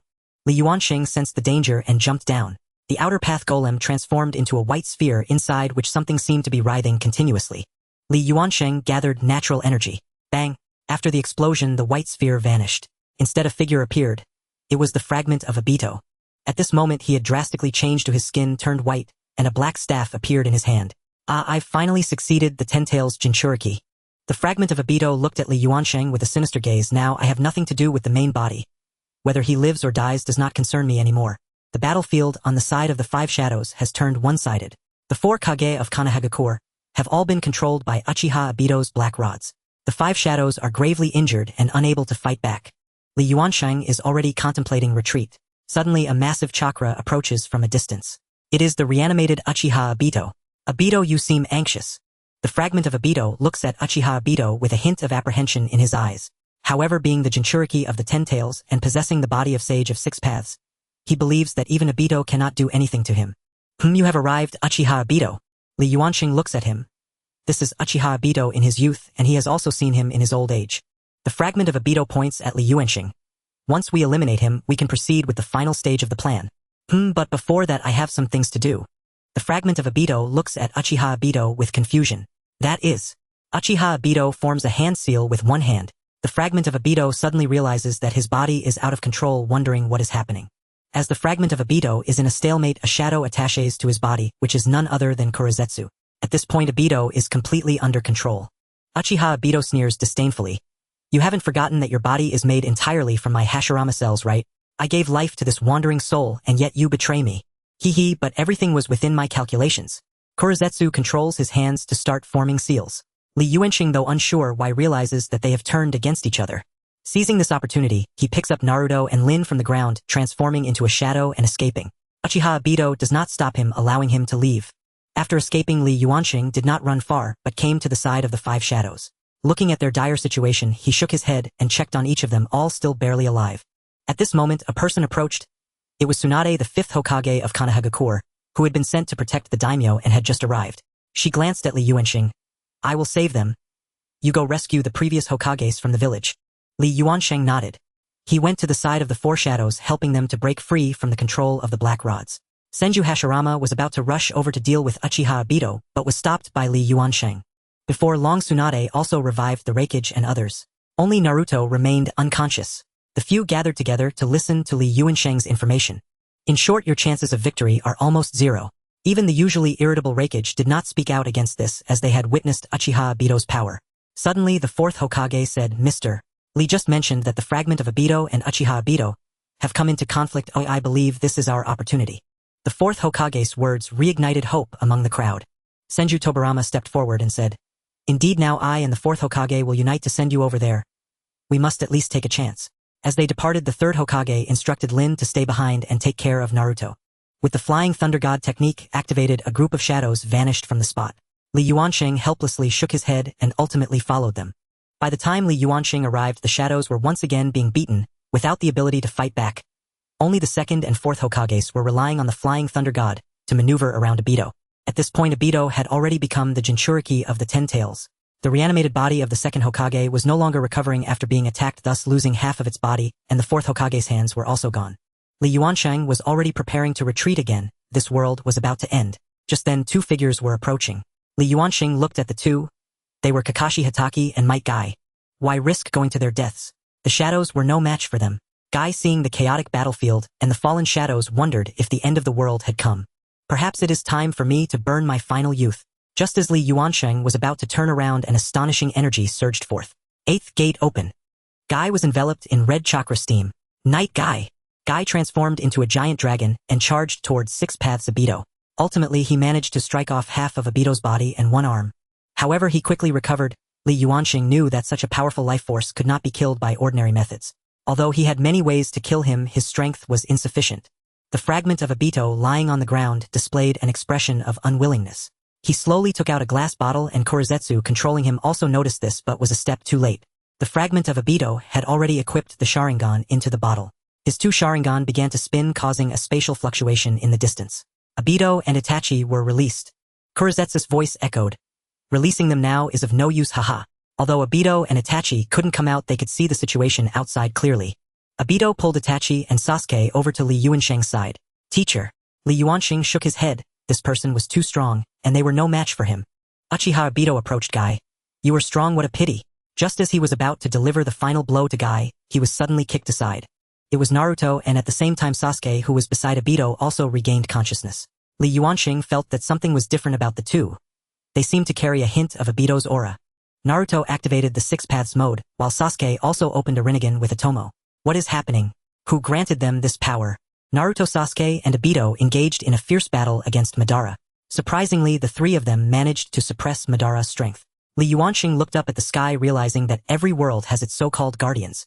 However, the situation quickly changed. Madara absorbed the god tree that he had summoned at some point. A crimson Sharingan emerged on his forehead. Sasuke, Naruto, and Obito were all knocked to the ground. At that moment, Li Yuansheng was suddenly connected by a force of spiritual energy. He was pulled into a mental space. An old man appeared. Who are you? Li Yuansheng asked in confusion. The old man replied straightforwardly. I am the Sage of Six Paths, and I can only manifest again through the arm of Madara. Li Yuansheng recalled the arm that had been kicked off by Guy.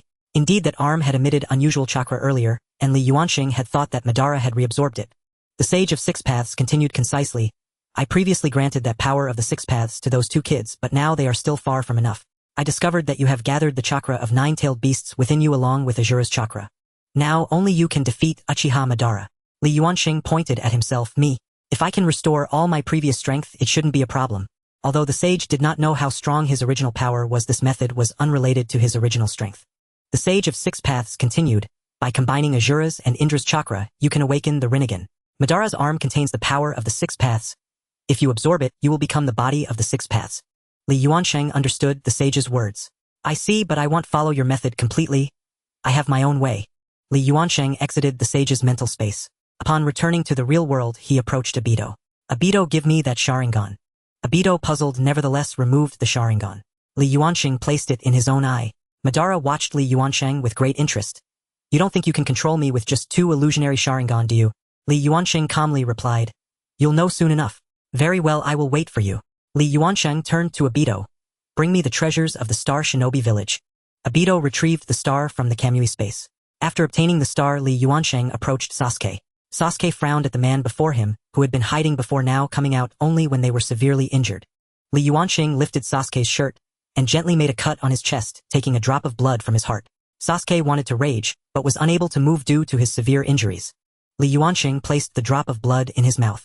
Slowly closing his eyes, when he opened them again, his Sharingan had transformed into the Rinnegan's pattern. Madara was astonished. How could he awaken the Rinnegan? Li Yuansheng began to absorb the energy from the star he held. Madara sensed something was wrong. That was part of the Ten-Tail's body. A tomo slowly appeared on Li Yuansheng's chest. A staff appeared in his hand with 6 truth-seeking orbs floating behind him. How is this possible?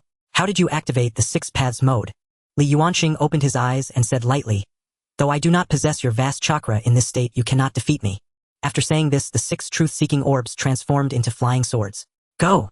The 6 flying swords shot towards Madara, instantly striking down his Rinnegan. Madara tried to defend with the staff in his hand, but the flying swords quickly cut it into several segments. Before he could activate the truth-seeking orbs behind him, 4 flying swords pierced his limbs, pinning him to the ground. The last 2 flying swords stabbed into his abdomen and 1 into the Sharingan on his forehead. Madara could no longer move. How is this possible? How could this happen? Li Yuansheng floated over, placing his hand on Madara's face, muttering an incantation. He grasped Madara's soul with his hand, crushing it until it vanished. Everyone present watched the instantaneous change. Madara was dead, as if it were a dream. Li Yuansheng floated back into the air, distributing his chakra to the injured and their wounds immediately healed. This is the yang power of the six paths. Suddenly Li Yuansheng's gaze sharpened, and he swung the staff in his hand, embedding it beside Madara's corpse. A black shadow was struck. Li Yuansheng approached it. Kagaya, did you really think the seal in your mind could stop me? Your time is up. After doing all this, Li Yuansheng turned to Obito's split soul.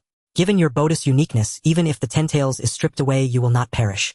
So now you must choose, will you cease to exist or remain with Obito to survive? The split soul of Obito struggled a bit. I am willing to follow my original body. Li Yuansheng beckoned to Obito. Obito walked over, looking at the split soul, realizing it was this fellow who had been causing trouble all along. Li Yuansheng said, "This is what I mean by an external incarnation. You will place a seal on him, and he will be of great use in the future." Obito approached the split soul, imprinting his spiritual mark on it, and collecting a trace of his original soul. After doing this, Obito took out a mask and handed it to him. "From now on you will be called Uchiha Shadow, and you will exist as a shadow by my side." The shadow put on the mask, stood up, and walked behind Obito. Li Yuansheng looked at Obito, saying, "I am leaving. With the power of the six paths, I can surely shatter the void."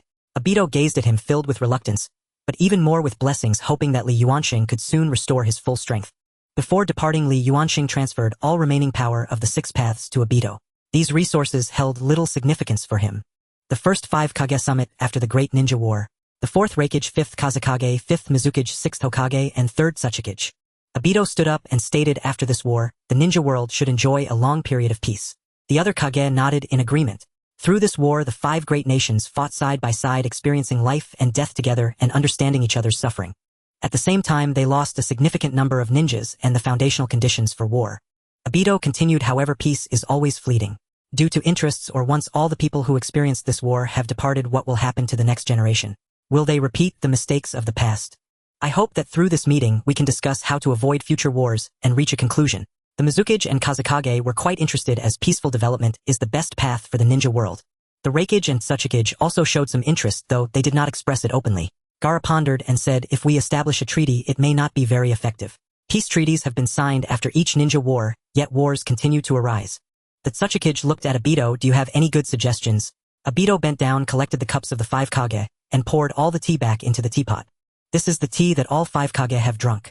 Obito then poured the tea from the teapot into the 5 cups and afterwards took his own cup and drank it. Kuratsuchi made a face of disgust. Hey, that's the one I drank.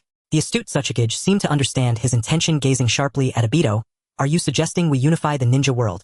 Upon hearing this, the Raikage, Gaara, and Kuratsuchi all looked at Obito. Obito solemnly nodded. That is roughly the idea, but it may differ slightly from what the Tsuchikage envisions. The Raikage stroked his chin. Please elaborate on your specific thoughts. Obito sat down and organized his thoughts. Firstly, the 5 great nations along with all the small nations should establish a United Nations. The United Nations will elect 12 elder positions to decide and manage all major events in the ninja world. Each of the 5 great nations will appoint 2 elders, while the other small nations will collectively nominate 2 elders to ensure the representation of small nations. The elders will be replaced every 6 years to maintain their objectivity. The United Nations will establish a dedicated enforcement department to maintain stability in the ninja world with members promoted from the elite ninjas of both the 5 great nations and the small nations. Most importantly, the 5 great nations must contribute certain financial resources to the United Nations each year to address difficulties in various regions such as natural disasters and so on. What I have to say for now is this. As for other systems and details, it requires professionals from each country to discuss. Gaara's eyes lit up upon hearing this. Such a system would be beneficial for the Wind Country, and he immediately voted in favor. The Raikage and Tsuchikage did not express their opinions, stating that such a significant matter required further discussion at home. The Mizukage hesitated briefly, but ultimately decided to discuss it back home as well. After they left, Obito looked up at the sky, seeming to realize that they would have to discuss it again next time. 3 months had passed since the last 5 Kage summit, and Obito received good news. The Raikage, Tsuchikage, and Mizukage all agreed. Obito felt a flicker of excitement in his heart. The Tsuchikage suddenly poured cold water over his head. Hokage, you shouldn't celebrate too early. Some of those small nations have grown accustomed to the life of local tyrants and may not be willing to accept oversight. The Raikage snickered. Humph, who dares to disagree? The wrath of the 5 great nations is not something those small nations can withstand. Gaara took a sip of tea and advised Raikage, there's no need for such violence. It's best if we can solve this peacefully, or otherwise we will lose sight of our original intentions. After this meeting, the 5 great nations began to send envoys to the surrounding small nations. Although some force was used, they ultimately achieved their goals. The Ninja World United Nations was established. The forehead protectors would use the ninja symbol from the Great Ninja War as the emblem of the United Nations. The end. 10 years later. Uchiha Delivery Company. Obito sat in the office with his legs crossed. Suddenly the phone rang. Obito immediately put his legs down and picked up the phone. Hello. Is the delivery to the United Government from the land of Earth. Good. Obito made a victory gesture, finally some business after half a month. Since a certain company developed the lightning vehicle, his delivery business was on the verge of collapse with orders dwindling. Obito snapped his fingers. The office door was pushed open. A masked figure walked in. Go to the land of Earth and deliver this package to this address. He handed a note to Uchiha Ing. Ing revealed one eye that showed impatience but still took the note. Suddenly a child who looked somewhat like Obito ran in, about 6 or 7 years old. Upon seeing the child, Ying's eyes softened slightly. He ran into Obito's arms. Father, I want to go out to play with Uncle Ing. Obito affectionately rubbed the boy's head. Go ahead. The boy happily took Ying's hand and exited the room. Not long after they left, Lin, who was visibly pregnant, walked in. Obito, it's time for another checkup today, please accompany me soon. Obito walked over, carefully supporting Lin. Isn't Aunt Mayu here? Why did she let you come out alone? Lin lightly tapped him. Aunt Mayu isn't coming today, don't you remember? Obito scratched his head awkwardly as he realized he had already owed her 3 months' wages. The year before last, due to severe drought in several small countries near the land of ghosts, the funds from the United Government were insufficient. Although Obito was no longer an elder of the United Government, as one of its founders, he donated most of his wealth to set an example. In the past 2 years, the delivery business had been sluggish, and with Lin expecting their second child early this year, Obito began to face financial difficulties. Konoha Hospital. Obito helped Lin walk out. She was nearing her due date, and it was best for her to be hospitalized. As a former Hokage, his family didn't need to pay for medical expenses, which was a village benefit, but giving birth required significant costs. He recalled when Lin gave birth to Uchiha Gangtaru. Though he didn't remember the exact amount spent, it was certainly not small. After returning to the Uchiha clan grounds, he laid Lin down on the bed. Obito sat on a chair pondering how to make money. Using wood release to build houses, he couldn't match the exquisite work done by Yamato. Should he take on those cheap delivery orders? For instance, transporting building materials for construction companies. Obito picked up a newspaper published by the United Government from the table, hoping to find some way to earn money. The front page had bold headlines stating that Elder Hatake Kakashi of the United Government resigned from his position, and also stepped down from the role of the 7th Hokage. Naruto Uzumaki replaced the vacated Hokage and Elder positions in Konoha. Obito already knew this news. Kakashi probably grew tired of the mundane office life, and resigned after only 4 years. Flipping to the second page, he glanced over it. A few words caught his attention. The Desert Greening Project of the Land of Wind, funded jointly by Sunagakure and the United Government, currently recruiting water release ninjas. The United Government is established next to the Land of Rain. Obito used space manipulation to arrive here in an instant. He directly arrived at the project department of the United Government. The project manager stood up immediately upon seeing Obito. Lord Obito, what brings you here? Obito sat down in the chair at his desk. I heard you are planning the greening project for the Land of Wind. Yes, Lord Obito. Very well, I will take on this project. The project manager was overjoyed to hear that Obito would take on the project, knowing how powerful Obito's wood release was. That's wonderful. This will save the United Government a lot of funds. As soon as he finished speaking, Obito shot him a glare filled with killing intent. I'm not here to work for free. The project manager broke into a cold sweat. In the end, Obito secured the Desert Greening Project for 90 million Ryo. Daddy, where's Uncle Ing? I haven't seen him for a month. Obito ruffled Gangtaru's hair. Uncle Ing is busy with something. Gangtaru tugged at Obito's hand. Then you come train with me. That's not possible, your mother just gave birth to your sister, and I need to take care of them. Be good, well train together next time. Gangtaru tugged at his ears and walked out. Gang Tairang and the Shadow were practicing together in the woods. The Shadow occasionally spoke to him. Finally, Gang Tairang was exhausted and had no strength left. The two of them lay under a tree. Gang Tairang tilted his head to look at the Shadow. Hey Uncle Ing, why do you always wear a mask? I really want to see what you look like without it. The Shadow remained silent. Gang Tairang reached out to take off his mask. The Shadow grabbed his hand. It's better if you don't see. Why not? The Shadow shook his head. Alright then, tell me about your past stories. I want to know what kind of person you were, Uncle Ing. I bet you were a great hero. The Shadow was silent. Gang Tairang seemed to sense something was off with him. Alright, if you don't want to talk, I'll head to school first. The Shadow watched as Gang Tairang walked away. I just want to protect you now. Gang Tairang glanced at the fallen Shadow, realizing that he had noticed some abnormalities long ago. Uncle Ing seemed very afraid of his father. Whatever his father said, Uncle Ing would obey. He had asked his father and mother, but they said nothing. At the ninja school, Gang Tairang rested his head on the table. Hey Gang Tairang, why do you look so listless? Boruto, congratulations, your dad has become the Hokage. Haha, that's true, but your dad is not bad either, he was once a Hokage himself. Gang Tairang suddenly asked Boruto. Hey Boruto, what do you think of my family's Uncle Ing? Uchiha Ing. Well, it seems like he always wears a mask looking quite mysterious. As for the rest, I don't know. Naruto then looked at Gang Tairang curiously. Isn't he part of your family? Why are you asking me? Gang Tairang sighed. Sigh, actually, I don't know much about him, not even what he looks like. Ha! Naruto suddenly thought of a clever idea. Hey Gang Tairang, do you want to learn more about your Uncle Ing? Gang Tairang sat up. What do you mean? Naruto smiled mysteriously, follow me. Looking at the two people at the entrance of the archives, Gang Tairang wanted to back away, but was pulled by Boruto. Hey, don't you want to know Uncle Ying's secret? Gang Tairang thought for a moment and stopped his departing steps. His eyes turned crimson and the double Tomo Sharingan activated. The two Konoha ninjas guarding the door fainted at the moment they saw his eyes. Boruto pulled Gang Tairang into the archives. The archives of Konoha were simply too vast. The two began to search separately. Gang Tairang looked at the rows of files. He found the Uchiha files. Oh, Uchiha Itachi's file. He had heard about this person from his father. It was said that he was now in the Enforcement Dark Division of the United Government. He opened Itachi's file and began to browse. After a long time, he finally closed the file. I never expected that Uchiha was once the top clan of Konoha, but because the authorities were dissatisfied with Uchiha's power, it led to the Uchiha massacre. The village's mistakes and the rebellion of the clan were ultimately borne by Uchiha Itachi, a man who bears all the darkness. He searched again among the Uchiha files, but in the end he could not find the file of Uchiha Ing. Hey Gang Tairang, I found it. Gang Tairang ran over. Boruto pointed at the filing cabinet. Gang Tairang focused his eyes on it. Ninja defectors. Why is Uncle Ying's file in the section for defectors? In his memory, Uncle Ing had always protected him. Aside from his parents, he had spent the most time with Uncle Ing. How could he be a defected ninja? Gang Tairang reached out to take it. Suddenly an alarm rang out. A large number of ninjas poured in. The two were caught on the spot. Clanked into prison.